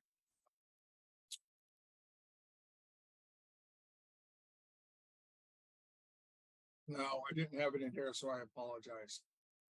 But it's okay. His inventory, we're familiar with his inventory. It's a great inventory, quite frankly. And he maintains it and keeps it up to date. So in short, it's average number of students by bedroom, by market versus affordable unit. And that all comes out when you apply it to these 158 units, about 26 students. And my second question to that is it taken with local information, meaning just Westwood, as to how you got roughly 20% of those children would be considered special needs requirements? It's 5 out of 26. If I recall, in his conversations with again the school department, the estimate for Westwood, and you're right on, it was about like 18.9%. So 18.9 times 26 rounded up, I think is 5. Is that so? That's our Westwood total, roughly, is 18.9% of students are. If I recall, it's 18.9, 18.92, Okay. something like that. Yes. Okay. And that is highlighted in his report, but not specifically in our report. And one of the other questions I'm sure is going to come up from some residents, I wonder if in the first calculation, is there any X factor or multiplier for communities with desirable school districts, as opposed to some that might not be so desirable? Is there any situation? Well, I guess that's a two-part answer. The first part is within your school department budget, I would suspect that the school department expenditures and or the school department expenditures per pupil in part reflect the quality of your school system. The second answer, or the second part to that answer, is there's no real X factor included in there unless it's in the baseline of those dollar amounts. But having said that, it is possible that a residential project in Westwood, because of the schools, may attract slightly higher students per bedroom than elsewhere. But again, I'm going to qualify that because in the 158 units here and in the 150 units that are now proposed, the preponderance of those units are one-bedroom units. And in Mark's analysis, he has applied students to those one-bedroom units. Typically, however, studio apartments, of which doesn't apply for this project, and one-bedroom apartments generate very few students. So I guess it may come out in the wash. Yes, the school system is better. It may be more attractive for parents and students, but in the context of this project and given the bedroom mix, it would be back to what I referred to at the beginning of nibbling at the edges. Okay. Thank you very much. I appreciate it. Absolutely. Thank you. Thanks, Chris. Anyone else have questions on the fiscal peer review? Because I do, for comments, if nobody else does. Okay, I don't see any other board member. Oh, Phil, go ahead. Yeah, I just want to follow up on Chris's questions with respect to, so you don't, using this database for extrapolation of the student population that might be attributable to a complex, you don't apply any weighting towards desirability or not. Is that fair to say, Mr. Crater? Yeah, In other words, a to my, very to my knowledge, undesirable. to my knowledge, there is no weighting. Just one moment. Let me restate this. A very undesirable school system, whatever that may be, and I don't really feel comfortable with just the dollar per student kind of measuring stick. But if you have a very undesirable school system versus a very desirable school system, those would be expected on the extrapolation to get the number of students for a complex with 158 is going to be equivalent. Is that fair to say? Well, I would suggest the best way to do it is to determine for all of the rental residential units within your community now by bedroom mix, what that student count is, and you would have a SAC metric that's specific to your school system, which by definition reflects the quality and the desirability of your school system. Now, with respect to this database of 1,500 apartments, I can tell you that in my experience and looking at it and this project and other projects, it's from a variety of communities across Massachusetts, including Framingham, Natick, Newton, among some that I can recall. I would argue that from my experience, Newton has a very desirable school system. So, you know, are there school systems in that database that are better than others? Absolutely. But it's a qualitative thing. I guess what I think, at least for myself, I don't want to speak for Mr. Pfaff. I'm trying to assess the accuracy of the assessment of 26 students. Because if you get into the variable costs of the non-special needs students, that can, you know, all you have to do is go up, you know, a handful more students. If you're if you're gravitating more to the 15,000, that could almost eliminate or completely eliminate the net fiscal impact. So the number of students is a big factor in this reconciliation. Is that fair to say? The number of students is a factor in the reconciliation. And again, I would reiterate that in this analysis, there's an inclusion of students for the one bedroom units, which is the majority of the composition of the bedroom mix, either under the 158 units or the now proposed 150 units. And while I won't say that one bedrooms never generate students, they typically generate few to none. I've taken up too much time in this late. I thank you for your input. Thank you. Absolutely. Okay, thank you, Phil. I actually have a couple of comments and questions as well. The first comment I would have, because I actually echo what Phil's saying about challenging the validity of the assessment of the students. I did when Mr. Fugier presented his statement as well, or his proposal as well. I appreciate that you factored one bedrooms in, but what we just heard is that in this revised proposal, the number of one bedrooms is going to be reduced and the number of two bedrooms is going to be significantly increased, which I would argue would change those numbers and should change that evaluation. So I think I would like to see those recalculated. I also heard something about a comparison to the Gables, which I think we also discussed prior, as not necessarily being a one-for-one, because yes, they're both in Westwood. But if I were looking at complexes, I would find being in the center of town more desirable than being out on the outskirts and in a less nicely landscaped area, you know, next to a large retail complex. So there was some conversation around that too. And I don't know that that's been factored in here either.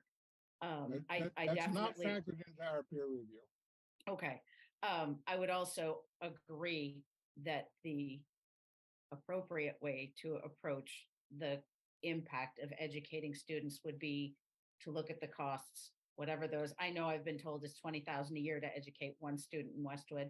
I know that there's a teacher cost factored in there, but I think that that variable needs to be addressed for us to really understand how much of a plus, a positive, net, or whether it's a wash or whatever.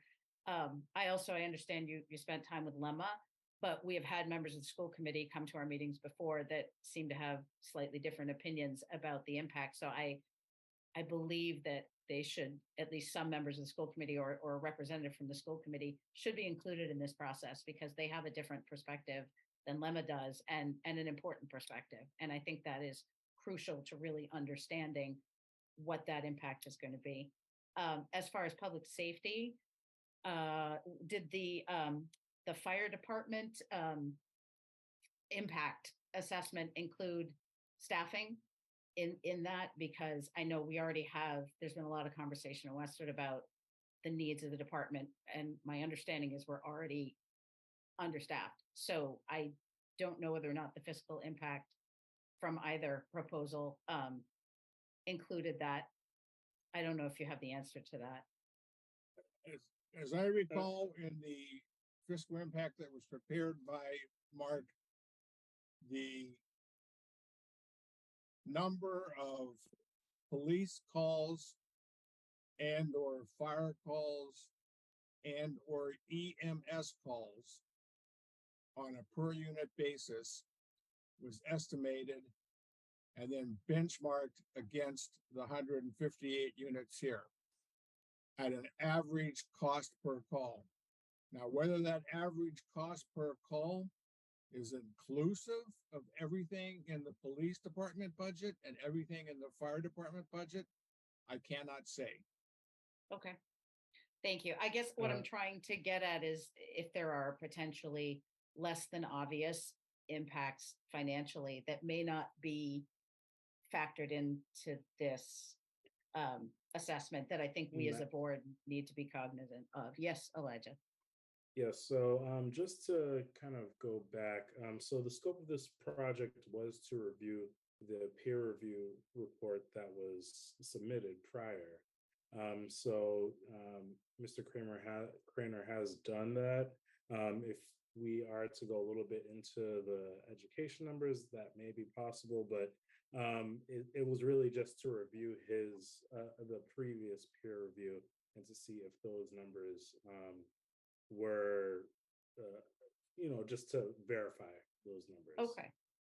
Then that leads to my last question is, you mentioned that for the number of school kids calculations, you use their database. So I guess my question for that is, I'm not surprised you came to the same conclusion. So is that well,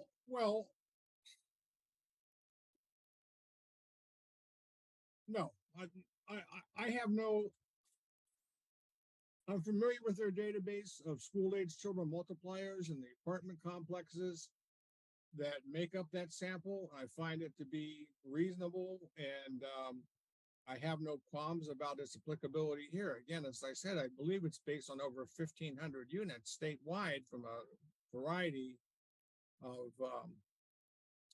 properties and communities. Again, having said that, if the town is going to seek a redo of this analysis to include variable school costs, and to see how it may, and to what extent it may diminish these numbers down here, then, a suggestion that I would offer is that in our work, we usually refer to Massachusetts Department of Elementary and Secondary Education, which maintains budgets for each school system throughout the Commonwealth.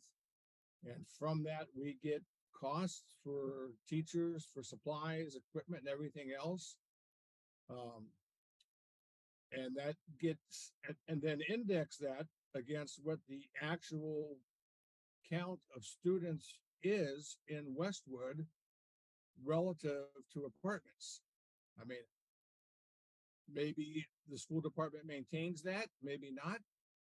But I mean, that would be the surest metric of students per unit.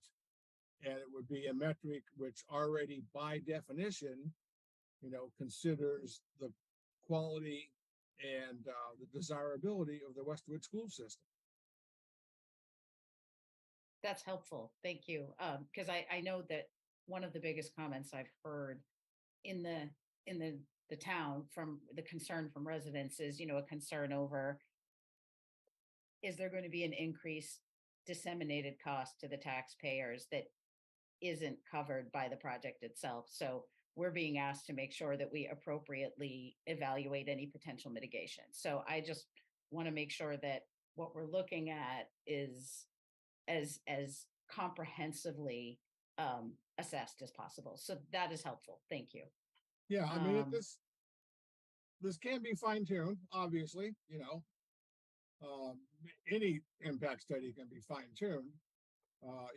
If the town is concerned, in part because of the metrics in this analysis, but moreover, the project has changed from 158 units to 150 units, and the bedroom mix has changed somewhat, then a recalibration of the initial analysis may be called for, but that's your call, not mine.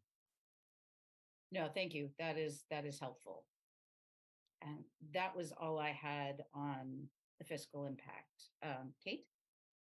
Yeah, thank you. I just I wanted to go back to this idea that the guidance we're getting from the Westwood schools is insufficient to meet the questions from the planning board.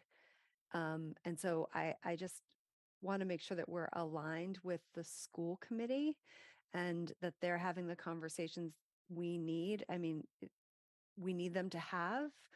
If we're saying that we want a number direct from the schools about what we think the cost is going to be, it doesn't make sense for us to get outside people to give us numbers if we are fundamentally misaligned with the schools. So I just want to throw that out there, because we can keep talking, but if the numbers are coming from the school or could be coming from the school, and we would then have more confidence in those numbers, then that is where we should go. Excellent comment, Kate. Thank you. I think that's kind of what I was getting at, is that I'm hearing, at least from previous meetings, that there might be some disparity there. So I think I personally would feel more confident if we had some more direct input from the school committee, as well as from, the staff that we've already gotten input from. Excuse me, may I jump in for 1 second? Yeah, I saw you had your hand up. I'm sorry. No, that's all right. I just want to say a couple things. One is, I feel a little bit of a disadvantage because I told Mark to stay home because we didn't know we were going to be having this. I mean, this is a great discussion, and I'm writing down all the questions that are coming up. But I don't want to try to, not that there's much of a differential in terms of what I'm seeing on the screen, but Mark would have a lot of the explanations, at least from our side, in terms of where his data is from, and what schools is and what does it take into consideration, et cetera. And he also has some historical data where, because I've talked to him about this, where other predictions were made within the town of Westwood, and did they or did they not materialize at the end of the day in terms of for whatever reason. But I know Mark did, and I know it was stated, and I just want to reemphasize, it did talk to every department in town. So I just want to let you know what our plan was. We were waiting for this report to come out so that Mark could take a look at it, talk to the RKG folks, do whatever refinement just in terms of their numbers. Now we have some additional refinements, which we could also do. We were then going to recalculate and resubmit to RKG, knowing that our project bedroom counts and other bedroom changes, et cetera, so that we have the updated data.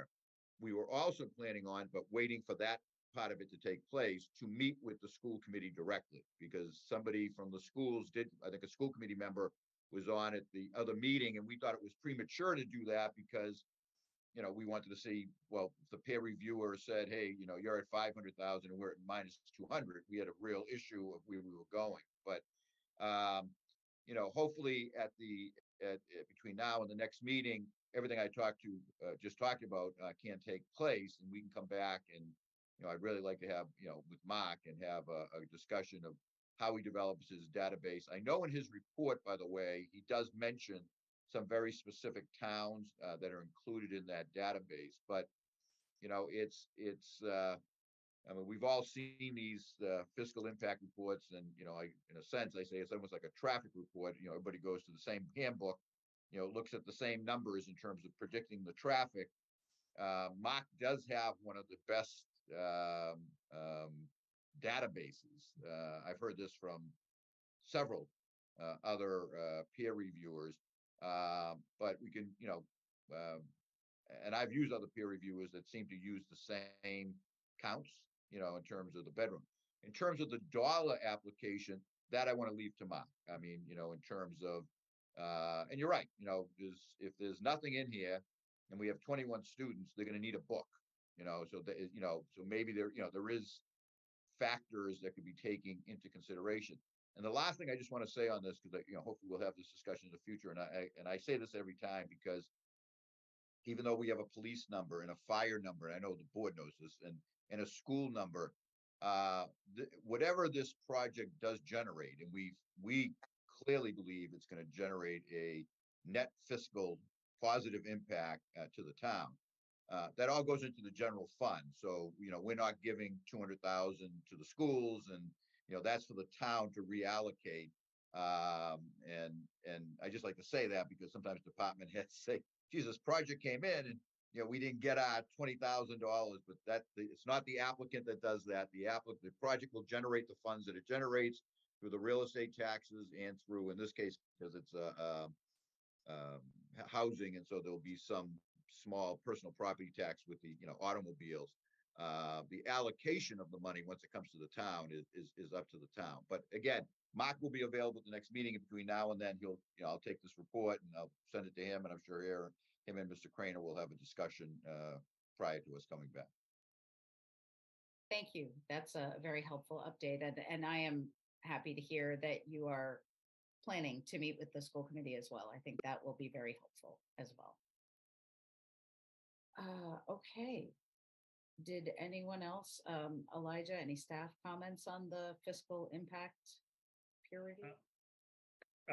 Yeah, so I would just want to reiterate that, you know, there is a small pool of folks that do perform this kind of work. I did put this scope out, and you know, we were able to get a peer review by Mr. Craner, which I believe is comparable to the report that we saw before. You know, we can work on doing some tweaks based on the conversations that we've had. I did want to mention, I did reach out to the fire department for a comment. They did say, you know, they looked at the Gables apartments on University Avenue as a comparable project.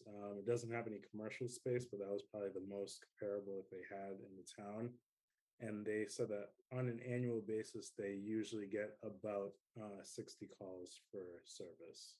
So I guess that's like 5 a month averaging. Thank you. Okay, I think we've covered the fiscal impact peer review. Is Mr. Houston still here? I am, Madam Chair. Thank you for hanging.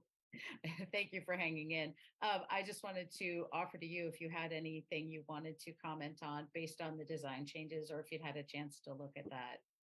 We've taken an initial look. I believe the information was posted last Friday. I'm quite impressed with the thorough and careful nature of the responses. It makes it a lot easier to evaluate their responses when it's done in a detailed and careful manner. So terms of the stormwater, pleased to see the upgrades in the vicinity of the accessible playground. And from like a society point of view, I'm pleased to see the accessible playground.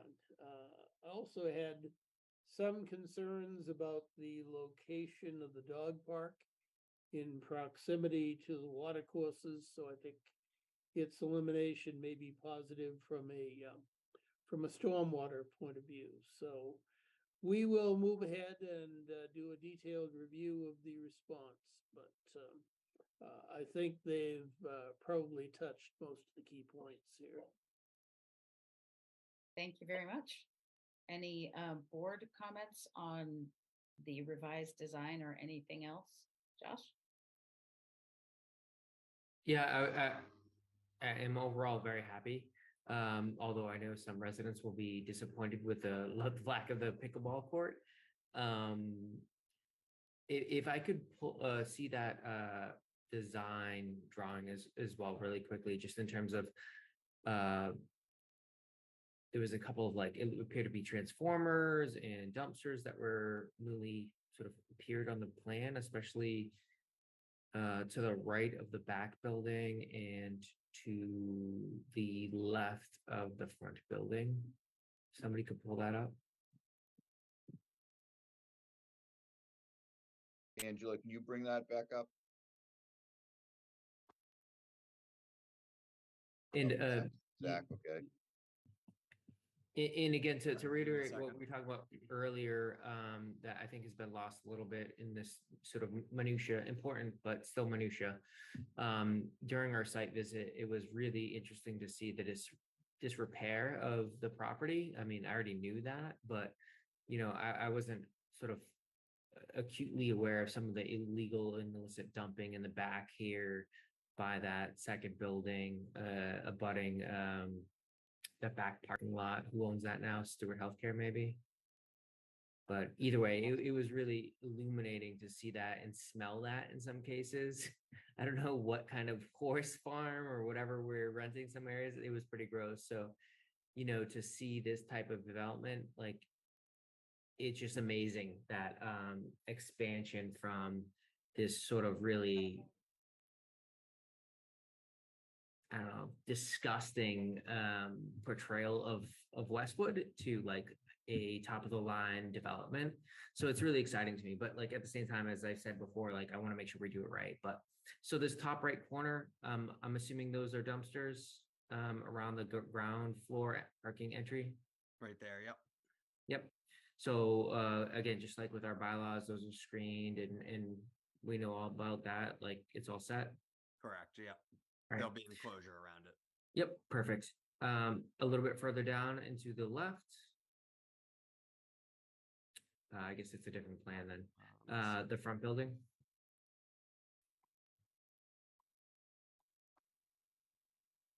Man, far left will be screened as well. Are those dumpsters as well, or transformers, or something else? Yes, this is dumpster enclosure as well.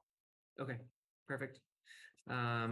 And I love what you did with the crosswalks. I'm really glad that people pushed that conversation. And again, that's why these site reviews are so important, because again, I did not understand the narrowness of that front walk until we actually saw it. And I drive by there all the time. So it was really good to walk it.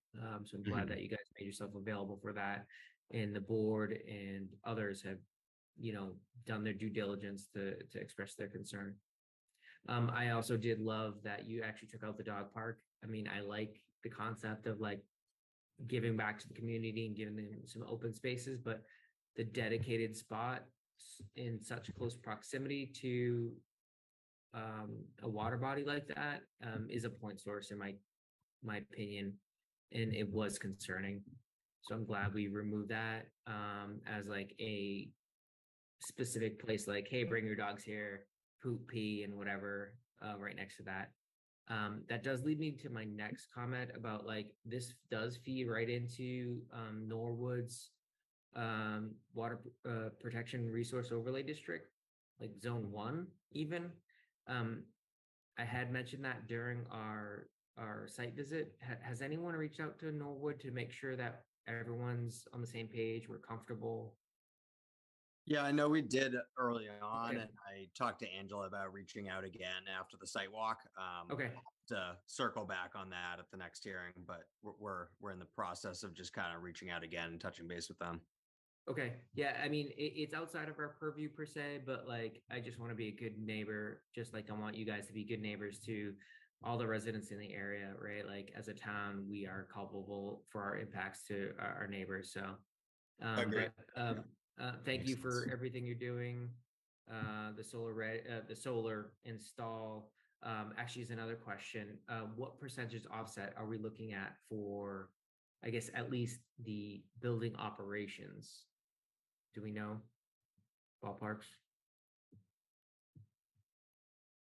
We're just to touch on that. So we're still working with we hired two different consultants for the solar panels that are going on the roof. So we're still working out the details of exactly what we're going to get back and wattage and so forth, and the way the process is going to work on the installation and everything else. So it's an ongoing discussions. So I can get you those questions at a later point. Those Yeah, questions.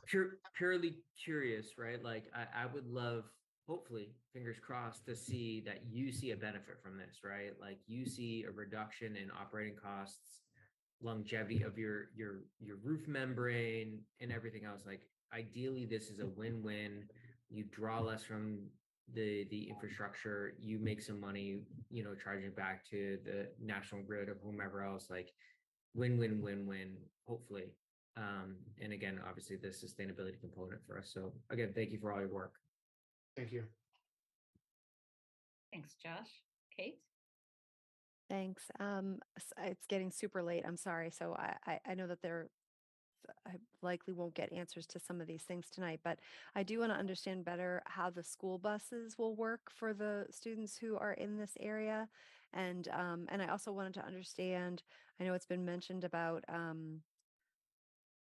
cars for delivery, or Uber pickup and drop off, the UPS, Amazon deliveries, how you expect that traffic flow to be.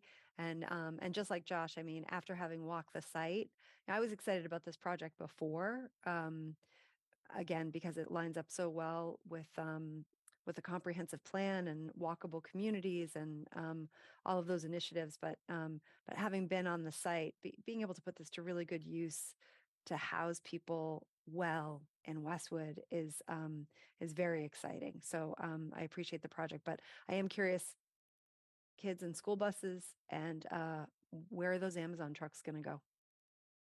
Sure, I can handle that. I don't think Ken Cram, our traffic engineer's on, and he may have some additional thoughts. I know he was at the site walk, but I think we anticipate there to be a dedicated location along Everett Street, right, where they would utilize the right-hand lane at some point for the school bus pickup drop off along the project frontage. Part of Tom Houston's review did call attention to some loading areas. Sorry, I went the wrong way. So we have identified some kind of temporary short-term loading areas, one of them being right here where we've hatched it, which this location we thought worked pretty well without taking up parking spaces or, as a short-term space. Again, vehicles that were exiting and wanted to utilize that lane could loop around through the parking lot to avoid that being a conflict. And then at the front of the site, let's see if this is shown here. We've added a pull-in zone here that's located in good proximity to the lobby and some of those package zones where someone could vehicles could easily turn and maneuver into that space and then exit the site. So those are the two kind of dedicated temporary loading areas for each of the buildings, in addition to Thank you. I appreciate that. I would much rather see the students get on and disembark the bus on site, not on Everett Street, because it leaves the bus in a very vulnerable position in a high traffic area. And additionally, that bus is going to need to turn around in some way. So having them do that on property solves a problem that is created by this property. The buses don't need to go down this road right now. So so if there's a way to find a way, even if it's that spot that I love that you just highlighted, the pull-in spot, because there's two buildings where students are going to live, and we got to get them all safely onto and off of the buses. Sure, understood. And I think Georgia, would be, the applicant would be, looking to work with obviously the school system for a location on site if they'd be amenable to that. It's just not something we can obviously say we're going to do. It's ultimately, I think, up to them. But we would be, I think, open to working with them to find something that worked for both of us on site would be the preference. That's easy to accommodate. Awesome. Thank you. Thank you, Kate. Any other board members with comments or questions on the new design or any other aspect of the project?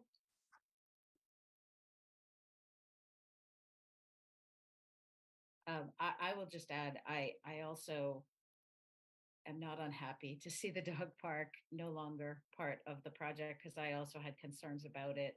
I love the idea and I love what you were trying to do, but I prefer it to just be a bit of green space. I think that's a better option. I'm also very excited about the inclusive playground. And I had one question on that. Have you met with the Disability Commission at all, or, any groups in town? We have a couple of boards that might overlap with that. Have you had any conversations with them? So we're actually partnering with a nonprofit that the woman lives in town. So we're having ongoing discussions right now with her on the designs, and at the next meeting we'll really have a full presentation on who we're partnering with to design this park. It's really, I think this is really going to be an exciting part of this whole project. That's fantastic. Thank you. And I had two other quick questions. Well, one's a comment and the other is a question. I'll do the question first. I know there was some in our packet, some information about some discussion about the EV chargers potentially in the garage. Is the fire prevention officer preparing a report that we're going to be able to see on that? Do we know? That's probably more of an Elijah question, but do we know, are we going to be getting that? Let's see. So they did add a note related to the EV charging stations. Right. The fire department, they just mentioned, with the new energy codes, adding EV chargers to these projects. We'll have more EV vehicles on site. It's a potential safety concern, and they would work to make sure the project is adequate to the fire protection systems in place. So, right. I saw that. That's why I was asking. I was wondering if we were going to get like a more detailed report on that. Yeah. So I guess, Ellen, I guess my one comment associated with that is as long as the development is building to NFPA 25 for parking structures, what else can we do? I think that's probably, to your point, a gap between regulation and reality at this point.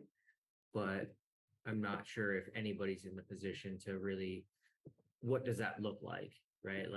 Are we now moving away from water sprinklers to some other foam suppression in parking garages and because of the EVs? But yeah, I think it's a really good point to bring up, but I don't think that applicants can really consider that above and beyond code. Not to put on my my health and safety hat, but Can I just mention one thing? I did speak to Chief Deckers, and he and some of his staff requested that all the EV charging stations be on the outside of the building. And that, if you notice, all the EV charging stations are out front of both properties, both buildings. He wasn't comfortable with the EV charging stations inside the property. So that answers that. So there's no plans to put anything in the garages at any point in time. There was not, unless something changes with the electric cars in the next 5 to 10 years. And he requested that we put them all on the outside of the property. No, that makes me feel a lot better. Thank you. And I guess my only other comment would be the one of the aspects I'm still getting a lot of feedback on is the concerns around the traffic, which I know you as the applicant share because traffic's not good for anybody.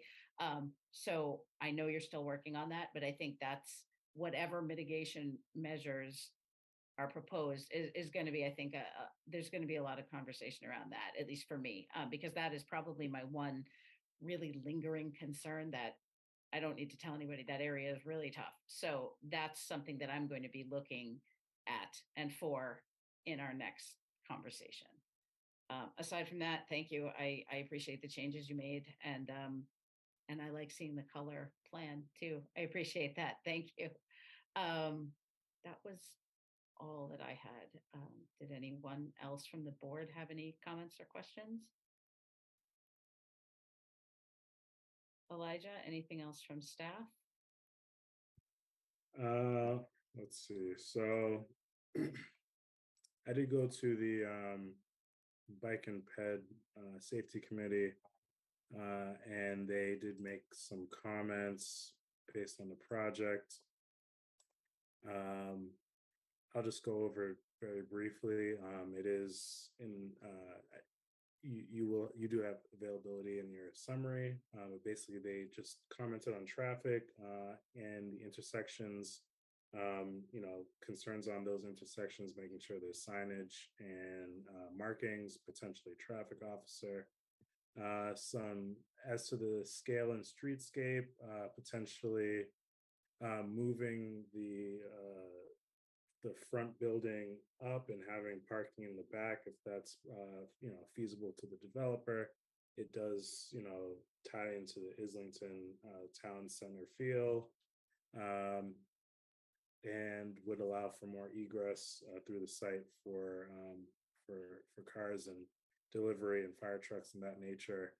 And then to the best of the ability of the applicant to widen the sidewalk on Everett Street for ADA compliance, and they support the creation of that walking path that the applicant is seeking to the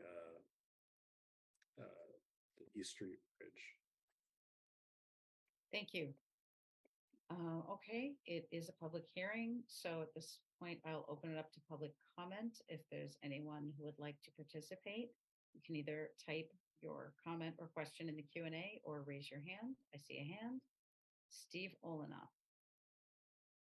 We could promote him to panelist, please.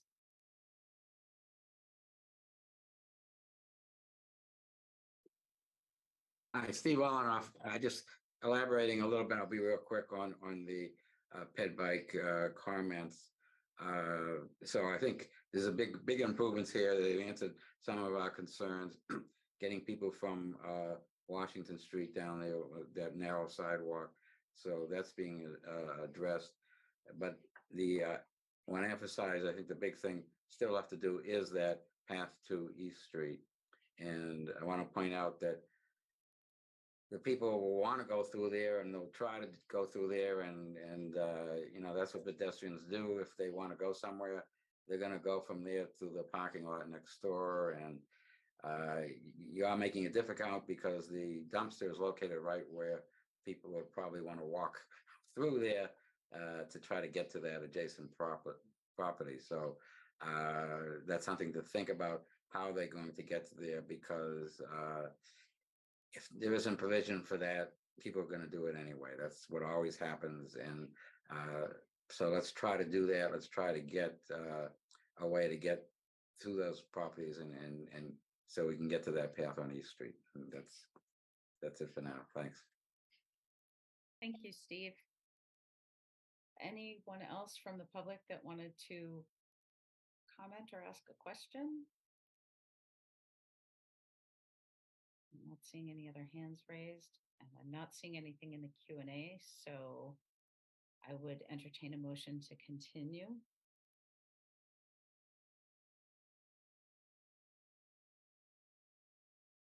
I move that the planning board continue the public hearing for the mixed-use multifamily residential overlay district MUMFROD special permit and consolidated earth material movement environmental impact and design review EMM-EIDR approval for 22 Everett Street as described in the application, therefore submitted to the planning board and filed in the office of the town clerk on May 24th, 2023 to Tuesday, September 26th, 2023 at 7 p.m. via Zoom, where a Zoom link and associated call-in numbers will be provided on town's calendar on the homepage at https://www.townhall.westwood.ma.us/.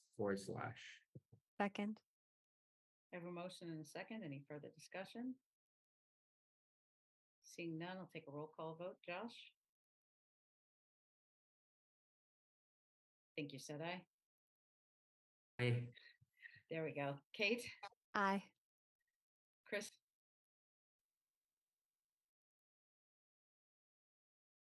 Did we lose Chris? No, Chris is still there. Couldn't hear you, Chris. Sorry. I'll take that as an aye. I see you saying aye. And Phil? Aye. We've lost Chris's audio, and I vote aye as well. All right. Thank you. And we will see you in September. Guys, thank you Audio's for the- getting tired the as site well. visit. Thank you also. Have a good night. Thank you very Thank much. you too. I guess point of order though, do we need to close public comments on any of this? Well, the hearing's continued, right? So we're Fair enough. okay? Yep. Okay. Yep. Always we're good okay. to check, you Yeah. know, but yeah, I think we continued it, so we're good. But thank you. Okay. Thanks, guys. Next up, 436 Washington Street, consideration of modification for a flexible multiple use overlay district, FMUOD special permit, mixed use redevelopment. So I see a Teresa David. Do we think that's Stephen David? Okay.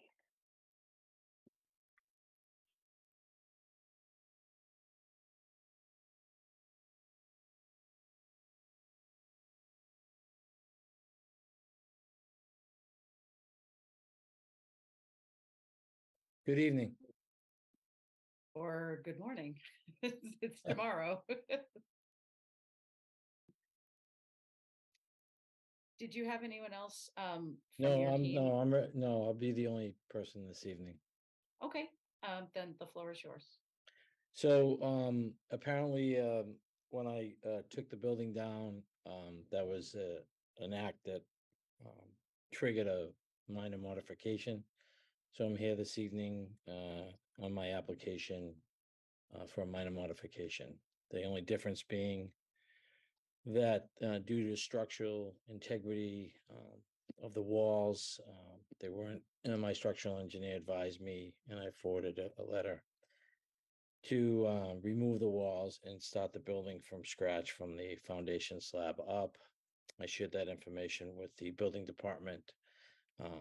They weren't opposed to it. In fact, I think they felt that was structurally a better way to proceed. At that point, I had the environmental testing done for asbestos as well as lead. I contacted all the utilities and uploaded all the shutoff letters to my building permit. And the roof was collapsing, so we tore that out. We gutted the building and then took down the walls.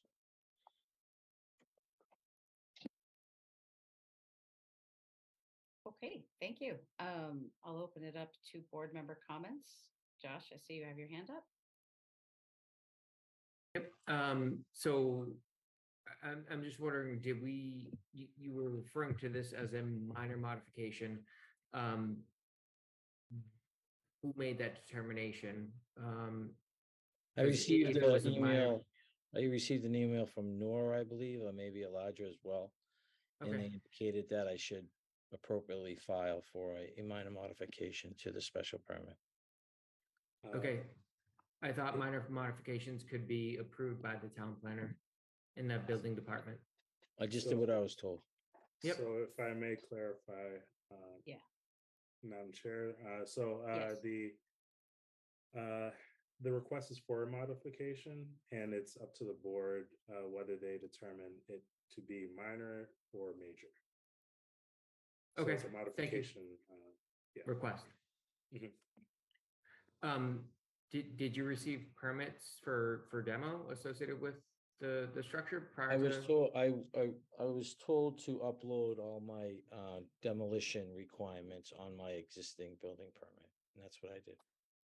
Okay, so did you receive a permit to demo? No, I didn't apply for a demo permit. I just uploaded on my building permit, which is still pending. Okay, and hopefully all of the environmental testing came back negative, correct? No, not correct. There was asbestos in the building. I hired a company that came in and professionally removed the asbestos and followed all the requirements of DEP as well as the state and local requirements regarding the disposal of the asbestos material. And I uploaded that report as well on the Great. building department. Okay, and did we protect the storm drains to the brook that's there? Or because The when I entire visited, demo on the asbestos was an interior demolition, so all the material that had to be removed from the building was encapsulated and removed. So there was no nothing came up from the inside to the outside of the building. Everything was taken from the inside out. okay, I believe- and there's a report of that, obviously, uploaded to the building department site. okay, those are my questions. Those are my main concerns associated with this. Thanks, Josh. Chris? Thanks. Can you hear me? Yes. Yes. Okay, just had to make sure. So I don't think anyone is upset that that hideous building is now going to be replaced with a brand new one. From sustainability, everything is going to be better about it. But I think the reason he's here is we allowed certain waivers, did we not, based on the old building? And so now that the old building is no longer there, I think we need to make determination or considerations as to whether or not this change is minor. I think the use is the same. The building is going to be essentially the same. I don't see a lot different in the project as it's changed. So I'm not inclined to call this a major modification, but I do recognize we have to readdress any waivers we gave him as a result of working around an old building. I mean, Elijah, I'm not. Oh, I'm sorry. No, I was just going to ask. I thought you were Elijah if directing he- that to me, so. No, I'm sorry. No, I was speaking to the board, I guess, and asking Elijah if I'm off mark there on any of those assessments. Well, I think that just based on the actions of Mr. David in demolishing the building prior to building approval, I think the board would be inclined to consider a major modification in order to publicize it for public comment if there is any. I do believe that there is a building footprint that was decided on based on a building that was there. Now it's a completely blank canvas, so that is I guess a different project. But if he were to build an exact same footprint, then I mean, what if the building just collapsed on its own? It was collapsing. The roof was Okay, so I guess my question is: Are we punishing him, or are we just moving on with something that did happen? I just want to be clear. I mean, I don't want to be heavy-handed in something that this was a very old building, and it was a very foreseeable likelihood that it could happen like this. If he didn't ask permission from the building commissioner first, okay, but again, I don't see any material changes in this particular project and how it's going to and the use that results from it. I understand, again, we have the waivers that were based on the old building. The old building's no longer there, so maybe we reassess the need for waivers, or we make him build the same thing in the exact same footprint, so the waivers still apply. I think opening up to public comment, I'm not sure what that's going to yield, except maybe a public flogging for having done this without asking permission. I really don't know what it's going to do, but it just seems onerous to do this just because things weren't done in the exact protocol we would have liked it to have happened. Anyway, that's my 2 cents. I'm sorry. Madam Chair, could I just make a comment on that statement? Sure. May I? Yes. Okay, yeah. So just to address some points that were brought up by Chris, the building is going in the exact same location. Nothing whatsoever that was approved by this board is going to change. So the reason that the walls were taken down, the roof was collapsing, the walls were taken down. I supplied you with my structural engineer's report, which, by the way, didn't occur until April 6th. This was approved on April 12th. So there wasn't ever my intention to secretly take the walls down. I fully intended to put the new addition onto the building. By taking the walls down, it cost me the demolition of the walls, which is expensive due to the fact that the concrete was painted and I had to have it taken away by a certain disposal company. And then I have to rebuild those walls with the labor and the lumber that goes along with that. So it's like a $35,000 added expense to me, one which I had not anticipated. So I did comply with all the demo requirements necessary to demolish it. And I had shared this information with the building department prior to, as soon as I had heard that from the structural engineer. So I agree with Chris. I don't think I should be punished. Nothing's changed. The waivers are still applicable because the building is still the same building in the same location, being built upon the same footing. So I would appreciate it if I didn't have to go through that. And the rest, and I, the rest of the building will be built as just as you guys saw it when I presented it. Kate? Yeah, thank you. I appreciate everything that you just that I've just heard.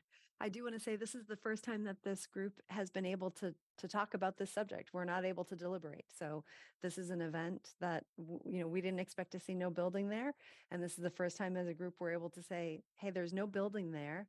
What does that mean for us?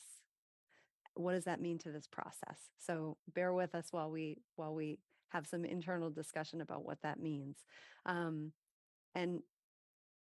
I'm honestly not clear, like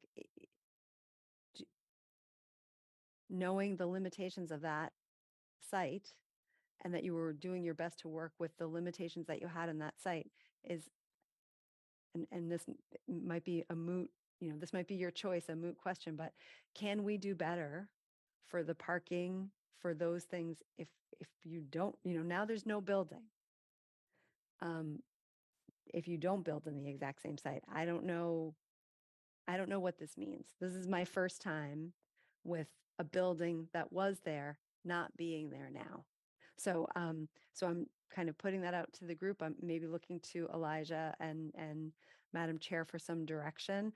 I'm inclined to allow you to build it exactly as we had discussed it, but does that mean in the absence of there being a building that you should just build with all the difficulties that that site had? So those are my questions. Thank you, Kate. Phil? Obviously, we have two. From my perspective, it's a distinction of process versus substance. While the process is not what was appropriate, the substance is still the primary goal of what we want to accomplish here. We had an ugly, really ugly spot, which we spent a great deal of time on to get to the ultimate goal, which is of substance. I would not encourage us to have I guess I'll echo Chris, which is don't overly focus on the procedural way that we get there. Yes, it's not the way it's supposed to have been done, but I think it's still important to keep the ultimate goal in mind, which we already, I think, spent a great deal of time upon. And I suggest that the process is not, it's sometimes a little bumpy along the road, but we still keep the ultimate substance of the goal in mind. Those are my 2 cents. Thanks, Phil. Josh? Yeah, I agree. Like, I really like this project. But that's actually not the question here, right? The question is this a major modification of what we approved? And I don't see how it is not. There is no building now. We are determining on a new discussion, on a new nearly blank slate. So, I mean, punitive, not punitive aside, like, I don't understand how you can say the accommodations we made for development of this property, because we saw value in it. We still see value. I think I'll speak for everybody. We still see value in development of this parcel, but this is not an existing structure that we're slightly modifying to and slapping another level on and changing the use to better our community, to better the value for the developer, to better for everyone. It is a completely blank slate at this point. Like, I don't understand how we can say this is a minor modification. Like, that's my point. Like, punitive, non-punitive aside, I think that a lot was done wrong with this, to be quite open and honest. And I'm completely comfortable saying that. But, like, is this a minor versus major modification? I feel that it's a clear major modification of what we approved before, and requires public comment on what we want to see in the waivers that are associated with it, and the process, right? The process wasn't followed before in terms of the demo. Cool, let's move on. But now our process, this is on us now. Is this major or is this minor? May I respond to that? Sure. So I'm struggling with the major versus minor. I honestly, I don't even see it as a modification. I really haven't changed anything about the building. Now you're talking about process. I mean, I went almost a year with you folks, and that was a great process because the project was able to address some of the concerns with some of the waivers that I have. I mean, these walls were not structurally strong enough to support the building. My structural engineer said it was going to take an enormous amount of steel and reinforcements, and it would be better to build it from the ground up. I have a footing there. We're going to go right on top of what was existing, where the masonry walls were. So as far as a modification, it's not a modification. I'm simply changing the building material like some people do on jobs all the time during the course of construction. It's really not whether I'm, you've already issued me a permit with waivers, which I'm going to follow to the T. The fact that the walls are now going to be wood instead of masonry, I fail to see the distinction. I did comply with everything you normally would have to in terms of tests and shutoffs and all of that. So, I mean, I did this because I had to. I couldn't build a building on top of something that wouldn't be structurally sound. Obviously, the building inspector wouldn't give me a building permit. So, I just want to move forward. And I just, as a lawyer, I just don't understand how this is a major modification to a project that's going to be built exactly like I represented it to the board. I'm struggling with that. And I haven't heard anybody say that, oh, you changed it around. Haven't changed anything. So if I may, what seems major to me, and I'm not, it might come across as sarcastic. I am not being sarcastic. What is major to me is that originally there was a building there that you were going to build on top of. Today, there is no building there. So for me, that's a change. And it's late in the evening. So I appreciate that for you, it may not have the same impact that it does for me, and I'm getting a little bit of feedback. But to me, that looks like a pretty big change. So we're discussing that. And I'm not saying that your action was nothing about the timing or inappropriate. Like if the walls couldn't take it, I totally get it. You can't build on it, that's fine. But it is a big difference. And if you came to us with an empty lot with the project you proposed, I might have had a different answer versus building on the structure that was there. And But we've already been through that process, though. We went through the process. So now the fact that the walls are going to be wood and not masonry. so, sir, if you Excuse don't me, mind, I'd like to interject for a minute here. We went through the process, predicated our evaluation as a board. Things that we evaluated were based on an existing structure. We have a process, the public comment, everybody who looked at this predicated their assessment and their judgment on the fact that there was a building there. It was asked during one of our meetings whether or not that structure could support a second floor, and we were told it could. And if I may, what I find troubling about the materials that were just submitted for this conversation, the plans you submitted that show a full demolition in a new building were dated March 31st. We did not issue you a permit until April 11th. So I think if those plans had been presented to us as a possibility or an option prior to our decision, that would have been a different conversation. But I echo what Kate is saying. I approach a project differently when I'm looking at an empty lot than I do when someone's asking to reuse a structure. There were challenges with that building where it is. We had concerns about pinch points in parking. If I had been looking at a blank slate from the get-go, there may have been things that I would have asked you to do that now that I have an empty lot, I might ask you to do. So for me, this is not a minor modification. So I'm sorry. I'd like Josh to have a chance to say his piece. To be honest, like you've covered it all, like between Kate's comments and your comments, Ellen, like yeah. Okay. Well, I just want to comment on the timing. So I didn't ask for structural plans until I got my special permit. I retained Mr. Kirby on the 4th. He'd get back to me. He was doing the structural framing plans. You don't, in a commercial project, you have to get MEPs on all facets of the project, structural, electrical, plumbing. Those all have to be generated once you know you can move forward with your plans. Once I got the special permit approval, I did retain all those people to prepare all those plans. He didn't get back to me until April 6th saying that he couldn't make those walls work on the plan. At that point, I believe I got my permit on April 12th, I believe. So there wasn't a big gap between that when I actually knew.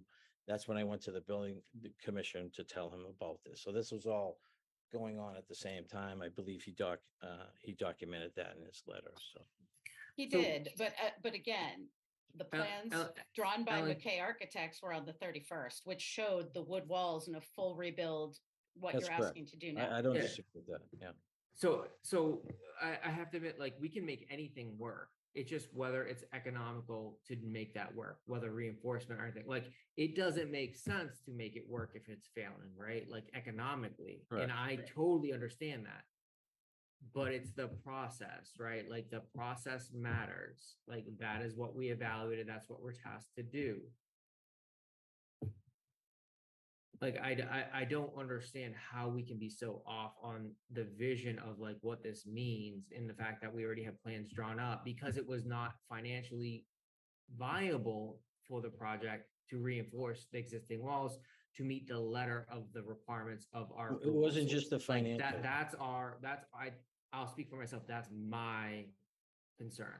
No, I understand. And it wasn't just it wasn't financial. It was which would be more safe for going forward. A brand new framed wall or a masonry wall with all this alleged reinforcement. And when it was discussed with him, as well as I told you, I communicated it to the building department, and I left with the opinion that, you know, it would be better to build new walls. If I didn't know this was going to trigger any type of an analysis by the planning board, you know, otherwise, maybe I would have handled it differently. So, but I guess from my understanding, like this could have been determined by the building department to have been a minor modification. Am I mistaken in this? Like this might not have ever come to us if the building department had said, nope, this is good. This is just a minor modification. They have Well, that. I mean, the building department just deals with the, you know, whether or not I'm building the building according to the state building code, or if I'm violation of zoning. I had a special permit, so the zoning issue was put aside. It was just a question of applying for the building permit at that point. I guess I'm looking for some guidance from you, Elijah, on this one, not to put you on the spot. Yeah, so the fact that he, Mr. David skipped that process of going to the building department has triggered the need for him to come for this modification. But if in the case that that request did go through the building department and the building department felt as if this was a minor modification, it could have been administrative in nature. Possibly. Okay, just making sure I understand that, because like, again, it's complex, I understand, but I just want to make sure we're all level set. That is the reality as we understand it. And that's a possibility.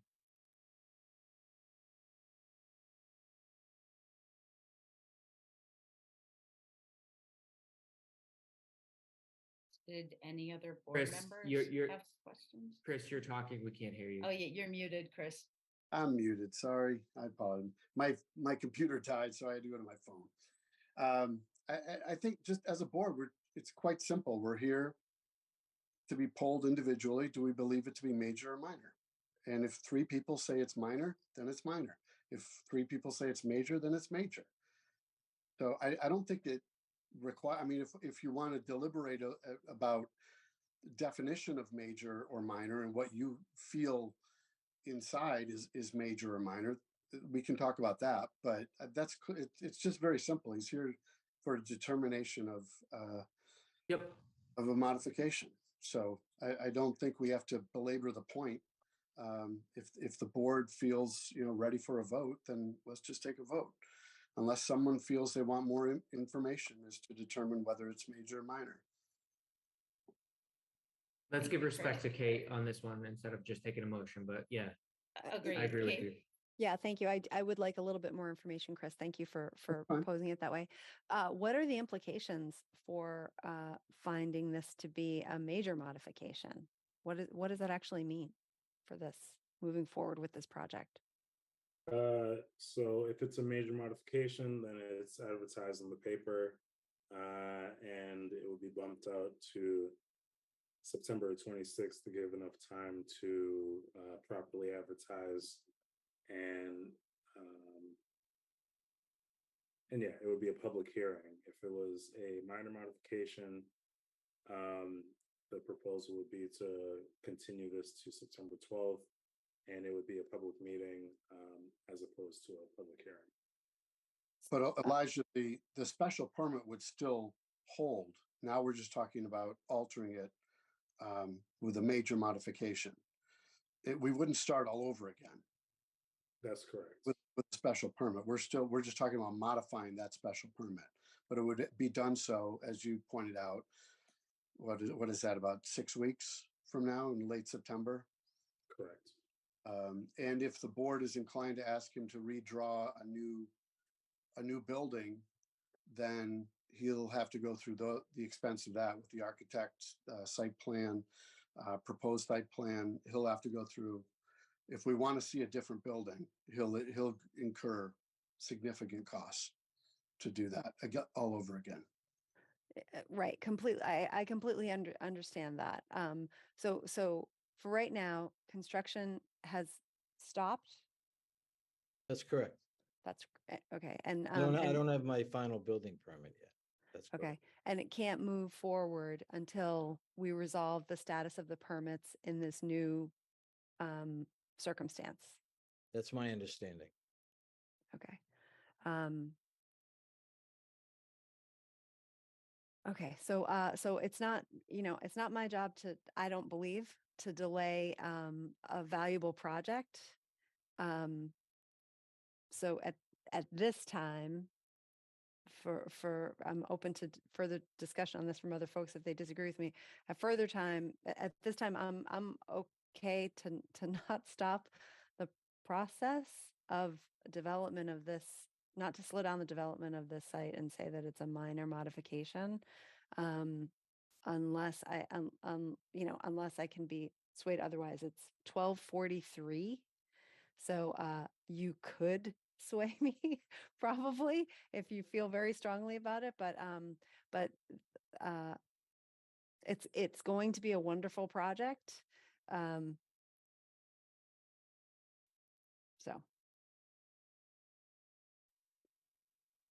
Based on the discussion, Madam Chair, I would suggest that someone take a motion. So how would we do that? Just that you make a motion for either type of modification? And see if it, yeah. Yeah, so a request for a major modification or a motion for a major modification or a motion for a minor modification, and then the board would take a vote based on that. I'll make a motion, we consider this a minor modification. Second. Okay. I have a motion and a second. I'll take a roll call vote. Kate? Aye. Phil? Aye. Josh? Hey. Sorry? Nay. Sorry, you cut out for a second. Chris? Aye. I vote nay. But it looks like the motion carried. Thank you, everyone, for your time. Thank you. At this moment, you do have to also make a motion to continue this project to a date and time certain. I would suggest the 12th or the 26th of September. Well, the 12th would be appreciated. So I move that the planning board continue the modification request for a flexible multiple use overlay district FMUOD special permit approval for 436 Washington Street as described in the application, therefore submitted to the planning board and filed in the office of the town clerk on August 4th, 2023 to Tuesday, September 12th, 2026 at 7 p.m. via Zoom, where a Zoom link and associated call-in numbers will be provided on town's calendar on the homepage at https://www.townhall.westwood.ma.us/. Second. I have a motion and a second. Any further discussion? Seeing none, I'll take a roll. Oh, yes, Josh? Yeah, I'd just like to understand our current agenda for that period. I am not too sure off the top of my head. We do have the modification request for the signage that was at the Islington Center. No big deal. There is another continuation of a public hearing for a wireless communication facility. I believe those are the, and then will be required of this continuation? What will be required of us for this particular hearing on the 12th or the 26th? Yeah, you would vote on this modification if you see fit based on the application that was presented. So we need to look at his new plans. That's correct. That's an hour. They're the same plans.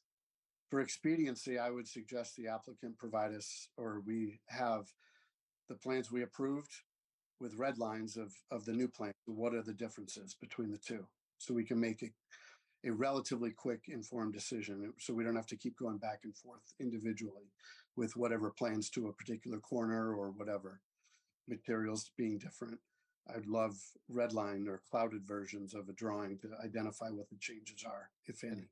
And I would suggest you get them to us quickly so we can have an opportunity to review them. So, I think my motion to have them come to us on the 12th is still hanging out there. Yeah. That's correct. Did we get a second? I can't. second. Okay. Are we good to take a vote? Any further discussion? Okay. Seeing no further discussion, roll call vote. Chris. Aye. Josh. Aye. Phil. Aye. Kate. Aye. I vote aye as well. All right, we'll take this up again on the 12th. Thank you. Thank you. Okay. We do have a couple more things on our agenda. 439 Gay Street and 15 Milk Street. We have an A&R plan. Yes. I'm on overtime right now, Elijah. I'm sorry. We have to deal Are with we those getting bucks. paid for this? Is that what you're telling me? Yeah, time and a half. No. Yeah, the town is getting its money's worth out of me today. I tell you that. Oh yeah. Maybe. Yeah. I don't even know if the applicant is on the call right now. We have to do something about it, otherwise we run the risk. That's correct. So I saw no issue with the plan as presented. It met the frontage and it met the lot size for the Elijah, area. do you have the plans you could share on the screen? You can look at. Yes. Give All me right, I'm one dealing with second. I don't have access to all the stuff. Yeah, no problem. Let me pull that up. I think it's been so long, I not only ran out of battery, I've run out of electricity. The generator's kicking in. All right, if you can see this is the site here. Can you see it? Yep. Yes. Yeah, so they're essentially moving the lot line. This is kind of this grayed out area. This hatched area is kind of where it was previously, and so they're kind of bumping it and establishing a new lot line. And you see no issues? I see no issue. Can I make a joke about them having a building that they're going to tear down on the lot line? It's late. I think that's funny. It's super late. Elijah, there was, the two property owners are in agreement on this. It's all amicable. It's all agreed upon. That's the impression I got, is that this is mutually beneficial. There's no acrimony. This is what both parties want. That's correct.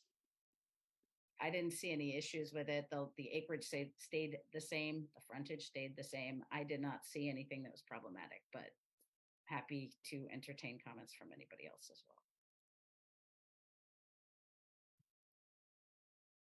well. To clarify, they own both properties. They gotcha. do. Oh. Yeah. That's what I thought. Dividing it different. Yeah. That makes it easier. Must be nice.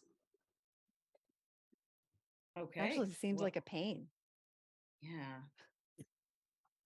20 more problems. That's what I heard.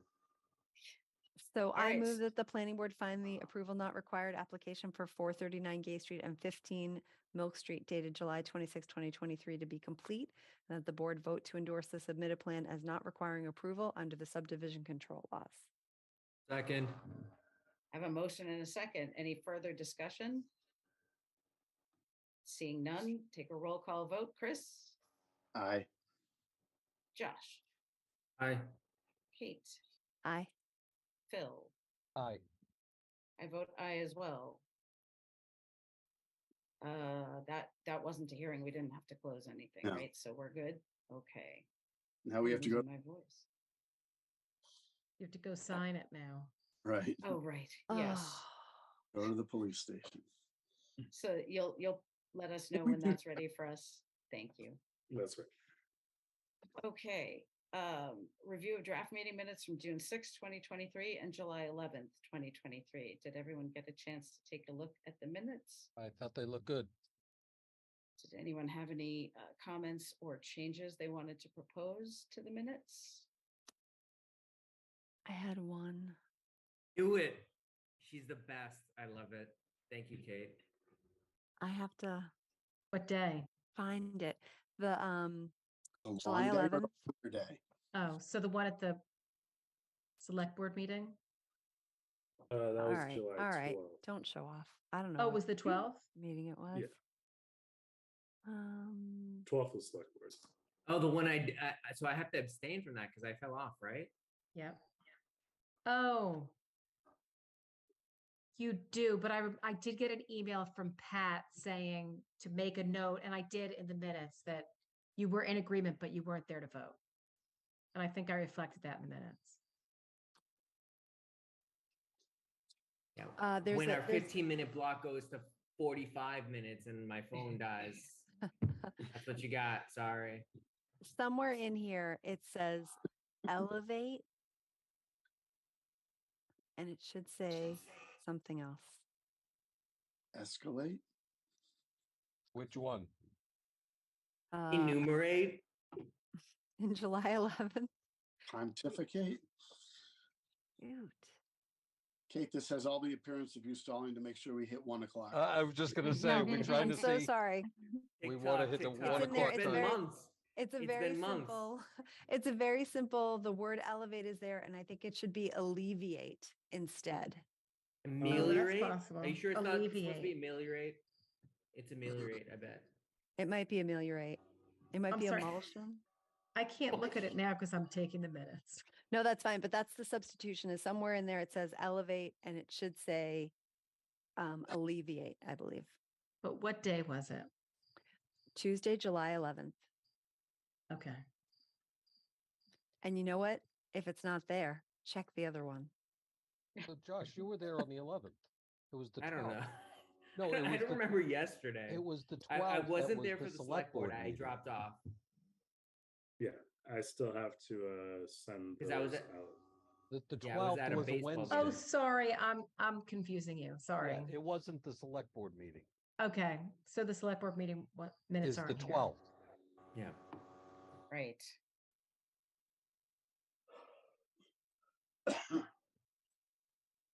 All right. Are we doing a global search or are we good? You could always make a motion to approve as suggested by Kate. I approve that. I approve. I move that the planning board approve the minutes for the July 11th, 2023 planning board meeting with my edit. Second. And there's a June 6th as well. And then, but do different people vote? Yeah. No, all of us were there for both. All of us. The were there for- okay, select great. board meeting minutes aren't here. Okay, great. That was Sorry. the 12th that Josh. Sorry. did. And I also move that the planning board approve the minutes as drafted for the June 6th, 2023 meeting. Second. I have a motion and a second. Any further discussion on the minutes? Seeing none, I'll take a roll call vote. Chris? Aye. Kate? Aye. Phil? Aye. Josh? Aye. I vote aye as well. Did we have anything in updates? And yeah, I'm good with tabling updates from agency and committee representatives. I move that it's nothing. I agree. That would leave us with just the upcoming board meetings, September 12th, 2023 and September 26th, 2023. Elijah, is there anything else we need to say about that? No. Okay. Be there or be I square. think we need to say goodnight. I will take a motion to adjourn happily. So moved. Second. I have a motion and a second. Any further discussion? It's been Seeing real. none. Yeah, Chris, Aye. Josh, Aye. Kate, Aye. Phil, Aye. I vote aye as well. Thank you, We're the everyone. funnest board. I don't care.